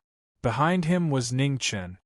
He was wearing red robes, and his expression was calm. He didn't seem the slightest bit timid. The 4 grand elders frowned. They had thought that the intruder was some old monster from a large power. They hadn't expected him to be so young. "Xiao Wuming, please advise me." Nameless sword, Xiao Wuming said calmly as he looked at the young man before him. "Please." Ning Chen raised his index and middle finger. Sword intent began to revolve around him. Outside the battle, the 4 grand elders stood guard, blocking all paths of retreat to prevent the red-robed young man from leaving. Xiao Wuming's body moved. His sword flashed and the wind and clouds changed. An extremely powerful sword intent slashed down, illuminating the entire mountain. The red-robed young man also moved, dodging the attack. His finger condensed yuan, and spiritual qi filled the sky. With a slash of his sword, the earth shook and mountains collapsed. Heaven and earth trembled. As soon as the 2 experts clashed, they knew that their opponents weren't ordinary. One was powerful while the other was extremely fast. In the blink of an eye, they had crossed paths several times. The battle had reached a shocking level. "Master!" Sensing her master's sword intent, Bai Hongzhu's expression changed slightly. With a graceful step, she disappeared from her original spot. Yinixuan also sensed the aura of the battle in the distance. His figure flickered, and he quickly rushed over. In front of the profound secrets pavilion, 2 swords were clashing. The strongest sword was unleashed to its peak, causing the 4 grand elders to become more and more shocked. They really couldn't imagine that such a young man could fight the Enforcement Elder to a standstill. It was too inconceivable. For thousands of years there had been countless geniuses, but any genius needed time to grow. This generation's Yinixuan and Bai Hongzhu were already incredible geniuses, but compared to the young man in front of them, they were clearly not on the same level. What the 4 of them didn't know was that comparing the current generation with the red-robed young man was unfair to Yinixuan and the others. That was because the environment they grew up in was different, and the tribulations they experienced were also different. There was simply no comparison. In the chaotic times of the Divine Prefecture, great tribulations came one after another. And the people who fought with the Knowing Destiny realm were never from the younger generation. Talking about it was meaningless. When the battle reached its climax, a purple-robed middle-aged man walked out. Looking at the 2 people fighting, the light in his eyes kept flickering. "Sect Master." The 4 grand elders bowed. "Have you found out who this person is?" asked Sect Master Yuheng. "I've already sent people to investigate, but it'll take some time," said one of the grand elders respectfully. Sect Master Yuheng nodded and didn't say anything else. He calmly watched the rarely seen battle of swords. Sword style, heavenly fall. In the battle, Hong Yi flipped his palm to block the attack. Immediately, he took advantage of the momentum to retreat. He leaped into the air and pointed his finger at the sword. Thousands of sword intents spread out. In the next moment, the sword intents fell from the sky. The terrifying sword aura was as if the 9 heavens had fallen. Xiao Wuming's expression became serious. His true Yuan sword, and his sword left his hand and turned into a shield to block the heavenly fall. The 2 attacks collided. Heaven and earth changed color, and the mountain was unable to bear the huge impact. It immediately began to shake violently. Sect Master Yuheng narrowed his eyes and took a step forward. His true yuan spread out, stabilizing the shaking mountain. What a terrifying young man! This kind of height had far surpassed the younger generation. It was unheard of. Not far away, Yinixuan and Bai Hongzhu arrived. When they saw the battle, their expressions changed. The two of you should watch carefully. This young man's martial cultivation base might not be as high as the enforcement elders, or even the two of you, but the height of his sword is truly shocking. Even the enforcement elder is a bit inferior, said Sect Master Yuhing seriously. All the experts of the world, from Xiantian to the Three Calamities, walked the same path. But the 3,000 paths of the Grand Tao all led to the same destination. Sometimes, cultivation base wasn't the only factor that determined strength. This young man's sword was truly shocking. Adding on his speed, it wasn't strange for him to be able to fight the enforcement elder to this extent. However, what he cared about the most was that this person still hadn't pulled out his sword. That meant this person still wasn't at his strongest state. Sword style, Nirvana. The Nirvana sword appeared once more. Scarlet swords appeared one after another, transforming into a stream of swords that shot out. Xiao Wuming's eyes narrowed. His left hand pointed forward, drawing in Yuan energy to assist his sword. Azure light illuminated the night sky. His sword collided with the Nirvana sword. The sword wills collided, and the aftershocks cut open one huge ravine after another on the ground. The unimaginable battle of swords caused the ground to collapse. Even with the protection of Sect Master Yuheng and the 4 Grand Elders, it was difficult to stop the fact that the mountain's appearance was rapidly changing. Outside the battle, Yi Xuan and Bai Hongzhu were watching with rapt attention. Seeing this terrifying battle, they felt an unprecedented shock. So there was already someone in the younger generation who had reached such a height. Reporting to Sect Master, we've already investigated this person's origin. He's an outer disciple that Crimson Lotus Peak only recruited 3 months ago. He comes from the Eastern Tianshu dynasty. His background and status are ordinary. He should be intentionally hiding something, said a deacon elder respectfully. Sect Master Yuheng nodded. Knowing this was enough. If he hadn't guessed wrong, this person should have come from the other 4 regions. He wasn't someone from the southern tomb. Otherwise, it was impossible for him to not have heard of such a powerful young expert. Wuming, there's no need to continue fighting. Stop. Sect Master Yuheng moved and arrived beside Xiao Wuming. He extended his hand and pressed down on the sword he was about to unsheath. Xiao Wuming nodded and did not attack again. He sheathed his sword and stopped fighting. Friend, why don't we talk inside? Sect Master Yuheng looked at the young man in front of him. Deference is no substitute for obedience. Ning Chen nodded and restrained his sword insight as he spoke calmly. Chapter 4:17. Within the profound pavilion, Sect Master Yuheng, Xiao Wuming, and Ning Chen had already been inside for a long time. The 4 Grand Elders were waiting outside, waiting for news. Yi Xuan and Lian Hongzhu were also waiting outside. Without Sect Master Yuheng's permission, they weren't allowed to enter. No one knew what the 3 of them were talking about. When the sun was about to rise, Hong Yi walked out and walked towards the sparring stage at the peak.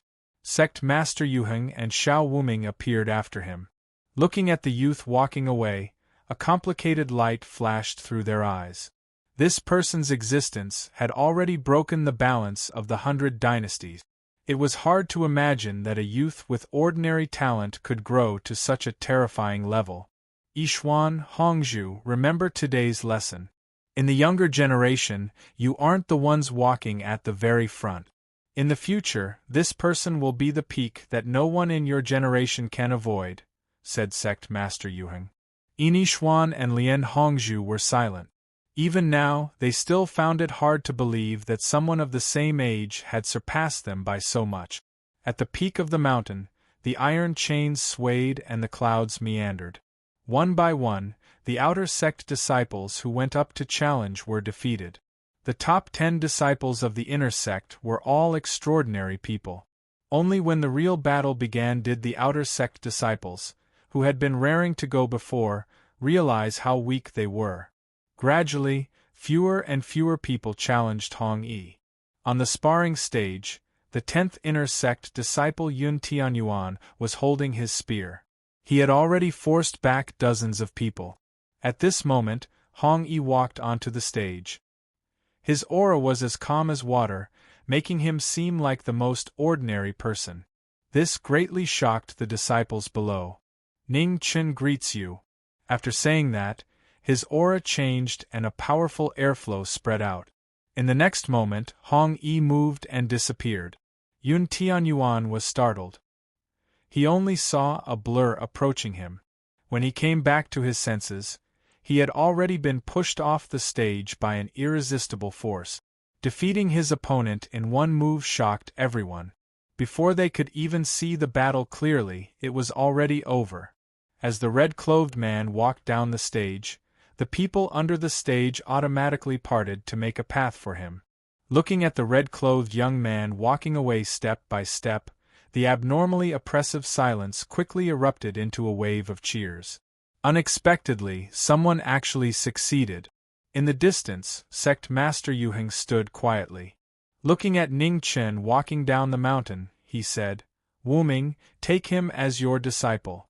Xiao Wuming's eyes flashed as he calmly said, "This person's attainments in the sword have already surpassed mine. I don't have the qualifications. It's only in name. The 100 Empire competition is about to begin. He needs to have an official identity," said Sect Master Yuheng. "Perhaps we can ask the ancestor to come out of seclusion and let him personally take them in as his disciples," Xiao Wuming suggested. "The Patriarch is currently breaking through to the Great Circle. Unless it's absolutely necessary, we can't disturb him." "Let's do as I say for now," said Yuheng. Xiao Wuming nodded and did not say anything else. He turned around and left. As a disciple who had surpassed his master, he felt ashamed to accept the title of master in name. He really didn't know what kind of expert in the world was qualified to be this person's teacher. However, no matter what, Hong Zhu did not deserve to be called senior martial sister. The rule of entering the sect first should be changed. At the foot of the mountain, the bamboo cabin was quiet and tranquil. Ruoshi looked at the young lord standing in front of the cabin and asked softly, "Does young lord really wish to participate in this 100 Empire competition on behalf of the Yuheng Holy Land?" "It's just a fair trade. I need to borrow the Alioth Divine Cauldron to save Ghost Girl," Ning Chen said slowly. "Is young lord confident?" Ruoshi reached out and picked up the bamboo leaves that had fallen from her red robes. "Which matter? The 100 Empire competition or saving Ghost Girl?" Ning Chen turned around and asked. "Both," Ruoshi said. "The matter of the 100 Empire competition is hard to say. It's very likely that there will be peerless geniuses like Starfall in the 100 Empire competition. Right now, I only have half of my body. It won't be easy for me to suppress them. As for whether the revival technique will be able to awaken Ghost Girl, although I don't have absolute certainty, there should be at least a 70% chance," Ning Chen replied. Ruoshi's eyes flashed with emotion. She really hoped this was the case. She really didn't want to see the young lord's disappointed expression again. At the peak of the mountain, there were tens of thousands of people competing. After someone successfully defeated the top 10 inner sect disciples, hope rose in the hearts of the outer sect disciples again. There were constantly people going up to challenge them, hoping to obtain the qualifications to compete with the inner sect disciples in the 100 Empire competition. One day after another passed. Ning Chen did not go up the mountain again. It was a pity that Hongzhu came down the mountain. Her master had said that if she wanted to go further on the path of swordsmanship, it would be best for her to go down the mountain and ask this nominal senior apprentice brother. Ning Chen wasn't a person who kept martial arts a secret. Even if Rue Hongzhu asked for advice, he wouldn't keep it a secret. Yun Tianyuan, who was defeated by Ning Chen in one move, also went down the mountain once. Others might not have seen it, but he deeply felt that the strength of the young man in front of him was much higher than his own. Even the enforcement elders couldn't be compared to him. Gradually, the news spread and some inner sect disciples who hadn't met before also came down the mountain to ask for advice. The quiet bamboo hut became noisy. When Xiao Wuming came to know about this, he frowned, but he didn't say anything. Wuming, don't worry. This person isn't a narrow-minded person. He won't be dissatisfied with the Holy Land over such a small matter, Yuheng calmly said. The Grand Elders were all in seclusion, so they didn't have much time to teach their disciples. Now that a young man with unfathomable strength had appeared, whether it was out of curiosity or because they really had a question about martial arts to ask, the bamboo hut at the foot of the mountain was destined to not be as peaceful as before. Ruo Shi, do you know who taught senior brother his martial arts? Rui Hongzhu was sitting on the edge of the bed. She looked at Ruo Shi, who was cleaning the hut, and softly asked. Before personally witnessing the battle at the profound pavilion, she really couldn't believe that there was someone in this world who could fight her master to a standstill with a fourth tribulation Xiantian cultivation. Although her master had held back, her senior brother clearly hadn't used his full strength either. The young master has never taken a master before. He practiced his martial arts on his own. However, there are several seniors who have given him pointers. If you're curious, you can ask him yourself, Ruo Shi replied while tidying up the hut. Senior brother doesn't seem to like me very much. I've gone down the mountain so many times, but I've never seen him smile even once, Rui Hongzhu sighed. Miss Ruo Shi worries too much. The young master has always been like this. You've only known each other for a short time. If he really smiled at you from the start, then you should be worried. Aside from the people he cherishes, the young master only smiles when he scams people, Ruo Shi whispered. As soon as her voice fell, the door creaked open and Ning Chen walked in. Rui Hongzhu, who was sitting on the edge of the bed, immediately stood up. Her beautiful face revealed a respectful expression. Senior brother. Hongzhu, come with me, Ning Chen said. Rui Hongzhu nodded and followed him out. In the bamboo forest, Ning Chen looked at the woman in front of him and calmly asked, How long have you been in the Three Disasters? Less than 2 years, Rui Hongzhu honestly replied. Ning Chen fell silent.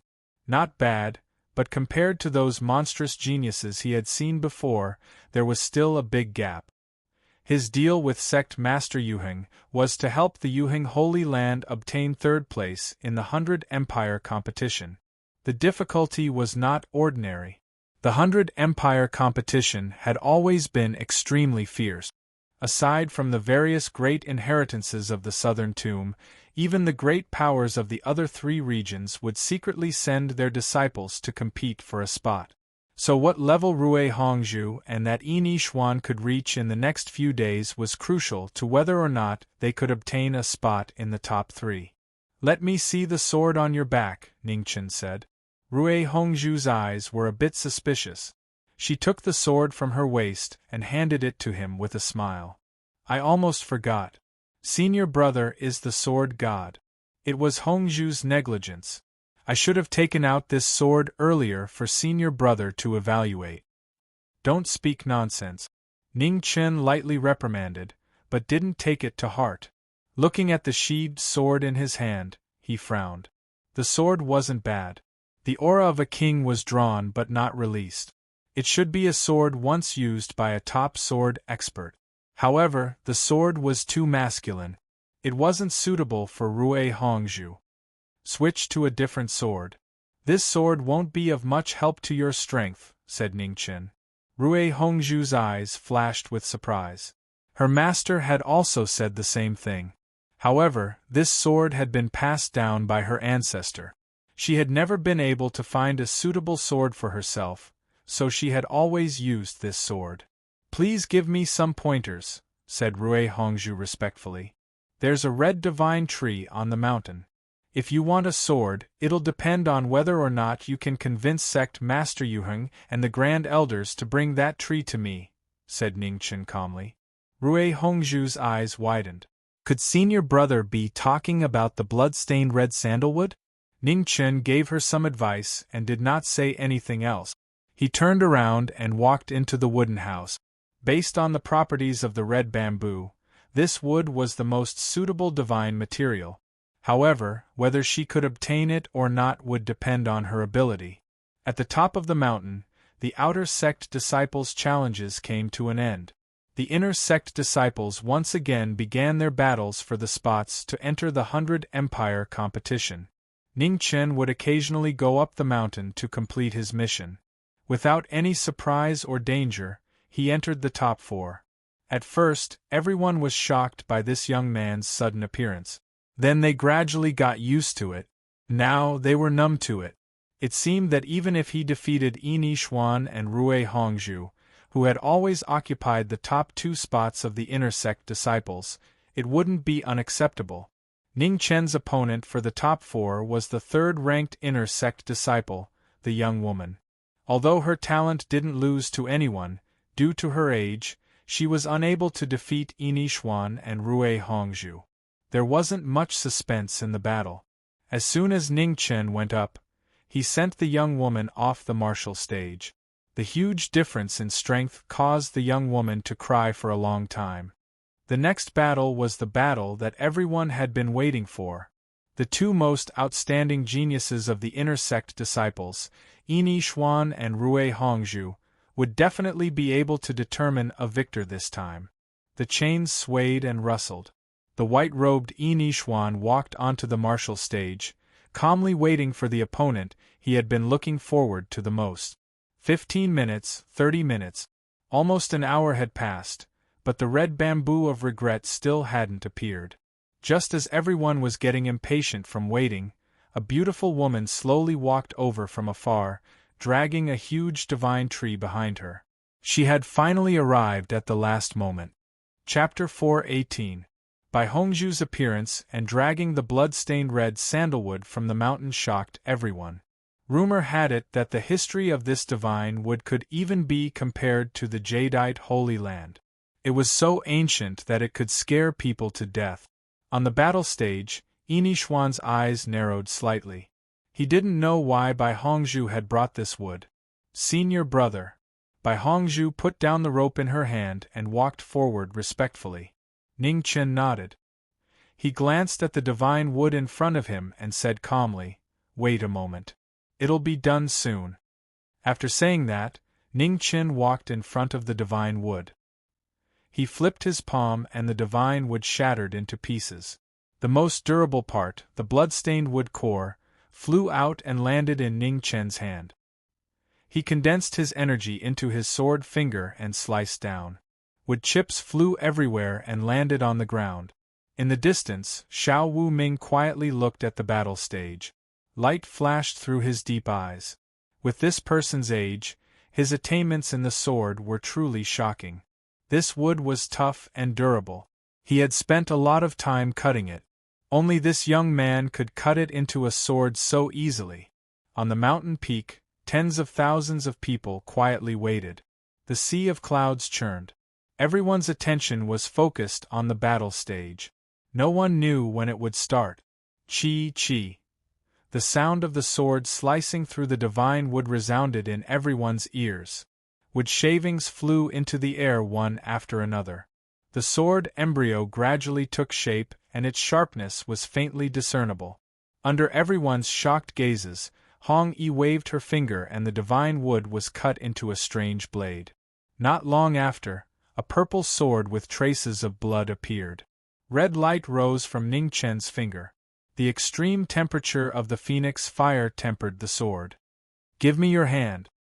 When the sword was about to be formed, Ning Chen looked at the girl in front of him and said. Bai Hongzhu didn't hesitate at all when she heard that. She extended her hand in front of Ning Chen. Her delicate hand was dyed red. Drops of blood dripped onto the sword. In the next moment, a bloody light shone brightly and illuminated the entire mountain. The strange blade took shape and the wind and clouds changed.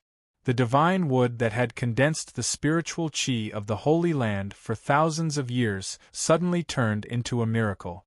Bai Hongzhu gripped her sword and felt as if her heart and sword were connected. Her eyes shined brightly. Only now did she truly understand what her master and senior brother meant by her sword. "I've made you wait for a long time." Yen Hongzhu moved and instantly arrived on the martial stage. She looked at her opponent and spoke. "Please." As soon as he finished speaking, his white robes fluttered, and a cold sword tip swept across the stage. A white sword light pierced into the mind. Hongzhu waved her sword, and with a king's sound, the two swords clashed. A violent wind blew, and true essence scattered in all directions. Qi Feng changed his stance, switching from defense to offense. The purple-red sword tip slashed across with a dazzling brilliance. Inishwan took half a step back and turned his sword around. Then, he slashed out again. His sword was full of changes, and he was not at a disadvantage at all. The two swords clashed at an extreme speed. 100 moves had already passed, but no one was able to gain the upper hand. It was a deadlock that was difficult to break. Sect Master Yu Heng and Xiao Wuming were watching the battle from afar. They were also attracted by the intense battle. Inishwan has already been in the 3 disasters for quite some time. There should still be a gap between Hongzhu and him. But now it seems that gap has been closed to the greatest extent, said Sect Master Yu Heng. Hongzhu's sword has allowed her to gain quite a bit of an advantage, said Xiao Wuming honestly. This so-called senior brother of hers has treated her pretty well. But speaking of which, is there really no need to follow the rule of entering the sect first? Asked Sect Master Yu Heng. There are exceptions to everything. Hongzhu doesn't deserve to be called senior sister, said Xiao Wuming calmly. While the two of them were talking, the battle on the martial stage had already reached its climax. Both sides were pushing their cultivation techniques to their limit. They were about to draw a final conclusion to this battle that was difficult to determine a victor. Wind and lightning transformation, Emperor returns boundless. Inishwan raised his sword and drew in wind and lightning. White light soared around his body. Dazzling lightning blinded everyone's eyes. Bai Hongzhu didn't dare to be careless in front of her ultimate move. She condensed her yuan into her sword finger and rays of blood-red light refined her sword. A purple-red light soared into the sky. Her ultimate move had appeared at the same time. 100 generations of mountains and mountains, one sword returns to nothingness. The two extremes collided, causing heaven and earth to lose color. Boundless sword intent crazily surged out.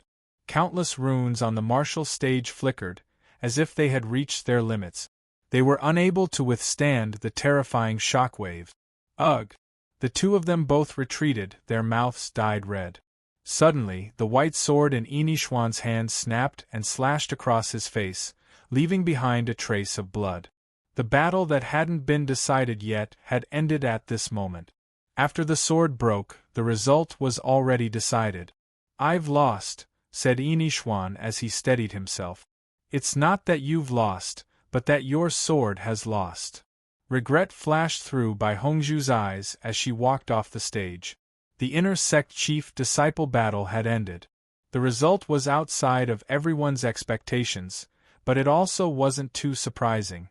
Inishwan and Bai Hongzhu's strength had originally been about the same. It wasn't certain who would win. However, a new expert had appeared amongst the inner sect disciples. Whether or not Bai Hongzhu would be able to maintain her position as number 1 would soon be revealed. On the martial stage, Bai Hongzhu's red robes fluttered in the wind. Looking at the figure in front of her, an awkward expression appeared on her face. She was well aware that the difference in strength between her and her senior apprentice brother was too great. Even some of her moves had been taught to her by her senior apprentice brother. This battle had no meaning at all. I admit defeat. Giving pointers was one thing, but being oppressed in front of everyone was another. Bai Hongzhu didn't have such a hobby, so she directly admitted defeat. The crowd went into an uproar. She admitted defeat without even fighting? That was too unreasonable. "Sister Hongzhu, you're not allowed to admit defeat," shouted Jian Shuer, who had just been defeated by Ning Chen. Everyone followed the voice and looked over. When they saw that it was this demoness, They immediately seemed to have found their backbone and loudly echoed her. Jian Shuer was the granddaughter of the previous sect master. She had cultivated with the previous generation's grand elders since she was young. In terms of seniority, she was shockingly high. However, due to her young age, she had always been suppressed by Yi Nixuan and by Hongzhu. Today, she had probably lost too miserably, which was why she was so angry. Bai Hongzhu also felt a headache when she saw Jian Shuer cause trouble. She hurriedly sent a voice transmission, "Shuer, don't cause trouble. Even master might not be able to defeat senior apprentice brother. The difference in strength between us is too great. There's no way we can fight." No. Jian Shuer was still angry, so she couldn't care too much about it. She directly leapt onto the martial stage and looked at the red-robed youth in front of her. She gnashed her teeth. "Since he's so strong, then I'm not afraid of having a few more people."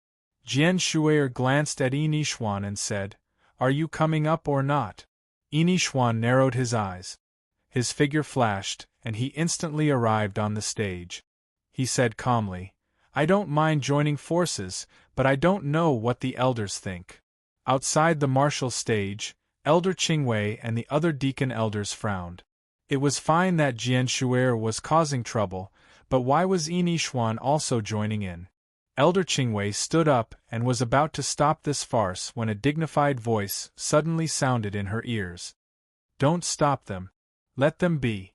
Elder Qingwei's expression changed slightly when she heard the identity of the owner of this voice.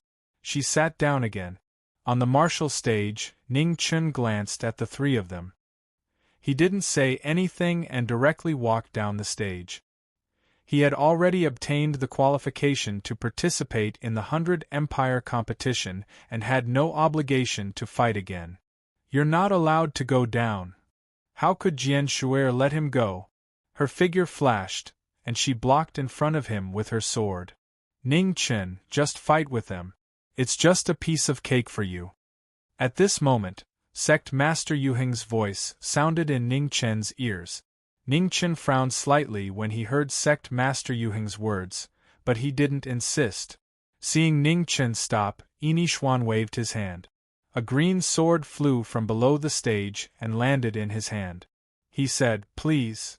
Jian Shuer had been waiting for this moment for too long. She took a step forward, and her sword moved along with her. It was a pity that Hongzhu's eyes also flashed with fighting spirit. She couldn't defeat her senior brother, but with the help of these two people, she might really be able to fight. It was indeed quite embarrassing to admit defeat without fighting. Sect Master Yuheng watched the battle from afar and said calmly, "Do you think the three of them have a chance of winning?" "Sect Master, do you think the three of them together can defeat Xiao Wuming?" Xiao Wuming didn't answer directly and asked back. He didn't agree with this battle just now. If it was a battle of two different levels, not to mention Ningchen, even he wouldn't have much interest in fighting. Sect Master Yuheng chuckled and didn't say anything else. On the martial stage at the peak of the mountain, the three of them joined forces to fight the phoenix. Before their swords arrived, they felt a shocking sword pressure sweeping over. The swords in their hands were immediately blocked. What a monster! Jian Shuer was shocked. She took a step forward and leaped into the air. She channeled her energy into her sword and slashed down with the momentum of falling from the sky. Ning Chen was as still as a mountain. He used his fingers to block the sword. Jian Shuer's sword couldn't even move half an inch. Just at this moment, the divine tree's sharp edge appeared behind him. It was so fast that it disappeared in the blink of an eye. Ning Chen turned his body and used his fingers to deflect the force. Jian Shuer staggered and her sword clashed with the sharp edge. With a soft sound, the sword shattered. Ning Chen waved his hand and knocked Jian Shuer out of the battle. Seeing that the situation was unfavorable, Yi Nixuan didn't continue fighting. He used the advantage of his body and condensed his quintessence to draw lightning into his sword. Ning Chen squinted his eyes and his red clothes instantly disappeared. When he reappeared, he was already in front of the former. He condensed his quintessence and blocked the sword. With a bang, Inishwan flew out of the martial stage before he could make a move. In the blink of an eye, only Bai Hongzhu was left in the battle. The three young geniuses couldn't last more than a few rounds. The huge gap in strength was revealed once again. This time, Jian Shuai didn't mess around. She looked at the broken sword in her hand in a daze. She didn't understand where the gap between them was. Bai Hongzhu's expression also flashed with confusion. She originally thought that she could barely fight with her senior brother if she joined forces. She didn't expect the gap to be so huge. The sword is a weapon to kill. Ning Chen left this sentence and walked down the stage. The gap between them wasn't a secret. It was just that Bai Hongzhu and the others couldn't truly understand it. When they experienced true life and death situations, they would be able to deeply understand what a sword was, and what a weapon for killing was. Chapter 419. Under the bright moon, Ning Chen was sitting in front of a table in a wooden house at the foot of the mountain. He was polishing Yama's sword with the help of a lamp. The sword had been sealed for nearly 10 years. Aside from using it to scare Black Tortoise a few days ago, he hadn't used it again. When fighting with others, swords and blades were ruthless. Injuring and killing were just a matter of thought. He had killed too many people and didn't want to stain the sword in his hand with blood again. Hopefully, in this 100 Empire competition, this sword wouldn't need to be unsheathed again. The reason he came to Nanling this time was to find a way to awaken Ghost Girl. He owed too many favors in this life. No matter what method he used, he had to wake her up. "Young master, are you still not going to rest?" The wooden door creaked as Ruoshi walked in and asked softly. "I'm just about to rest. By the way, Hongzhu and I will be leaving in 2 days. You should come with us," Ning Chen said. "This time it's a serious matter. Ruoshi won't be going. I'll be a burden to you." Ruoshi smiled gently. "It's fine, it's decided." Ning Chen knew Ruoshi's worries and didn't say anything more. Nanling was different from the Divine Continent. In this strange place, Ruoshi only had him to rely on. He couldn't leave her alone. Moreover, without this girl by his side, he wouldn't feel at ease along the way. Ruoshi's eyes flashed with a trace of joy. Although she didn't want to cause trouble for the young master, she still wanted to go with him. Dang dang. At this moment, there was a knock on the door and a pleasant voice sounded. "Senior brother, are you resting?" "It's Hongzhu," Ruoshi whispered. Ning Chen frowned. Why did she come down the mountain at this time? "Come in," Ning Chen said. Red Bamboo pushed open the door and saw Ruoshi inside. Breathing a sigh of relief, she stepped forward and respectfully said, "This Red Bamboo is here to thank Senior Brother for gifting me this sword. Thanks to this sword, this Red Bamboo was able to win today's battle. The one you should thank is not me, but your master and sect master Yu Heng. My deal with them is to help Yu Heng win the top 3 positions in this 100 Empire competition. The stronger you are, the more likely this deal will succeed," Ning Chen calmly said. "Young master, don't keep people at arm's length." Ruoshi couldn't stand it anymore, so she gently punched her young master and whispered, "Hongzhu didn't forget to come over to say thank you even though it's already so late. Don't treat her like a guest, she is still your junior sister." Ever since the eldest grandson passed away, the young master's temperament had become even colder. She was not as good as that concubine, so she could only try to persuade him from the side. "Have a seat." Hearing Ruoshi's reminder, Ning Chen sighed in his heart and softened his tone. Hongzhu gratefully glanced at Ruoshi and sat down at the wooden table. Every time she talked to her senior brother, she would feel very nervous. She was afraid she'd say the wrong thing. After knowing each other for so long, although her senior brother would answer her questions one by one, but no matter how many times she came, his attitude was no different from the first time they met. It was as if he was facing an ordinary stranger. "Senior brother, you should give this sword a name," said Bai Hongzhu softly as she took out the strange sword from its scabbard. Ning Chen looked at the sword in front of him and fell silent. After a long time, he opened his mouth and said, "Everlasting fragrance." Hearing this name, Hongzhu was startled at first, but then a dazzling color flashed in her eyes. Everlasting youth, is this what it means? The name was simple and easy to understand. Carried the most heartfelt blessings. Ning Chen had given it a name with great care. After all, they had known each other for a while. Although they were only martial siblings in name, he still sincerely wished that the red bamboo of regret would be like a sword in its scabbard. Hongzhu likes this name very much, thank you, senior brother. Hongzhu softly said. After saying that, it was a pity that Hongzhu hesitated for a moment, but she still carefully said, Hongzhu understands a little of what senior brother said on the competition platform today, but I can't figure out what deeper meaning it has. I hope senior brother can guide me. Senior brother said that a sword is a weapon to kill, but this didn't seem to be too difficult to understand. She also couldn't figure out why there was such a big gap between them. If I wanted to kill you, what do you think your chances of surviving are? Asked Ning Chen as he placed the Yama King's sword that he had cleaned on the table. Not even 10%. Hongzhu thought for a moment, then spoke the truth. Although her cultivation was higher than her senior brother's, the difference in their true strength was too great. Today, on the stage, the feeling of every single move being sealed made them feel deeply powerless. She really couldn't understand why the moves they had bitterly trained for so many years and were so proud of were all flaws in her senior brother's eyes. Could it be that they hadn't trained enough? Wrong. Ning Chen looked at the woman in front of him and explained, actually, it's extremely difficult to kill a 3-disaster expert. A person's survival instinct in desperate situations is beyond imagination. The reason you think so is because you've never experienced such a desperate situation before. Back then, in order to deal with the Du-Yi Temple's abbot, the King of Calamity, the Martial Lord, and the Master of the 4 Extreme Realms, it had been extremely difficult.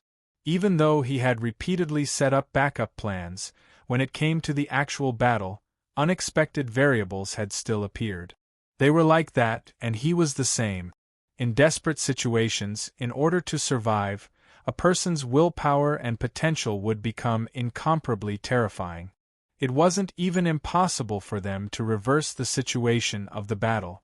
Of course, if the opponent's strength reached the level of the Yama King, everything would be different. After all, the difference between a human and a god was not something willpower could change. Your sword will instinctively become the last thing you can rely on when you're in the most dangerous situation. At that time, the essence of the sword will be extremely clear. Kill your opponent and survive, said Ning Chen calmly. No one would think about nonsense like benevolence, righteousness, and morality when they were in desperate situations. He couldn't do that, and those legendary ancient sages couldn't do that either. Hongzhu seemed to understand, but she didn't. Confusion flashed through her eyes and she said, Hongzhu still doesn't quite understand. What does this have to do with the difference in strength between me and senior brother? Ning Chen wasn't in a rush.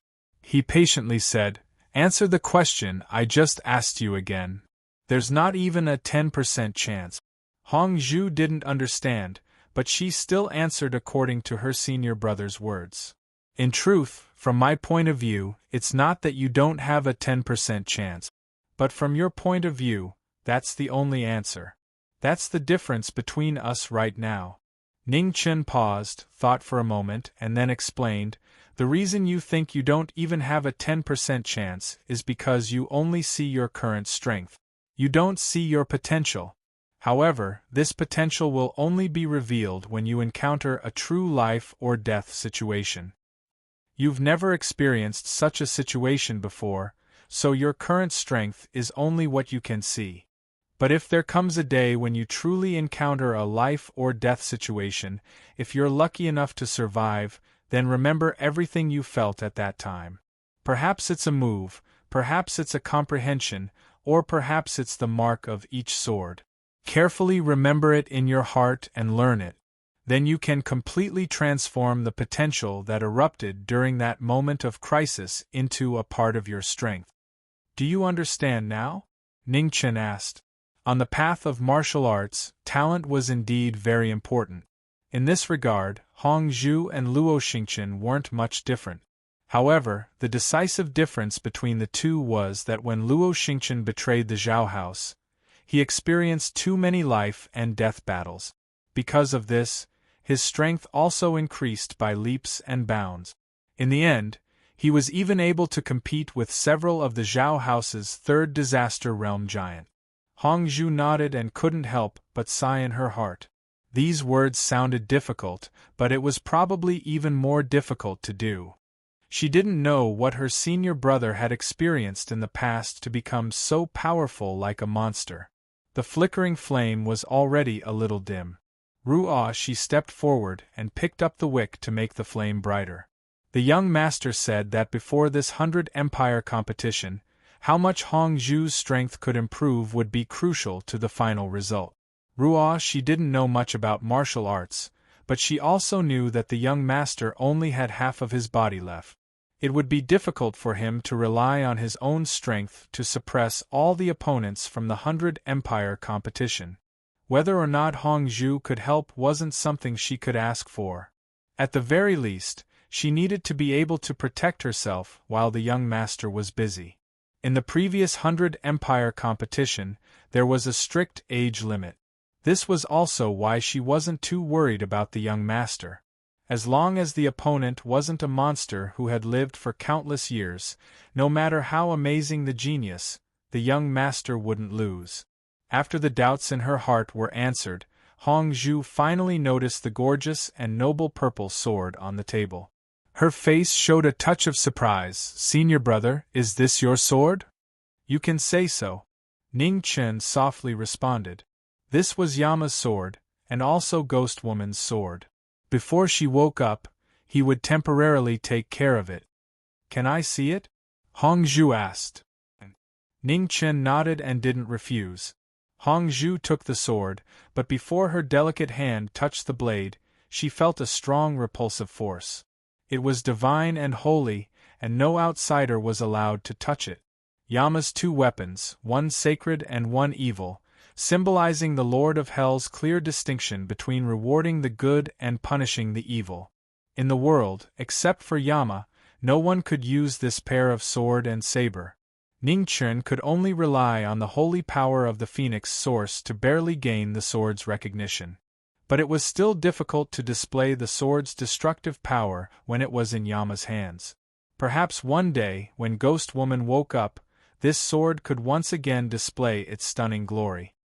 Senior brother's sword seems to have not been used for a long time, Hong Zhu said as she returned the sword.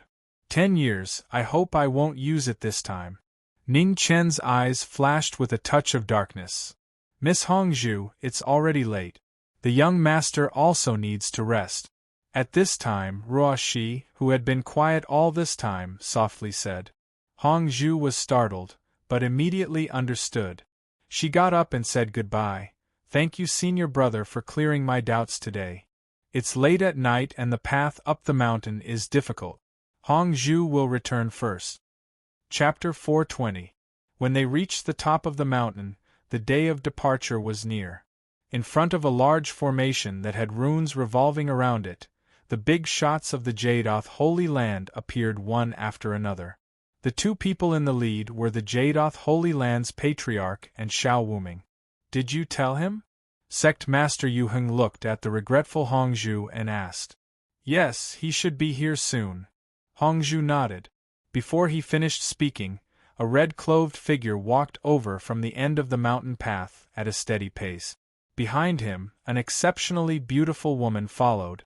Her gentle gaze had only been on her young master from the beginning to the end. What a pervert! Jian Shui still didn't have a good impression of a certain person. She wrinkled her nose. On the side, Yu Heng and Xiao Wuming acted as if they hadn't heard anything. Jian Shui's status was the most special on the mountain. She had the protection of several previous Grand Elders. No one dared to provoke her. When Ningchen arrived, He stopped and nodded at the two in front of him. Hongzhu, Shui, it's time. Let's go. Yuheng calmly said. Ning Chen's eyes flashed. What was going on? Shouldn't the person who obtained the last spot be Yinixuan? Senior apprentice brother, there was a sudden change. I'll explain it to you on the way. Hongzhu transmitted. Ning Chen nodded and didn't ask any more questions. He bid farewell to Yuheng and Xiao Wuming and brought Ruo Shi to the side of the formation. As the four of them entered the formation was activated. Amidst the dazzling brilliance, the four figures gradually faded and disappeared in the blink of an eye.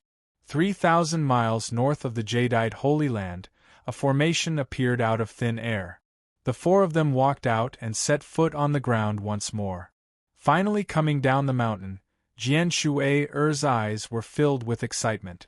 With a flash of her figure, she rushed forward at a rapid speed. After traveling 300 meters, she found that the other three hadn't followed. She couldn't help being puzzled and turned back. Do we have to walk? Jian Shui looked at Hongzhu.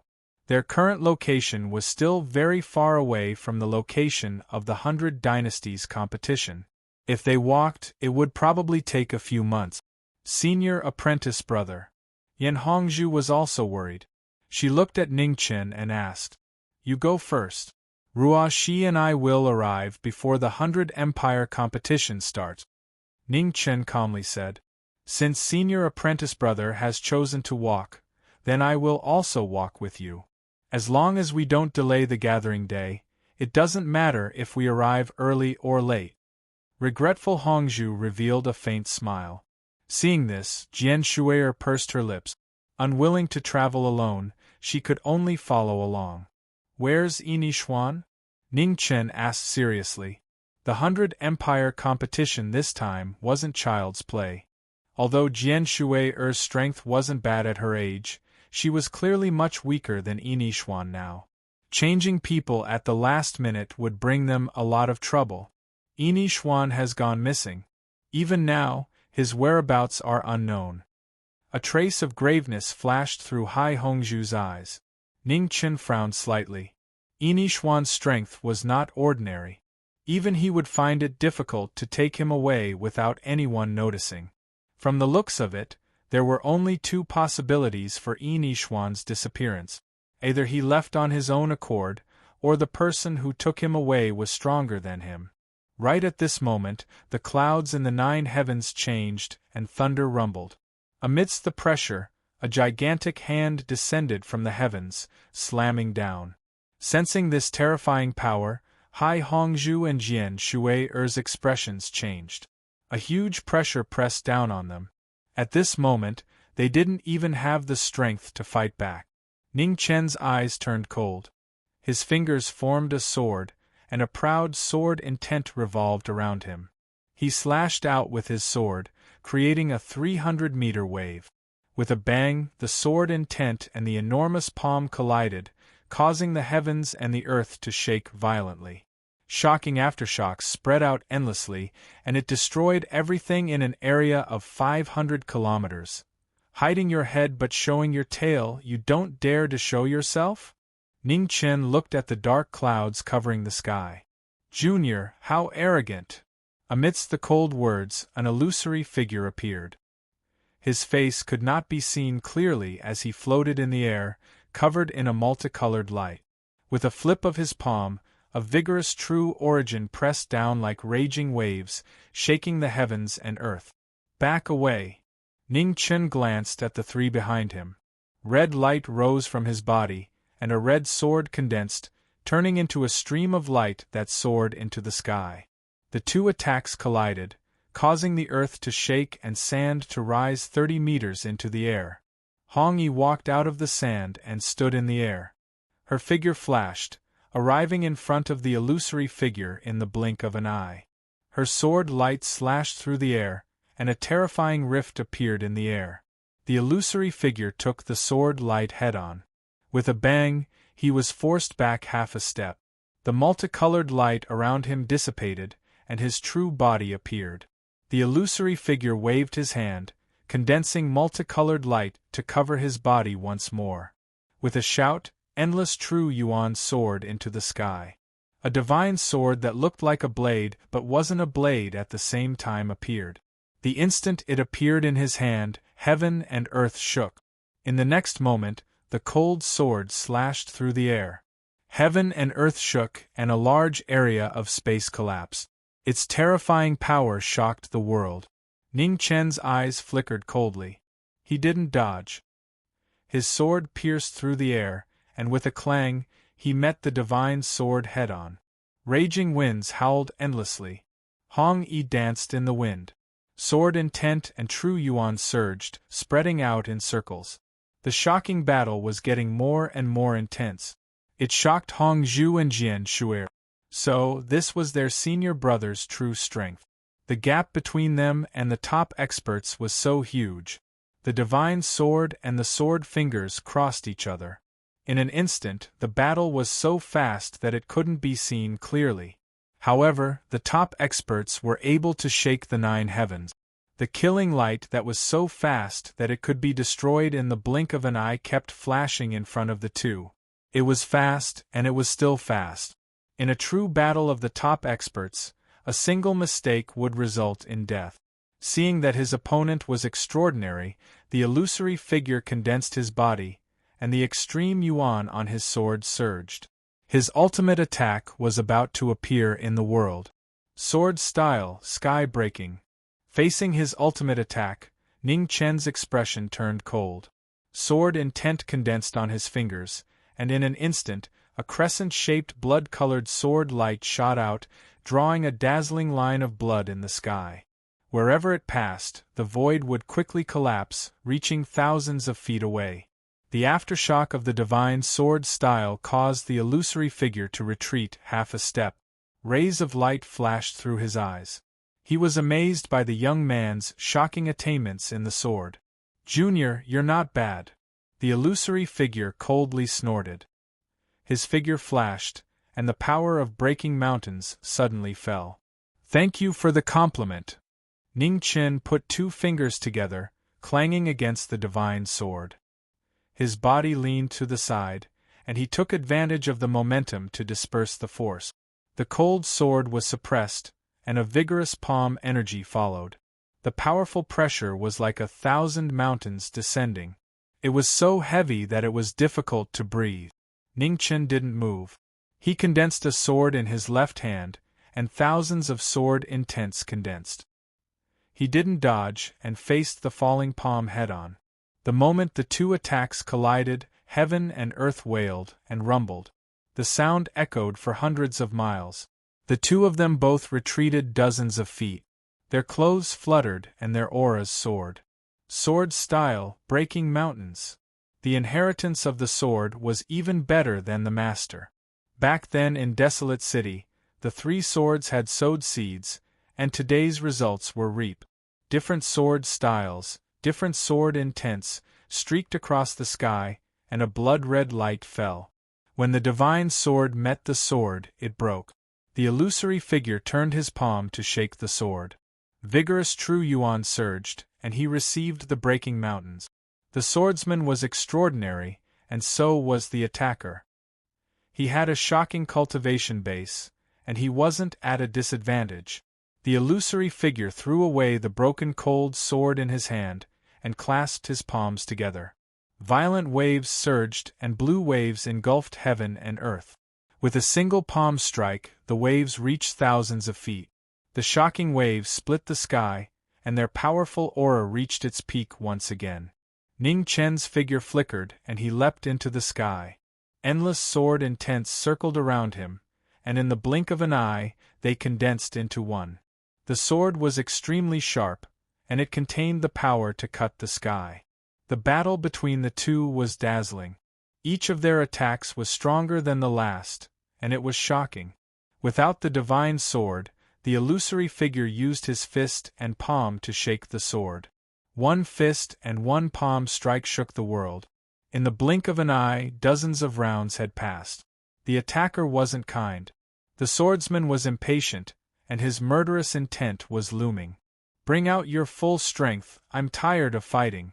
Ning Chen turned his palm and pushed the person in front of him away. With a wave of his hand, Yama's sword appeared in the void.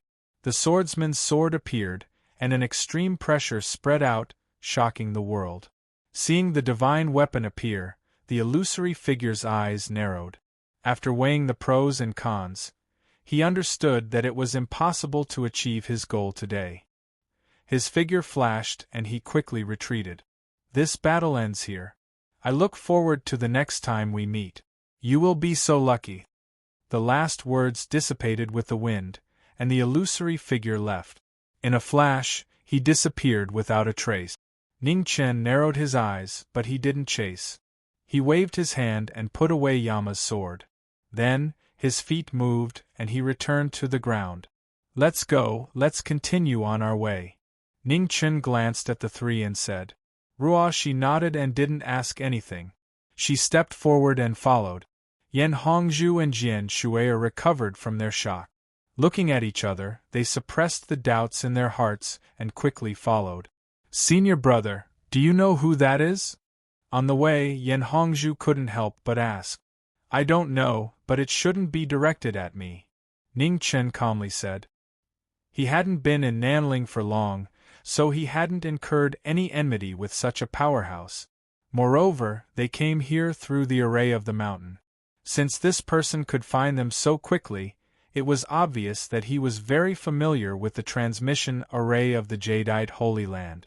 The 100 Dynasties competition was imminent, and the situation was very complicated. There were too many people who could be suspicious. It could be premeditated by other inheritances, or it could be an internal problem of the Jadeite Holy Land. Perhaps this person's target is me. At this moment, Jian Shuai-er's expression flashed with a touch of sadness. Shuai-er, don't think too much. It won't happen. Yan Hongzhu sighed softly and comforted. Ning Chen heard a trace of something unusual. He also heard that Jian Shuai-er was the granddaughter of the previous sect master. However, the previous sect master's bloodline was cut off in the generation of Jian Shuai-er's father. They were all killed overnight. The current sect master and law enforcement elder were the direct disciples of the previous sect master. In order to investigate what happened that year, they used almost all the power of the Jadeite Holy Land. However, in the end, they couldn't find anything. Jian Shuai was the only surviving orphan. Several previous Grand Elders personally took care of her because they were worried that another accident would happen. Then it makes sense. After thinking for a moment, a cold light flashed in Ning Chen's eyes. He roughly understood what was going on. Chapter 421. Above the wilderness, the moonlight sprinkled a faint chill. The bonfire flickered, reflecting different bright and beautiful faces. Needless to say, Ruo Shi and Hongzhu, although Jian Shuai was a bit unruly, but in terms of appearance she was also a rare beauty. What happened during the day obviously had a big impact on Jian Shuai. At this moment, she was sitting quietly by the bonfire in a daze without saying a word. Ruo Shi stepped forward and comforted her in a low voice. In terms of personality, this courtesan who had once stunned the entire Great Xia imperial city was much kinder than her son. Seeing Jian Shuai in a low mood, she couldn't bear it. Jian Shuai forced a smile and said, I'm fine. I just remembered something from the past. Not far away, Ning Chen looked at the eastern night sky and stood silently. His calm and cold aura clashed with the blood red around him, which was extremely contradictory. The phoenix was proud and blazing all its life. However, after transforming into a knowing destiny phoenix, it became indifferent and rational. No one knew whether this was good or bad, because no one had ever experienced such a change. Hongzhu looked at the former with a flash of worry in her eyes. In today's battle, when her senior brother was about to hold his sword, the faint killing intent that appeared was terrifying even though it didn't fully erupt. Now, she finally understood why her senior brother had been unwilling to use his sword. She didn't know what her senior brother had experienced in the past. If she hadn't seen it with her own eyes, it would have been hard to believe that there was such an astonishing killing intent in the world. It was almost condensed into a substance. A person's temperament would change with experience. If one killed too much, their heart would also be killed. For thousands of years, most cultivators who fell into the demonic path were influenced by their own killing intent. However, she had never heard that a person's killing intent could condense into a substance. Even if one fell into the demonic path and killed thousands, tens of thousands, or even hundreds of thousands, a person's strength was ultimately limited.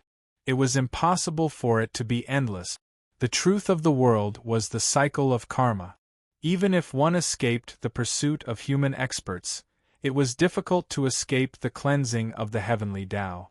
The more killing intent one had, the more intolerable it would be. Every great tribulation was as difficult as ascending to heaven. Hongzhu couldn't hide the worry in her eyes. Her senior brother was close to the last tribulation of the fifth tribulation realm. Once he reached it, he would definitely attract the most terrifying tribulation. Under the moon, Ning Chen looked into the distance and pondered quietly. Bit by bit, he sorted out what happened today. Judging from the various signs, it was most likely not a coincidence that Jian Shui went down the mountain. Someone had deliberately urged her to do so. Combined with what happened today, it was not difficult to explain Yin Yishuan's disappearance.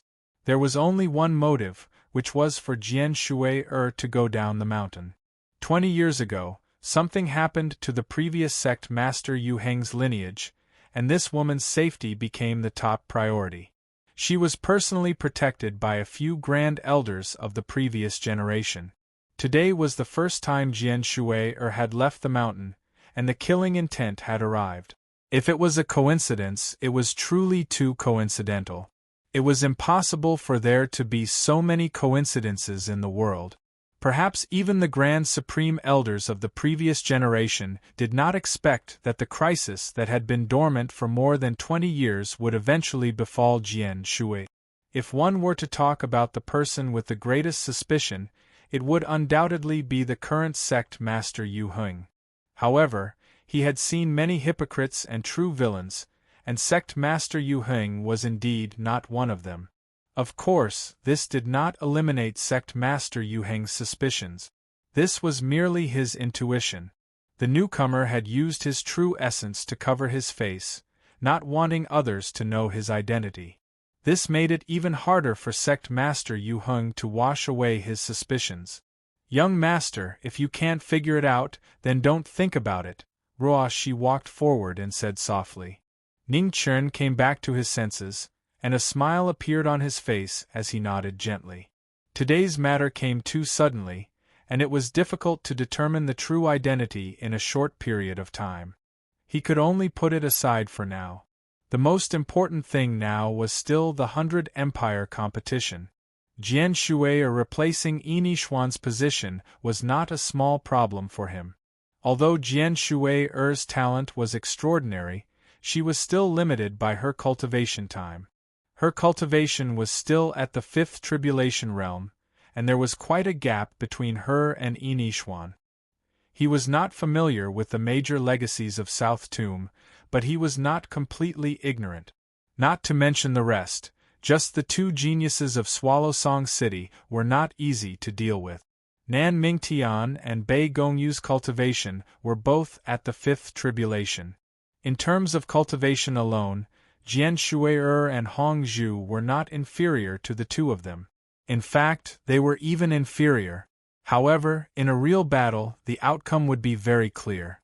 Among the three spots from the Tianshu dynasty, Nan Mingtian and Bei Gongyu should at least occupy one of them with their strength. It was not impossible for them to come together. These two were true geniuses who had grown from battle.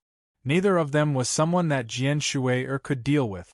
Hongzhu was slightly better, but after all, she had the advantage in cultivation.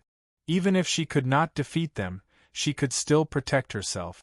This time, their opponents were not only the Tianshu dynasty, but also the Migres dynasty, Myriad World Mountain, and countless other legacies. It was hard to say that there were no geniuses who were stronger than Nan Mingtian and Bei Gongyu. There was never a lack of geniuses. Even though he didn't have the condition to guarantee the safety of Hong Zhu and Jian Shuer in his deal with Sect Master Jadoth, both of them had extraordinary statuses in the Jadoth hallowed grounds. If any one of them were to suffer an accident, it would be a great variable to their deal. Senior brother, we will enter the territory of the Migres dynasty tomorrow. Migres and Yuheng have always been at odds. We have to be careful. Hongzhu stood up and walked forward, reminding him softly. Oh! A strange look flashed in Ning Chen's eyes. He did not know there was such a thing. The strength of the Migres dynasty was not weak. It seemed that their journey would not be too peaceful. As the night deepened, Ruoshi fell asleep not far from the bonfire. For 10 years, no matter where he went, as long as Ruoshi was by his side, Ning Chen would choose to walk together, just like the most ordinary young master and maid. A mortal's life was far less long than a martial artist's. After experiencing life and death parting again and again, Ning Chen cherished the remaining warmth around him. It was even more important than his own life. The night wind was slightly cold. Only the side of the bonfire was still so warm. The dancing flames crackled from time to time. Ning Chen stood by the bonfire all night, adding firewood from time to time. He was silent. The light of the fire shone on his red clothes, as if it was stained with blood. It was very dazzling. When dawn came, a touch of white rose in the east, gradually dispelling the darkness. Hongzhu and Jian Shuer woke up from their meditation. Ruoshi also woke up. Seeing the red clothes on her body, her beautiful face showed a touch of gentleness. Ruoshi got up and put the red clothes on her young master again. She did not say any words of thanks. After so many years of getting along, some words had become unnecessary. Ning Chen looked back and smiled softly. Get ready, let's continue our journey. Ruoshi nodded and responded. It didn't take long for the four to set off on their journey. The boundary of the Migres dynasty was not far. To reach the gathering place of the 100 dynasties, the Migres dynasty was an unavoidable path. Migres and Yuheng were not on good terms. However, Ning Chen didn't care too much. He didn't like to cause trouble, but he also didn't like to avoid it. If he couldn't avoid it, he would just fight. Migres's boundary. The four walked over. In front of the Jiatian Pass, the Migres dynasty had obviously been waiting for a long time. There were 100,000 soldiers. In addition, one of the 3 disasters and 10 Xiantian masters were there. The powerful formation was shocking. Ning Chen glanced at the sealed pass in front of him and condensed a sword with his finger. A red brilliance rose, and the sword split the sky.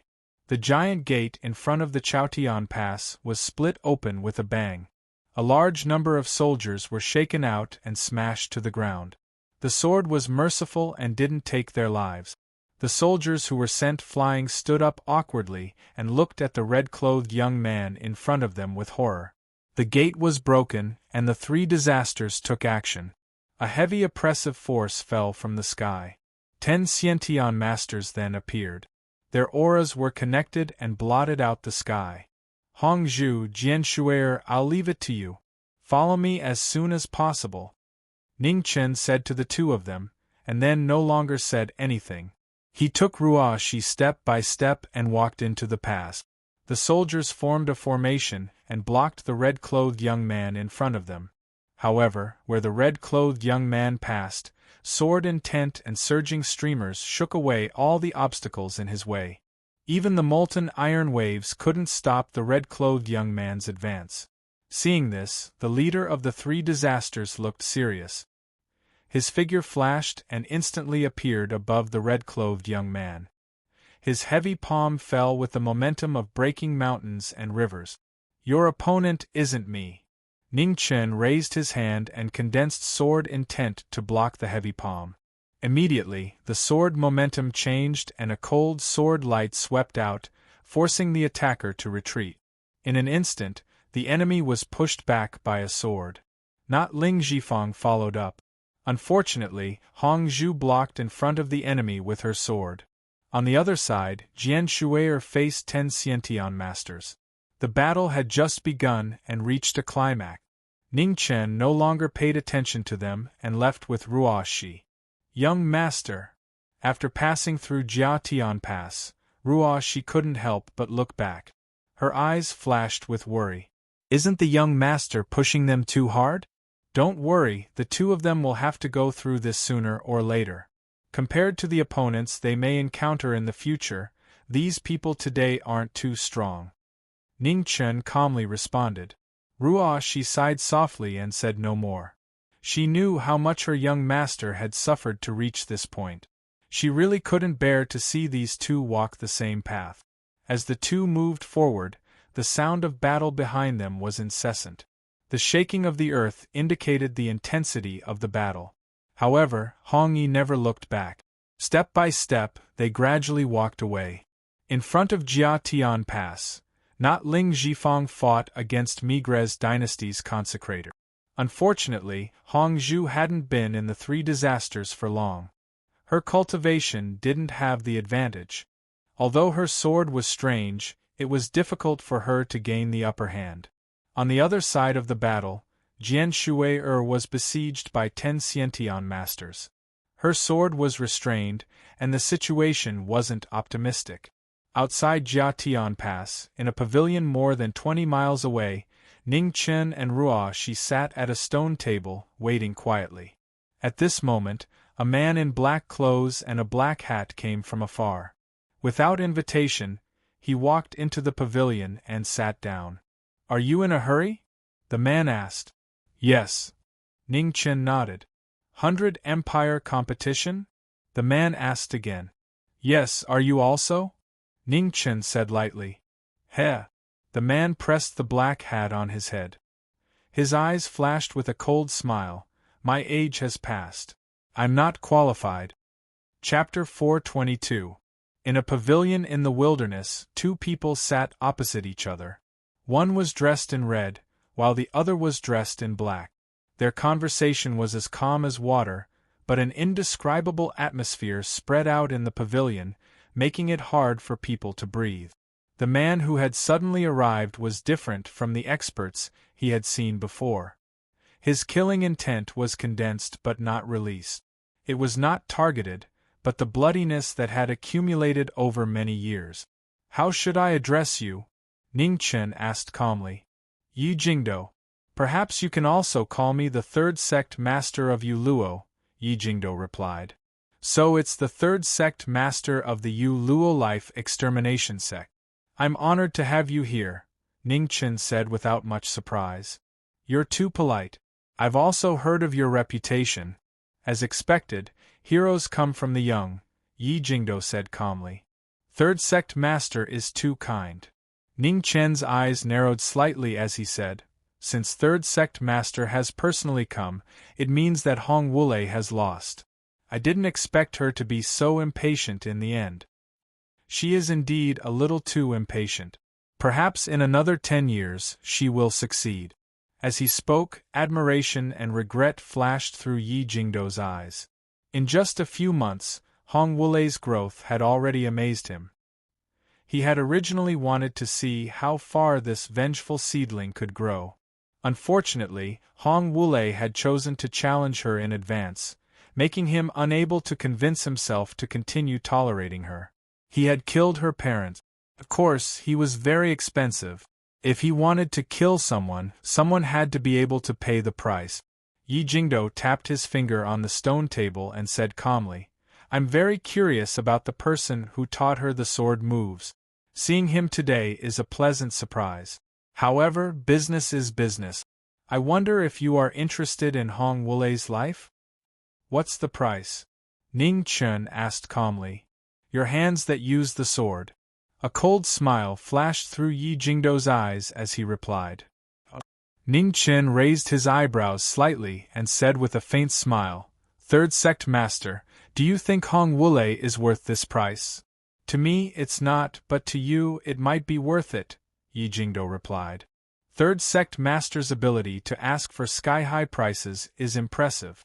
I just don't know if your sect has the ability to accept this price? Ning Chen's smile as he said indifferently. Since he dared to open his mouth, Yuluo extermination naturally has the appetite to swallow any consequences. As soon as he finished speaking, Yi Jie's fingers, which were tapping on the stone table, stopped. The aura on his body moved slightly, and his black robe fluttered. A sword that was hidden deep in its scabbard could be vaguely seen. The powerful sword had yet to be revealed, but it made people feel a deep chill. The number 1 swordsman of Yuluo's life extermination gate had the guts to do so, but he also had the ability to do so. The stalemate situation was on the verge of breaking out. Ruoxi's mind was clear and she consciously retreated to the side.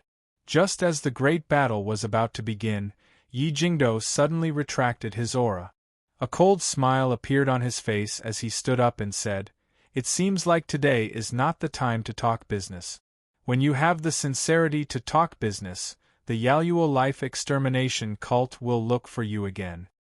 Then I ask 3rd Sect Master to keep this bargaining chip. Although I don't think Hong Wulei has much value, maybe one day I'll change my mind and pay a visit to your sect," Ningchen said lightly. "Yi Jie awaits your arrival at any time." As soon as he finished speaking, Yi Jingdo turned and left. After 2 steps, he disappeared. Ning Chen's eyes looked in the direction of the former's departure. A cold light flickered in his eyes. This person was not easy to deal with. At the very least, his strength was not inferior to Xiao Wuming's, or even stronger. It was rumored that among the 3 sect masters of Yu Luo's life extermination sect, Yi Jingdo's cultivation in the sword was the most unfathomable. Hong Wulei was too impulsive. In the face of such a powerhouse, how could he take the risk to challenge him before his wings were fully developed? On the side, Ruoxi's eyes flashed with worry, but she didn't say anything. She knew that this Yu Luo's life extermination sect was very powerful. She couldn't cause trouble for her young master. "Don't worry, Hong Wulei will be fine for the time being. After the 100 Empire competition is over, I will seriously consider this matter." Ning Chen looked at the woman beside him and promised. Although he didn't care too much about Hong Wulei's life or death, he couldn't ignore Ruoxi's feelings. A trip to Yu Luo's life extermination sect would bring a lot of trouble, but it wasn't impossible. "Thank you, young master," Ruoxi said gratefully. Ning Chen smiled gently and said, "It's what I should do. I can't call you young master for nothing. I have to do something." Outside the pavilion, the scorching sun gradually moved to the west. Seeing that another day was about to pass, in the distance, Yan Hongzhu and Jian Shui'er finally caught up. Both of them seemed to have suffered some injuries. Their breaths were chaotic, sometimes strong and sometimes weak. "Not bad." Ning Chen nodded without leaving a trace. What these 2 lacked the most was the tempering of real battles. In the future 100 Empire competition, the test would be extremely harsh. Being able to take the first step today was a good thing after all.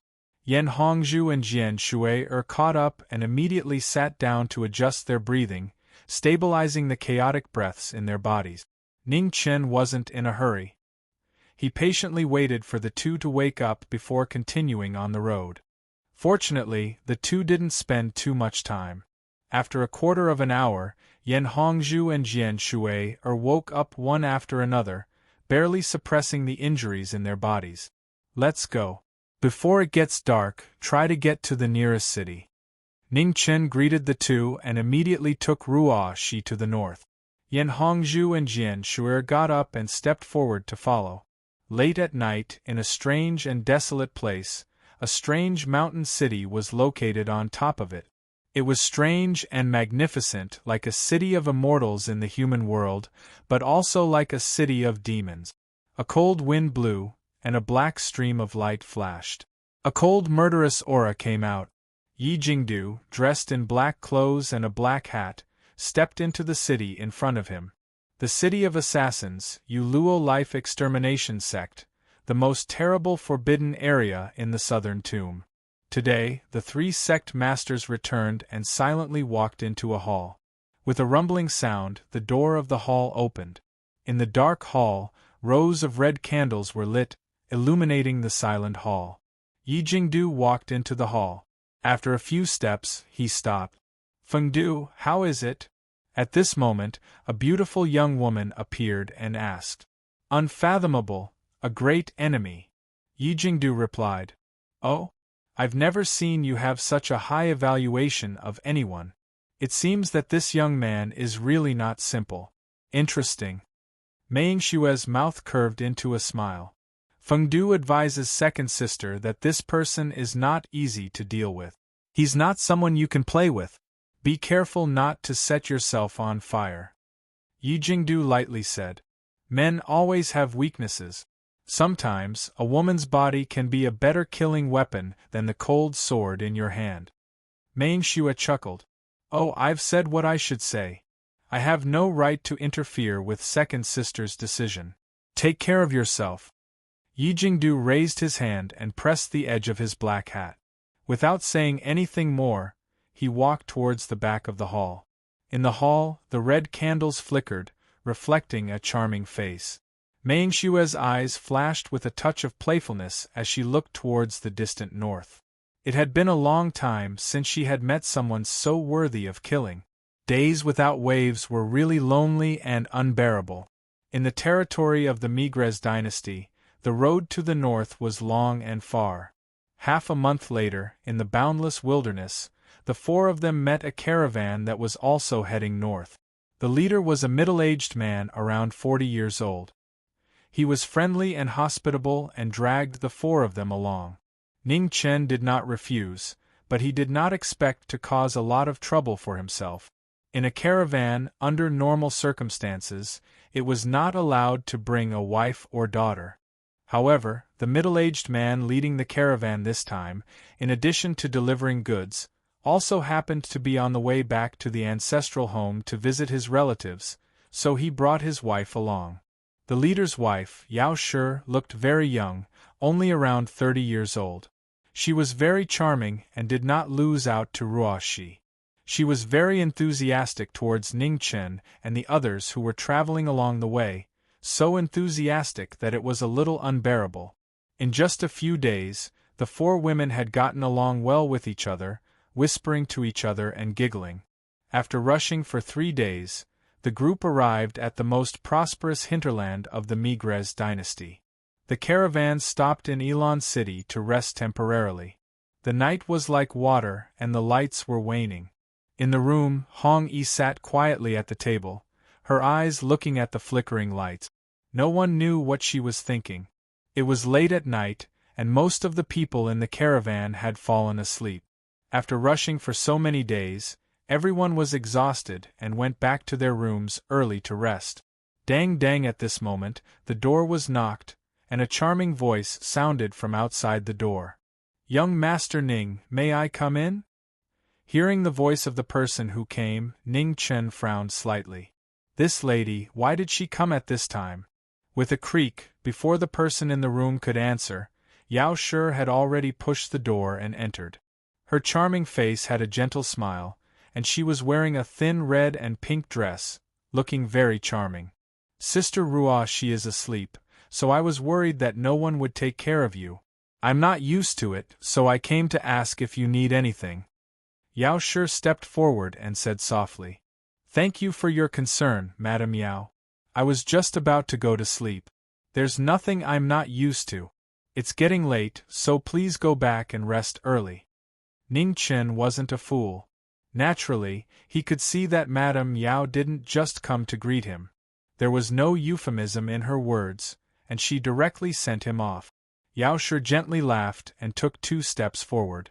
Arriving in front of the young man in front of her, she wrapped her arms around his neck and bowed, saying, "Young master, to keep people 1,000 li away, isn't that too impolite?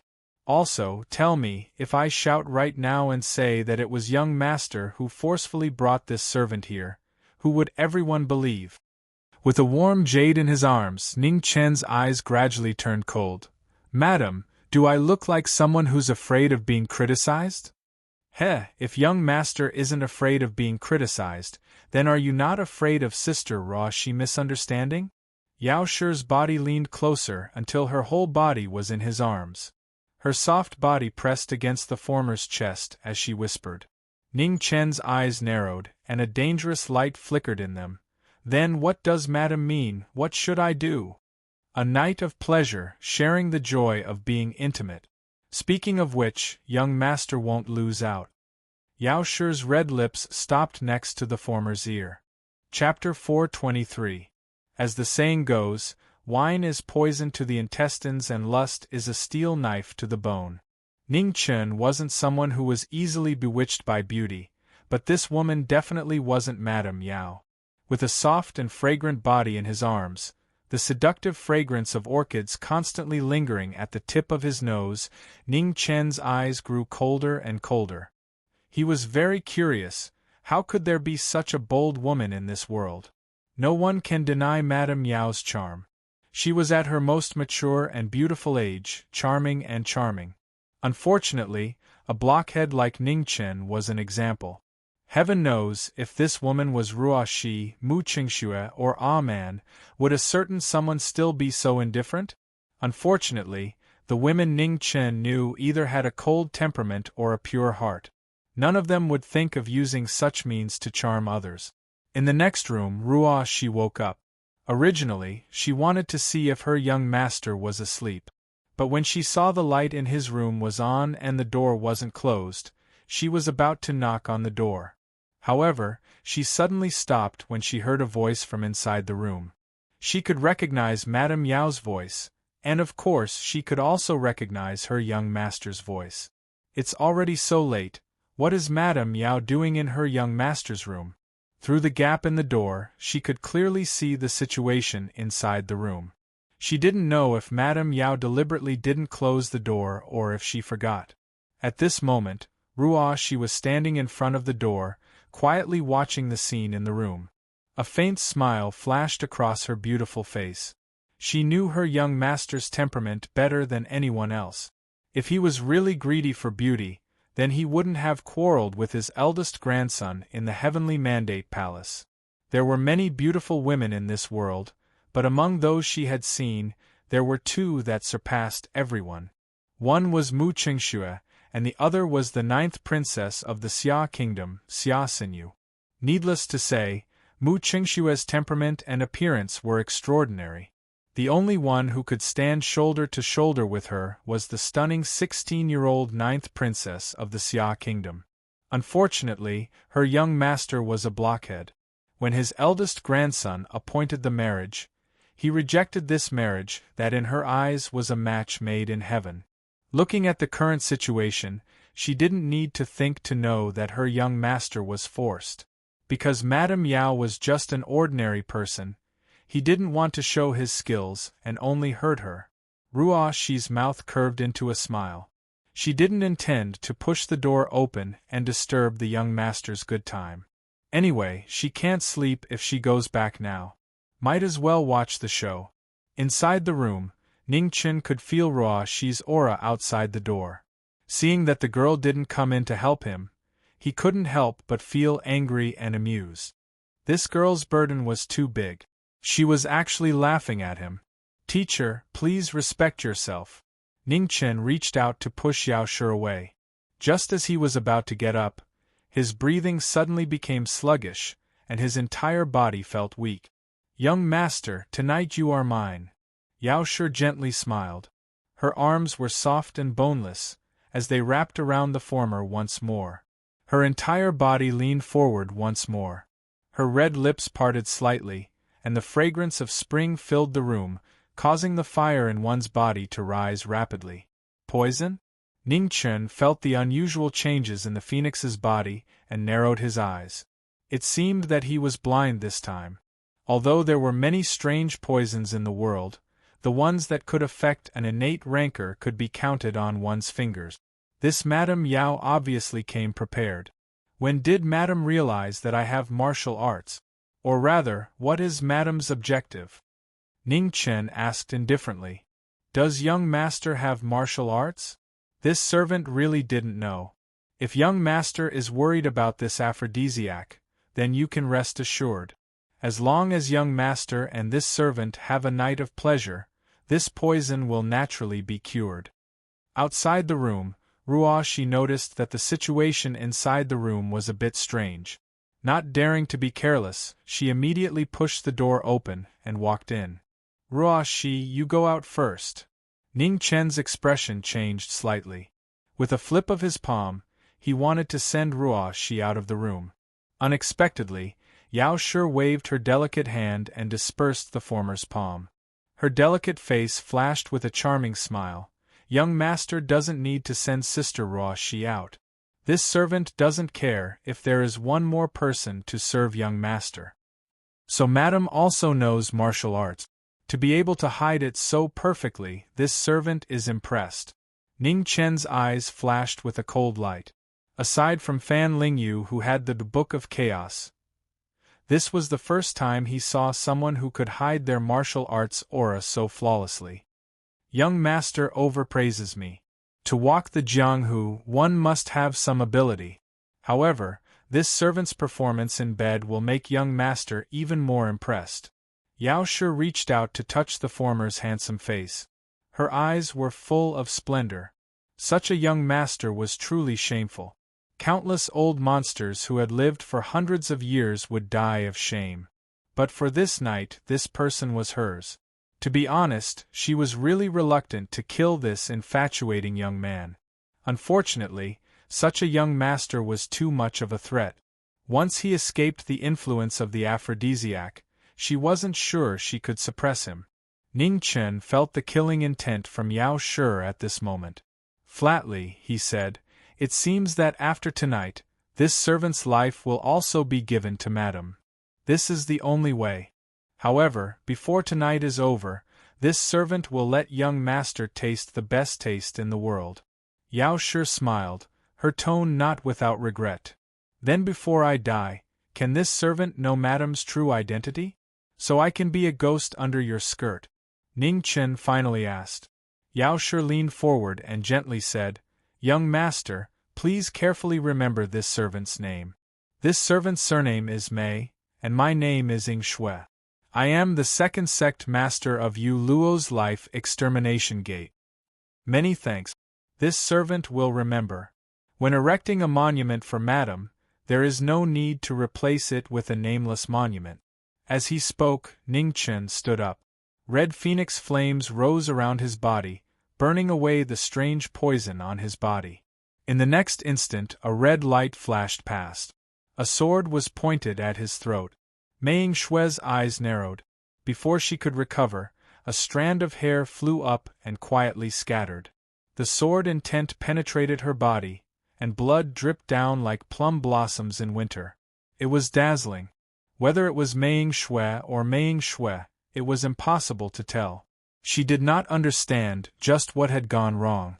How could he still have the strength to attack after being poisoned by the aphrodisiac? Within the silent hall of Yu Luo's Life Extermination Gate, a life tablet cracked and fell onto a table. Spiritual energy silently dissipated. In front, a black-clothed man with a black hat looked at the cracked life tablet on the table. His cold face did not change at all. After looking at it for a moment, he turned and left. He had already warned her, but she still insisted on doing it. She could not blame anyone. Bang! The door to the hall closed while the rows of candles were completely extinguished, causing the hall to return to a cold and silent state once more, and there wasn't a trace of aura left. In the inn's room, Ning Chen glanced at the lifeless Mei Yingshue lying on the ground. With a flip of his palm, a phoenix shadow appeared behind him. A red light flashed and temporarily swallowed her into the phoenix's body. Just as the figure of the phoenix disappeared, a familiar fragrance suddenly wafted into his nose from behind. Before he could react, a warm and delicate body leaned close to him and hugged him. "Young master," Ruoshi's red lips parted slightly. Her eyes gradually blurred and her body temperature continued to rise. Half of her clothes were undone, revealing a large area of snow-white skin. Ning Chen, who could deal with Mei Yingshue indifferently and unmoved, couldn't help but feel his heart sink at this moment. Cold sweat dripped down his forehead. This is troublesome. He almost forgot about this girl. Although he had the phoenix flames and was not afraid of any strange poison, this girl was not. Worried about hurting Ruoshi, Ning Chen didn't dare to force her away. Reluctantly, he turned around and tried to break free from the former's grasp. The process was very difficult. Ruoshi's arms were tightly wrapped around him. Every time he broke free, she would hug him again. Her snow-white skin was faintly discernible. A certain person was not a saint. The cold sweat on his forehead indicated that he was not a gentleman. In fact, Ruoshi's heart was easier to see than anyone else. As long as she could stay by young master's side, she didn't care about anything else. She just wanted to be young master's maid who served tea and water. She didn't want to go one step further. After a long time, Ning Chen reluctantly broke free from Ruoshi and placed her on the bed. Just as he was about to circulate his energy to help her expel the poison, he didn't expect a pair of arms to wrap around him again. Young master, Ruoshi's clothes had slipped down most of the time. The skin under her underwear was faintly discernible. It made one's blood boil. Your young master must have owed you in a previous life. Ning Chen smiled bitterly. Once again, he grabbed the entangled arms and broke free. While enduring the torture of his maid, he circulated his energy to expel the poison. The process of expelling the poison was extremely difficult.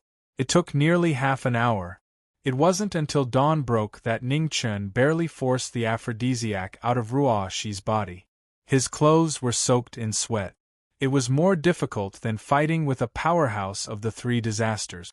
After the aphrodisiac was dispersed, Ruoshi fell into a deep sleep. Ning Chen used his phoenix energy to adjust her body. After replenishing her vitality, he leaned against the bed and closed his eyes for a short rest. An hour later, the sky outside the door was already bright. It was a pity that Hong Zhu and Jian Shui'er didn't see Ruoshi's figure. When they found that Ning Chen's door had not been opened, they immediately understood.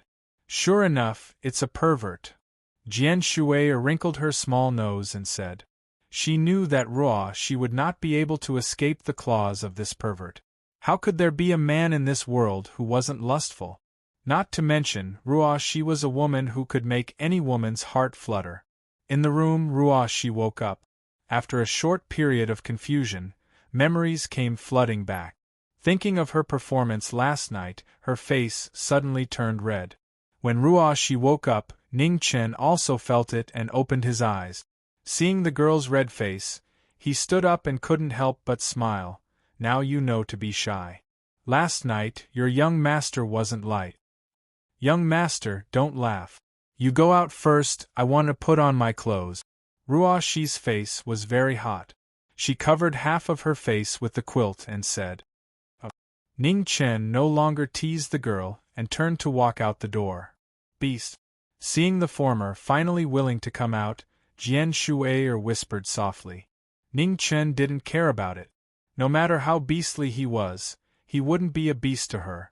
Not long after, the door creaked open again. Ruoshi walked out with a red face. When she saw the three people waiting outside the room, her face immediately became redder. Jian Shui'er was surprised.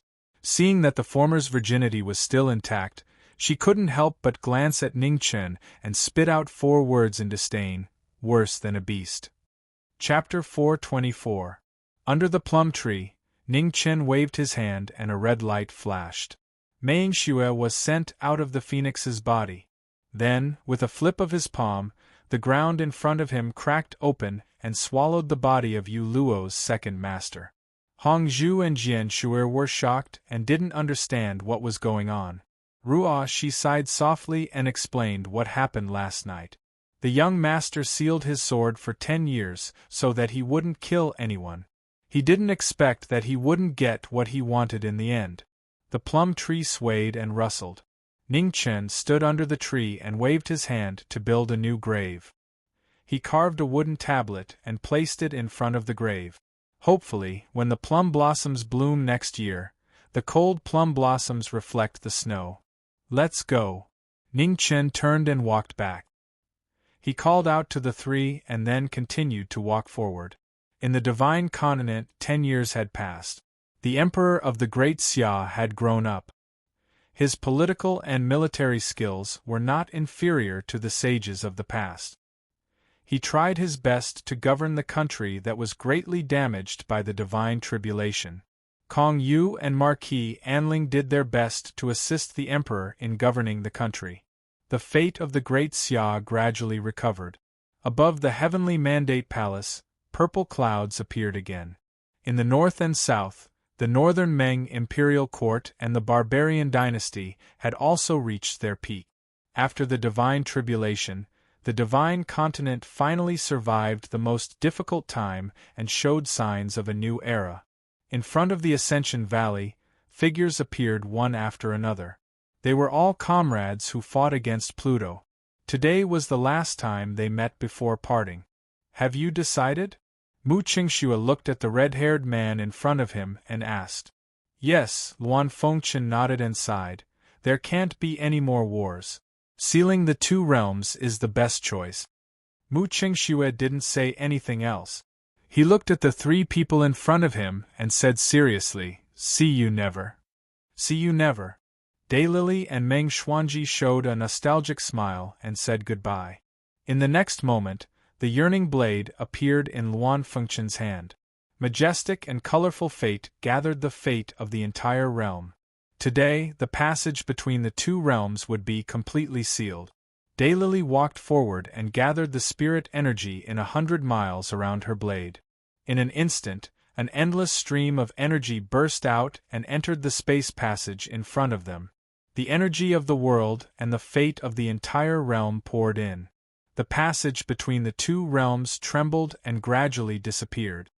Let's go. Since the two territories were about to be sealed, they could not stay for long. Luan Fengchen called out to the two people beside him and walked in. Wang Yu and Meng Xuanji nodded. They took one last look at the beautiful divine land in front of them and followed after him. Three figures, one in front and two behind, disappeared into the space channel. The son of the Holy Land who looked up at peace, the flawless Taoist figure that was rarely seen in 1,000 years, and the stunning dream lord of the highest heavens, returned to the four poles and stayed away from the disputes of the human world. After the three of them entered, the spatial tunnel disappeared. A pure white divine weapon flew back and stabbed into the ground. Please return this saber to him. Many thanks. His final voice reverberated between heaven and earth. A cold wind blew past, dissipating without a sound. Mu Qingxue silently walked forward and pulled out the saber of remembrance. Her beautiful eyes flashed with a sigh.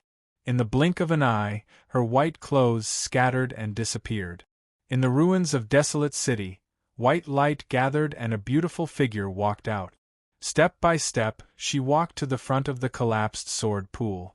10 years had passed and everything was different. The scenery was still the same but the people had changed. In front of the sword pool, a figure who had been waiting for a long time appeared. It was Jian Luiying, Jian San, who had been expelled from Desolate City by Mu Bai. He had been guarding Desolate City for 10 years, guarding this final memory. Where's second senior brother? Asked Mu Qingxue softly. He left 10 years ago. He said he was going to search for eldest senior brother's unfinished Tao. Jian Luiying sighed. What about you? Do you still want to stay here? Asked Mu Qingxue. Yes. Jian Luiying nodded. He looked at the dilapidated fences and dilapidated walls around him, and a look of reminiscence appeared on his face. He said, Honored Master said that my temperament is not stable, so it has always been difficult for me to understand the true meaning of the sword. All these years, only here can I settle down and seriously experience the sword that Honored Master taught me. After talking for a short while, Mu Qingxue left. Under the moonlight, her white clothes were whiter than snow. She looked like a fairy from the Moon Palace as she headed west. Jian Luiying looked at the departing junior sister with a complicated expression. After this farewell, he did not know when they would meet again. He hoped that she would live a happy life.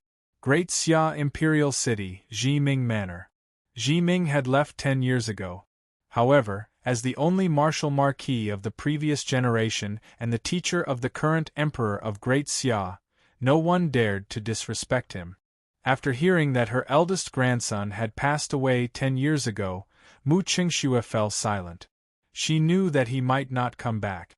In the imperial city of Great Xia, in the newly built Heavenly Mandate Palace, the former little Qi had now grown into a handsome young man. He wore a dragon robe and looked very heroic and extraordinary. At this moment, a beautiful figure in white appeared out of thin air in the main hall. Looking at the young man on the dragon throne, a hint of emotion flashed in her eyes. Turned out that it had really been 10 years. Even this little fellow had grown so big. Seeing the woman who suddenly appeared, Xia Qi's body shook. In the next moment, his face was filled with disbelief. He said subconsciously, "Mistress?"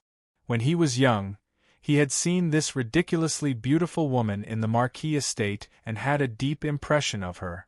At that time, because he mistakenly called her master's wife, he was caught by Aunt Shi and beaten for a long time. "Don't learn from your master and talk nonsense." Mu Qingxue reprimanded him lightly. He did not argue with the child and said calmly, "Where is Miss Qing?" 3 years after Master left, Aunt Qing also left. At this point, Xia Qi felt that something was wrong and quickly changed the way he addressed Mu Qingxue. "I don't know where Aunt Qing is now." Mu Qingxue frowned. Had they all left? How was he going to return this saber? The white clothes scattered and disappeared without a trace. Just like when she came, it was so quiet that no one could detect her aura. Xia Qi was shocked again. The beautiful mistress left just like that? In the north of the Migres dynasty, Ning Chen's group, who had been traveling for more than 10 days, arrived at an ancient small city. The autumn rain blurred their vision. The small city with a long history was located in a remote area. Although it was not prosperous, the people lived and worked in peace. They worked when the sun rose and rested when the sun set. It was like a paradise that was rarely disturbed by the disputes of the outside world. As soon as Ning Chen walked into the small city, he immediately felt a bone-deep pressure. His expression immediately turned solemn. Xiantian full circle. There was no mistake. Falsehood could not be captured. It was exactly the same feeling when the teacher stood in front of him. If he did not have the body of a phoenix, he might not even be able to detect it. The sound of an old teacher teaching in a private school, the sound of a man swinging a hammer in a blacksmith shop, and the sound of an old monk chanting scriptures in a dilapidated temple, all of them reached Ning Chen's ears. It was difficult to distinguish who was real and who was fake. It was a pity for Hong Zhu. Although Jian Shui-er's cultivation was higher, she was limited by her physique and strength. She could not sense anything wrong. Ruo Shi saw that her young master's expression was a little strange and immediately realized that there might be unknown dangers around. "We can't stay here for long. Let's continue." Ning Chen originally planned to stop and rest for the night, but he changed his mind at this moment and continued to lead the 3 people forward. Ruo Shi stopped Ruo Shi when she was about to ask. She knew that her young master would not make such a decision easily. They were afraid that they were really in danger now. Clang, clang. The sound of forging in the blacksmith shop became louder and louder. The sound of the old monk chanting scriptures in the dilapidated temple also became more and more ear-piercing. The old teacher in the private school was also chanting sage's scriptures. Countless sounds echoed in Ning Chen's ears. The city was like a maze. Half an hour later, the 4 people returned to their original place. They were unable to move half a step forward. Only then did Ruo Shi and Jian Shui realize that something was wrong. It was impossible to get lost in the Xiantian realm. They were obviously trapped in the game of the strong. All forms are falsehoods. If you see that all forms are not true, then you will see the Buddha. At this moment, the ancient city changed. Golden light sprinkled down as the Venerable of the world chanted. Buddhist rain fell from the sky, purifying the sins of the world. However, only the 4 people could hear and see it. Endless phoenix fire rose around Ning Chen's body, protecting the 3 people around him and resisting the purification of the Buddhist rain. Subhuti, if you are a kind man or a kind woman, you will recite this scripture. If you are a contemptible person, then you will have sinned in your previous life and will fall into the evil path. Since you are a contemptible person in this world, the sins of your previous life will be eliminated. You will be worthy of Anyatara Samyak Subhuti. Subhuti, if I recite the past, the infinite monk is only a tribulation. Therefore, before the lamp of Buddha, it is worth 84 quadrillion. All the Buddhas of his will have provided for me. If there is someone in the future who can recite this scripture, then the merit gained will not be worth 1 quadrillion of the merit gained by all the Buddhas I have provided for. Subhuti, if you are a kind man or a kind woman, you will be able to recite this scripture in the future and gain merit. If I speak of it, or if someone hears it, their heart will be in chaos and they will not believe it. Subhuti, you will know that the scripture is inconceivable and the karma is inconceivable. Buddhist rain, lotuses, golden swastikas rotated around the 4 people. The incantation became more and more ear-piercing, purifying the sins of knowing destiny. Ruoshi, Jianshuer, and Ruoshi did not notice it. However, when they saw Ning Chen bleeding from his ears, they were shocked. What happened? Amidst the Brahma rain, the cries of the phoenix rang out, and a huge shadow of the phoenix appeared. The red phoenix fire rose again, resisting the saint power of the purifying Buddha's words with all its might. The ancient city turned into a purgatory. The sound of forging iron in the blacksmith shop, the chanting of the old monk in the ruined temple, the chanting of the old teacher in the private school, everything turned into the Buddhist mantra, pressing down from all directions, purifying the evil of the world. Chapter 425. Knowing destiny was in danger. An ancient sage realm cultivator who had never been seen before sealed his body with the words of Buddha. Sanskrit rain fell. Golden swastikas appeared in the fire, purifying the sinful knowing destiny. Ning Chen closed his eyes as the red flames around his body continued to rise. He was trying his best to resist the saint power of the mantra of atonement. Blood dripped from his ears, eyes, and mouth. Bodhi chanted sutras to cleanse his sinful body. It was a pity that Hongzhu and Jian Shuer were shocked. They circulated their martial arts to help block the Buddhist mantras that came from all directions. However, it was useless. They could only watch as the former held on with great difficulty while blood kept flowing out from his 7 orifices. 7 Buddhas appeared in the ancient city. Their hearts were united as they chanted the Sanskrit mantra. King Lippo, King Lippo, King Choha, King Luo and I. King Nia, King Pailai, King Mahajia. King Zhenling, King Qian.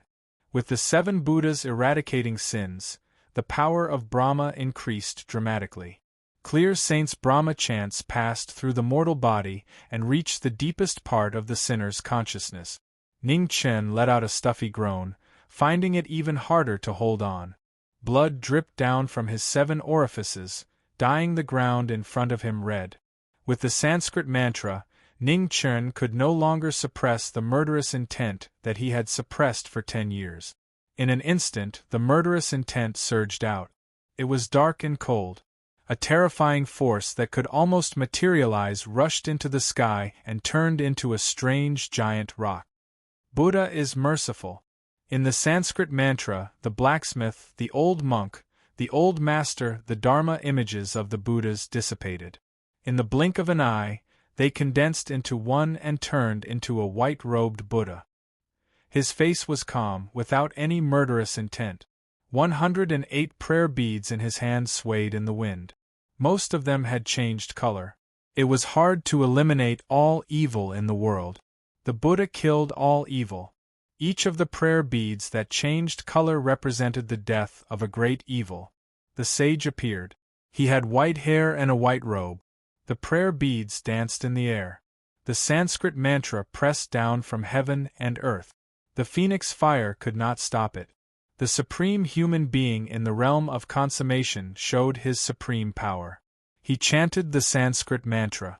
Under his merciful face, his determination to kill evil did not change. The sage and the sinner fought without words. The Sanskrit mantra circled and the phoenix fire rose. They collided violently.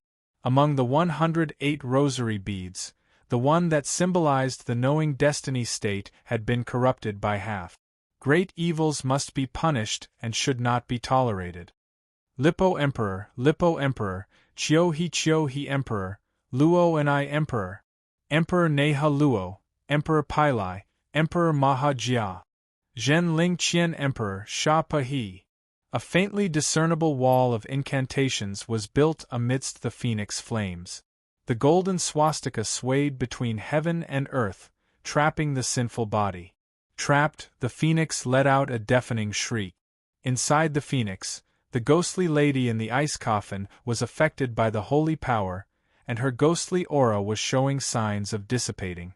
Ning Chen sensed this and was enraged. His eyes that were dripping with blood suddenly opened. In an instant, the strange rock let out a long cry and rushed into the 9 heavens. Heaven and earth sensed this, and thunder clouds rolled, covering the sky and sun. Buddha, you are going too far. With a rumble, the 5th Khanate tribulation, the Black Water tribulation, reappeared in the world. Mysterious rain fell from the sky, annihilating everything. The entire ancient city was engulfed by the great calamity. Water droplets fell like mountains, and houses collapsed. It was like the end of the world. The ancient city suffered a calamity, and the ground cracked. The cracks spread out for 50 kilometers. When the Buddha saw this, he couldn't bear it. He waved his prayer beads and changed his incantations. Buddhist incantations converged into a curtain that covered the sky above the ancient city. Amidst the phoenix flames, the swastika chain and the incantations lost the augmentation of the Buddha's holy power. They quickly dissipated in the heavenly tribulation and disappeared. Let's go. After the shackles were removed, Ning Chen didn't stay any longer. The phoenix spread its wings and carried the 3 people beside him. They transformed into a red beam and flew away. 500 kilometers away, the red beam condensed. Ning Chen flipped his palm and sent the 3 people flying. His eyes were solemn as he looked at the terrifying tribulation in the sky. He raised his hand and pointed. Sword beams soared into the sky and collided with the mysterious rain. The rumbling collision resounded through heaven and earth. The sword beams and the mysterious rain collided, and a terrifying aftershock spread out. Dust and stones tumbled, and the ground collapsed.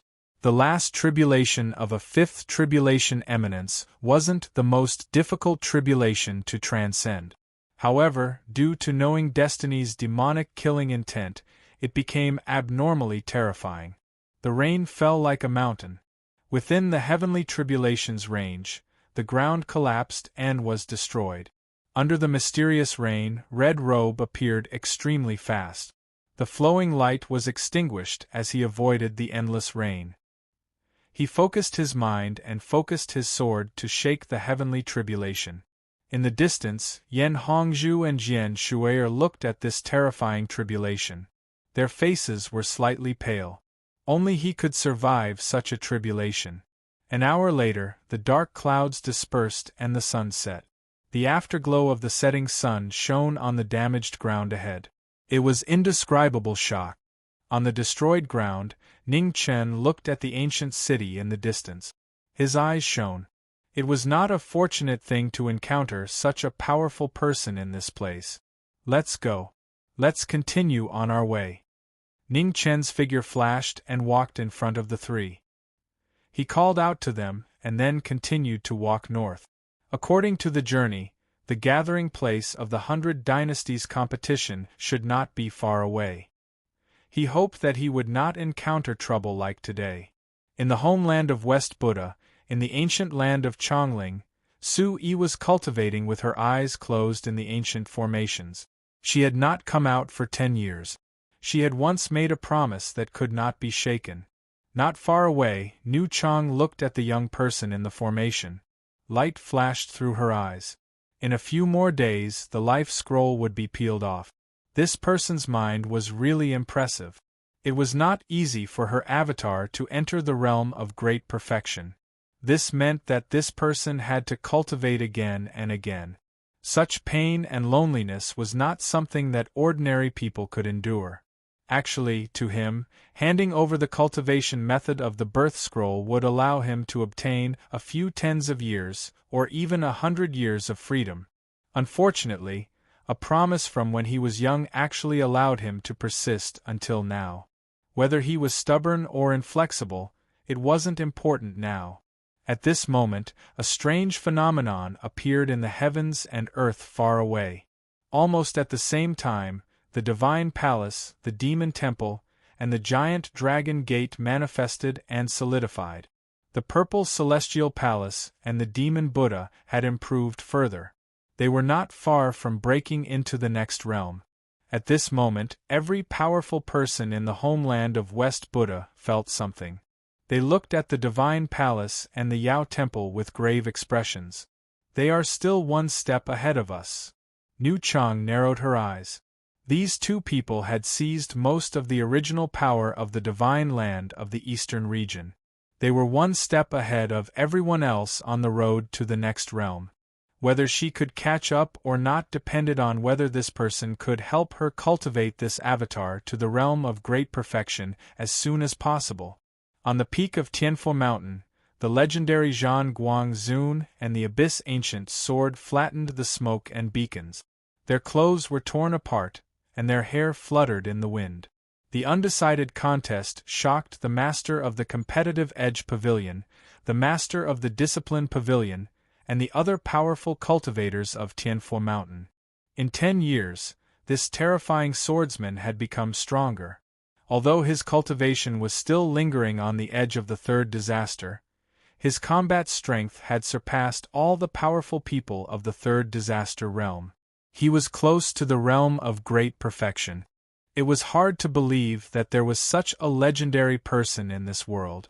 His speed of growth was amazing. After the duel ended, the light sage waved his hand and put away the quelling beacon. He looked at the man in front of him, and a smile of praise appeared on his young face. He said, "Your attainments in the sword are truly astonishing. In a few more years, even this monk might not be your opponent." "You're too kind, Light Zun." Yen Qin Prince waved his hand and the Abyss Ancient Sword flew back to the sword rack. On the side, Man stepped forward and carried the sword rack on her back. "Senior, I don't want to stay here. Let's go down the mountain," said Man softly. "Ha!" Yen Qin Prince chuckled. He could tell what this girl was thinking at a glance. If she didn't want to stay, then let's go. "Little benefactor Wild, would you like to consider joining my Buddhist sect?" The Light Reverend walked up with a smile. "No." Man hurriedly shook her head. "I don't want to cut my hair." "You don't need to cut your hair, you don't need to eat meat, you can get married, you can fight, and you can go down the mountain whenever you want. How about it?" Light Zun smiled. He blocked all the reasons this girl had for refusing him all these years. No. Man couldn't think of any other reason to refuse, but she still shook her head decisively. Not far away, the hall master of Competitive Edge Pavilion and Discipline Pavilion were sweating. Light Zun really dared to agree to any condition to trick this girl into joining the Buddhist sect. However, to tell the truth, let alone Light Zun, even they couldn't help wanting to snatch such a genius. Seeing that man wasn't willing, Light Zun didn't force her. He looked at the man next to him and said, "The 5 regions have already merged. Perhaps the Great Circle isn't the end. Although your sword has reached the peak, it doesn't mean you have no opponent. The path of using the sword to prove your Tao is rugged and difficult. Since ancient times, very few people have succeeded. I hope you can use the sword in your hand to create your own Tao and become a sword sovereign as soon as possible." "Many thanks." Yen Qin Prince calmly thanked him. Then he glanced at the girl next to him and called out, Man, let's go. All right. Man nodded. She smiled at Light Zune and the hall master of Competitive Edge Pavilion and Discipline Pavilion and walked over. After the two of them left, the hall master of Competitive Edge Pavilion and Discipline Pavilion walked up and respectfully bowed. Light Zune. The 100 Empire competition in Southern Tomb is about to begin. You should send one person over, said Light Zune. The Arhat hasn't finished his 100 tribulations yet. It's hard to find him. May I ask who the Buddha is referring to? Asked Hall Master Competitive Edge Pavilion. The current Buddhist lady, Wisdom Monarch Aaron, said Light Zune calmly. The Hall Masters of Competitive Edge Pavilion and Discipline Pavilion were startled. The current Buddhist lady was a variable in Buddha Mountain. Although her cultivation base wasn't inferior to the Arhats, once she left the mountain, she could become the source of calamity for Buddha Mountain. In a corner of Buddha Mountain, in a luxurious palace, a woman was doing her makeup in front of a mirror. Her charming face was dazzling, and her rouge made her look absolutely beautiful. Her hair was long enough to reach her waist, and she was exceptionally beautiful. No matter how you looked at her, she didn't look like a Buddhist wisdom monarch at all. After finishing her makeup, the woman stood up. She was dressed in pink, and there was a strange smile on her face that was a bit cold and a bit enchanting. It was hard to tell what she looked like. Wisdom Monarch Aaron walked out of the palace and walked toward the peak of the mountain.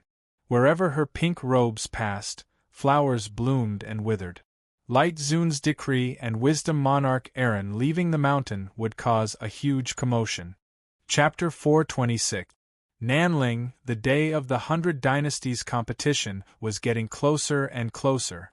The four people heading north were still walking at a leisurely pace, without the slightest impatience. Or rather, if someone wasn't in a hurry, it was useless for others to be anxious. Ning Chen, can you walk faster? Jian Shuer was so angry that she looked back at the red-clothed man behind her and shouted. The 100 Dynasties competition was about to begin, but they still hadn't reached their destination. The most annoying thing was that this person still didn't know how to be anxious. Bai Hongzhu walked between the two with a headache. She couldn't control Jian Shuer, and she couldn't control her senior brother either. Walking fast wasn't good, walking slow wasn't good either. The only one who was relatively quiet was Ruo Shi. No matter what, she always followed her young master. When she couldn't stand the noise anymore, she would push her young master a few steps faster to catch up with Shui Er's pace. Ruo Shi, tell him to hurry up. Jian Shuer saw someone was still indifferent and shouted at Ruo Shi. Young master, why don't we walk faster? Miss Shui is about to die from anxiety. Ruo Shi suggested helplessly. There's still enough time. Jian Shui's temper is too impatient. She needs to be sharpened. Ning Chen said calmly. Once upon a time, he was not much different from this Jian Shui. He was impatient and didn't know when to advance or retreat. At that time, there were seniors to sharpen him. He didn't expect that today, when the roles had changed, he would do the same thing. In front, Jian Shuer saw that Ruo Shi couldn't persuade him. She was full of anger and quickly walked back. She reached out and pulled the former's arm, dragging him forward. Bai Hongzhu stepped aside. This lady was angry and couldn't be provoked. However, no matter how hard Jian Shuer tried, Ning Chen's pace was still the same as before. The little girl was anxious. Her eyes were red with anger and she was about to cry again. Ning Chen closed his eyes and pretended not to see. Crying when you can't beat me, crying when you can't drag me. How old are you? Jian Shuer saw this and became even angrier. She hugged the arm in front of her and bit him. She couldn't wait to bite him to death. Ruo Shi and Bai Hongzhu saw this and were shocked. They hurried forward and pulled the two apart. Quarreling is quarreling, why did they bite? Young master, please give way to Shuer, she's still a girl. Ruo Shi took out a handkerchief and tried to persuade him while wiping the water stains on the teeth mark. On the other side, Yan Hongzhu also pulled Jian Shuer and threatened, Shui, you can't beat senior brother. Be careful of his retaliation. Over the past few days, she had a rough idea of her senior brother's temperament. Although he looked very cold, after interacting with him for a long time, she could feel the gentleness under that coldness. He was strict with himself and lenient with others. Shui was so good at tormenting, and even she couldn't stand it. Yet, her senior brother could still endure it and didn't get angry even once. This was truly out of her expectations. Let's fight back then. Who's afraid of who? Jian Shui wrinkled her nose and glared at the man beside her with red eyes as she said angrily. Ning Chen took the handkerchief from Ruo Shi's hand and vigorously wiped the teeth marks left by Jian Shui. As for the evil woman's eyes and crazy words, he pretended not to see or hear them.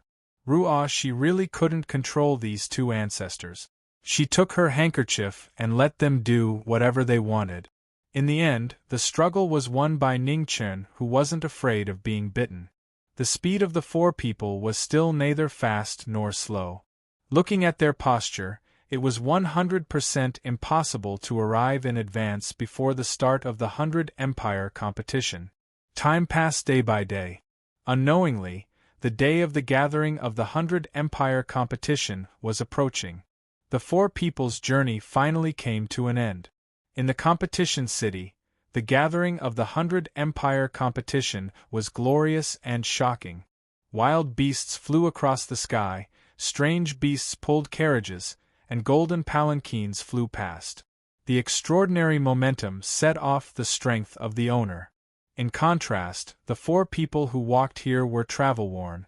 They really didn't have the temperament of a master. They were not much different from the crowd watching the fun. Jian Shui was so angry that she gritted her teeth and didn't give a certain someone a good face. "You're a day early," Ning Chen added in an untimely manner. When Jian Shui heard this, she couldn't hold back the raging anger in her heart. Just as she was about to explode, Hongzhu hurriedly pulled her to the side and painstakingly comforted her. Rumble, horses galloped across the sky. It was unknown which state the great sect came from, but it was unknown which state it came from. 3 unicorns were valiant and imposing. In the carriage, a man in purple and gold clothes looked disdainfully at the heroes of the world. A powerful aura circulated around his body. He had actually set foot in the second disaster, shocking everyone in the city. "What are you pretending for?" Jian Shui couldn't stand it and contemptuously said. "Is the second disaster so great? So what if you have a carriage?" Hongzhu was helpless. She didn't point out the little girl's sour grape. Now that she had poked her sore spot, their following days would be even more difficult. Find an inn to rest. Afraid that if he continued to stay, this crazy girl would find trouble and fight with others again, Ning Chen decisively stopped watching the fun and stepped forward. Ruo Shi and Hongzhu understood tacitly and followed together. However, at this moment, a powerful pressure pressed down from the sky. It was the man in purple and gold clothes from before. Hearing Jian Shui's words, he didn't say a word and attacked. The power of the palm was astonishing. Under the storm, Jian Shui was like duckweed in the rain. She didn't even have a chance to resist. In front, Ning Chen, who had walked more than 10 steps away, flashed a cold light in his eyes. His figure moved and instantly turned back. Thousands of sword intent, with a bang, collided with the palm falling from the sky. The two moves collided, and the violent wind and waves surged endlessly, rolling up the red clothes and fluttering in the wind. The little girl's words were unintentional. "Your Excellency is more than a generation older than her. Don't you even have this little bit of magnanimity?" Ning Chen said calmly. Immediately, sword intent surged out from his finger and repelled the man in front of him. The man in purple and gold clothes stood in the void, looking at the young man in red below. His eyes narrowed. What a powerful sword! This person's strength may not be weaker than his. Shui, let's go. Ning Chen didn't say anything more. He glanced at the little girl behind him and turned to continue walking forward. This time, Jian Shui was more obedient than anyone else. She obediently followed behind him and left together. In this short exchange, all the pairs of eyes in the city had noticed the two of them. Without a doubt, the two of them were opponents that couldn't be ignored in this 100 Empire competition. The four of them had just left when two figures walked out of the city. One was dazzling with golden light, while the other was flawless in silver. As expected, the two geniuses of the Swallow and Song dynasty had both obtained the qualifications to participate in this 100 Empire competition. Nan Mingtian, how was it? Wasn't I right? Bei Gongyu smiled. If such an expert really didn't come, then this 100 Empire competition would lose much of its luster. Let's go say hello. Nan Mingtian still didn't have any expression on his face. Bei Gongyu smiled. This good friend of his was just too serious. He didn't even show his emotions. It was really boring. Ning Chen brought the three of them to an inn. He really didn't want to say anything about the inn's bad taste. 4 rooms. Ning Chen stretched out his hand. No, there's only 2 left. Do you want them or not? The inn was dozing off as he spoke impatiently. I want them, Ning Chen decisively replied. Take out the silver. 1 room is 100 taels, 10 taels for tea, and I don't care about dinner. If you don't check out after 9 in the morning tomorrow, you'll have to add another 50 taels. What a scam! Jian Shui cried out involuntarily. Little girl, you can eat whatever you want, but you can't speak whatever you want. Look at where my inn is located. Who knows when a guest might get angry and start a fight? Do you think my inn will be able to keep itself safe if a fight breaks out between Xiantians?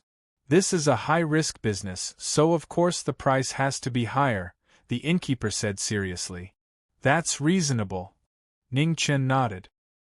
He took out 220 taels of silver and slapped it on the table. Keep the change. The inn disdainfully glanced at the red-robed youth in front of him. It was rare for someone to be so thick-skinned. Inn, give us 2 rooms. At this moment, 2 figures walked into the inn. There's nothing else. Go to another inn. The inn impatiently waved his hand. Brother Ning, what a coincidence.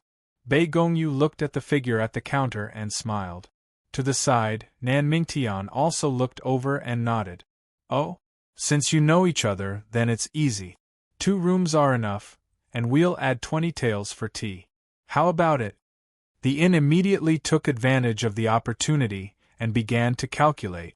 No, this is something we set first. Jian Shui almost stomped her foot. This was already crowded enough. This black-hearted inn only cared about money. Inn's idea is really good. Brother Ning, we're relying on our friends. Let's squeeze a little. Bei Gongyu smiled. 3 girls to 1 room and you 3 to 1 room. That's perfect. The inn added fuel to the fire. You'll pay for the rooms. Ning Chen stretched out his hand and took back the silver. Ah, of course. Bei Gongyu agreed and took out an ingot of gold. He placed it in front of the inn and said, Keep the change. Rich people. Ning Chen calmly spat out these 3 words. Everyone could hear the faint envy in his words. On the side, Ruoshi helplessly smiled. Since the time of the Marquis' mansion, the young noble never had more than an ingot of silver on him. However, this couldn't be blamed on her. The monthly salary given by her ladyship was just enough for the mansion's daily expenses. Even if she wanted to give the young noble some more private money, she couldn't. After the rooms were divided, everyone returned to their own rooms. 3 men, 1 room. The silence was a bit scary. Nan Mingtian wasn't a person who liked to talk, and Ning Chen really didn't have much in common with these 2 men. So, he just sat at the table and quietly drank tea. 20 taels of silver, it's really dark. Bei Gongyu stood not far away, looking at one and then at the other. He wanted to speak, but the strange atmosphere made him speechless. On the other side, the 3 women carefully listened to the movements next door. They looked at each other with a puzzled expression. Ruoshi, do they really know each other? Hongzhu whispered. We've met once. She hesitated for a moment and tactfully said. Jian Shuai rolled her eyes. She was speechless. She really thought these three people knew each other. Next door, Bei Gongyu finally couldn't bear it anymore. He stepped forward and said, Brother Ning, let's fight.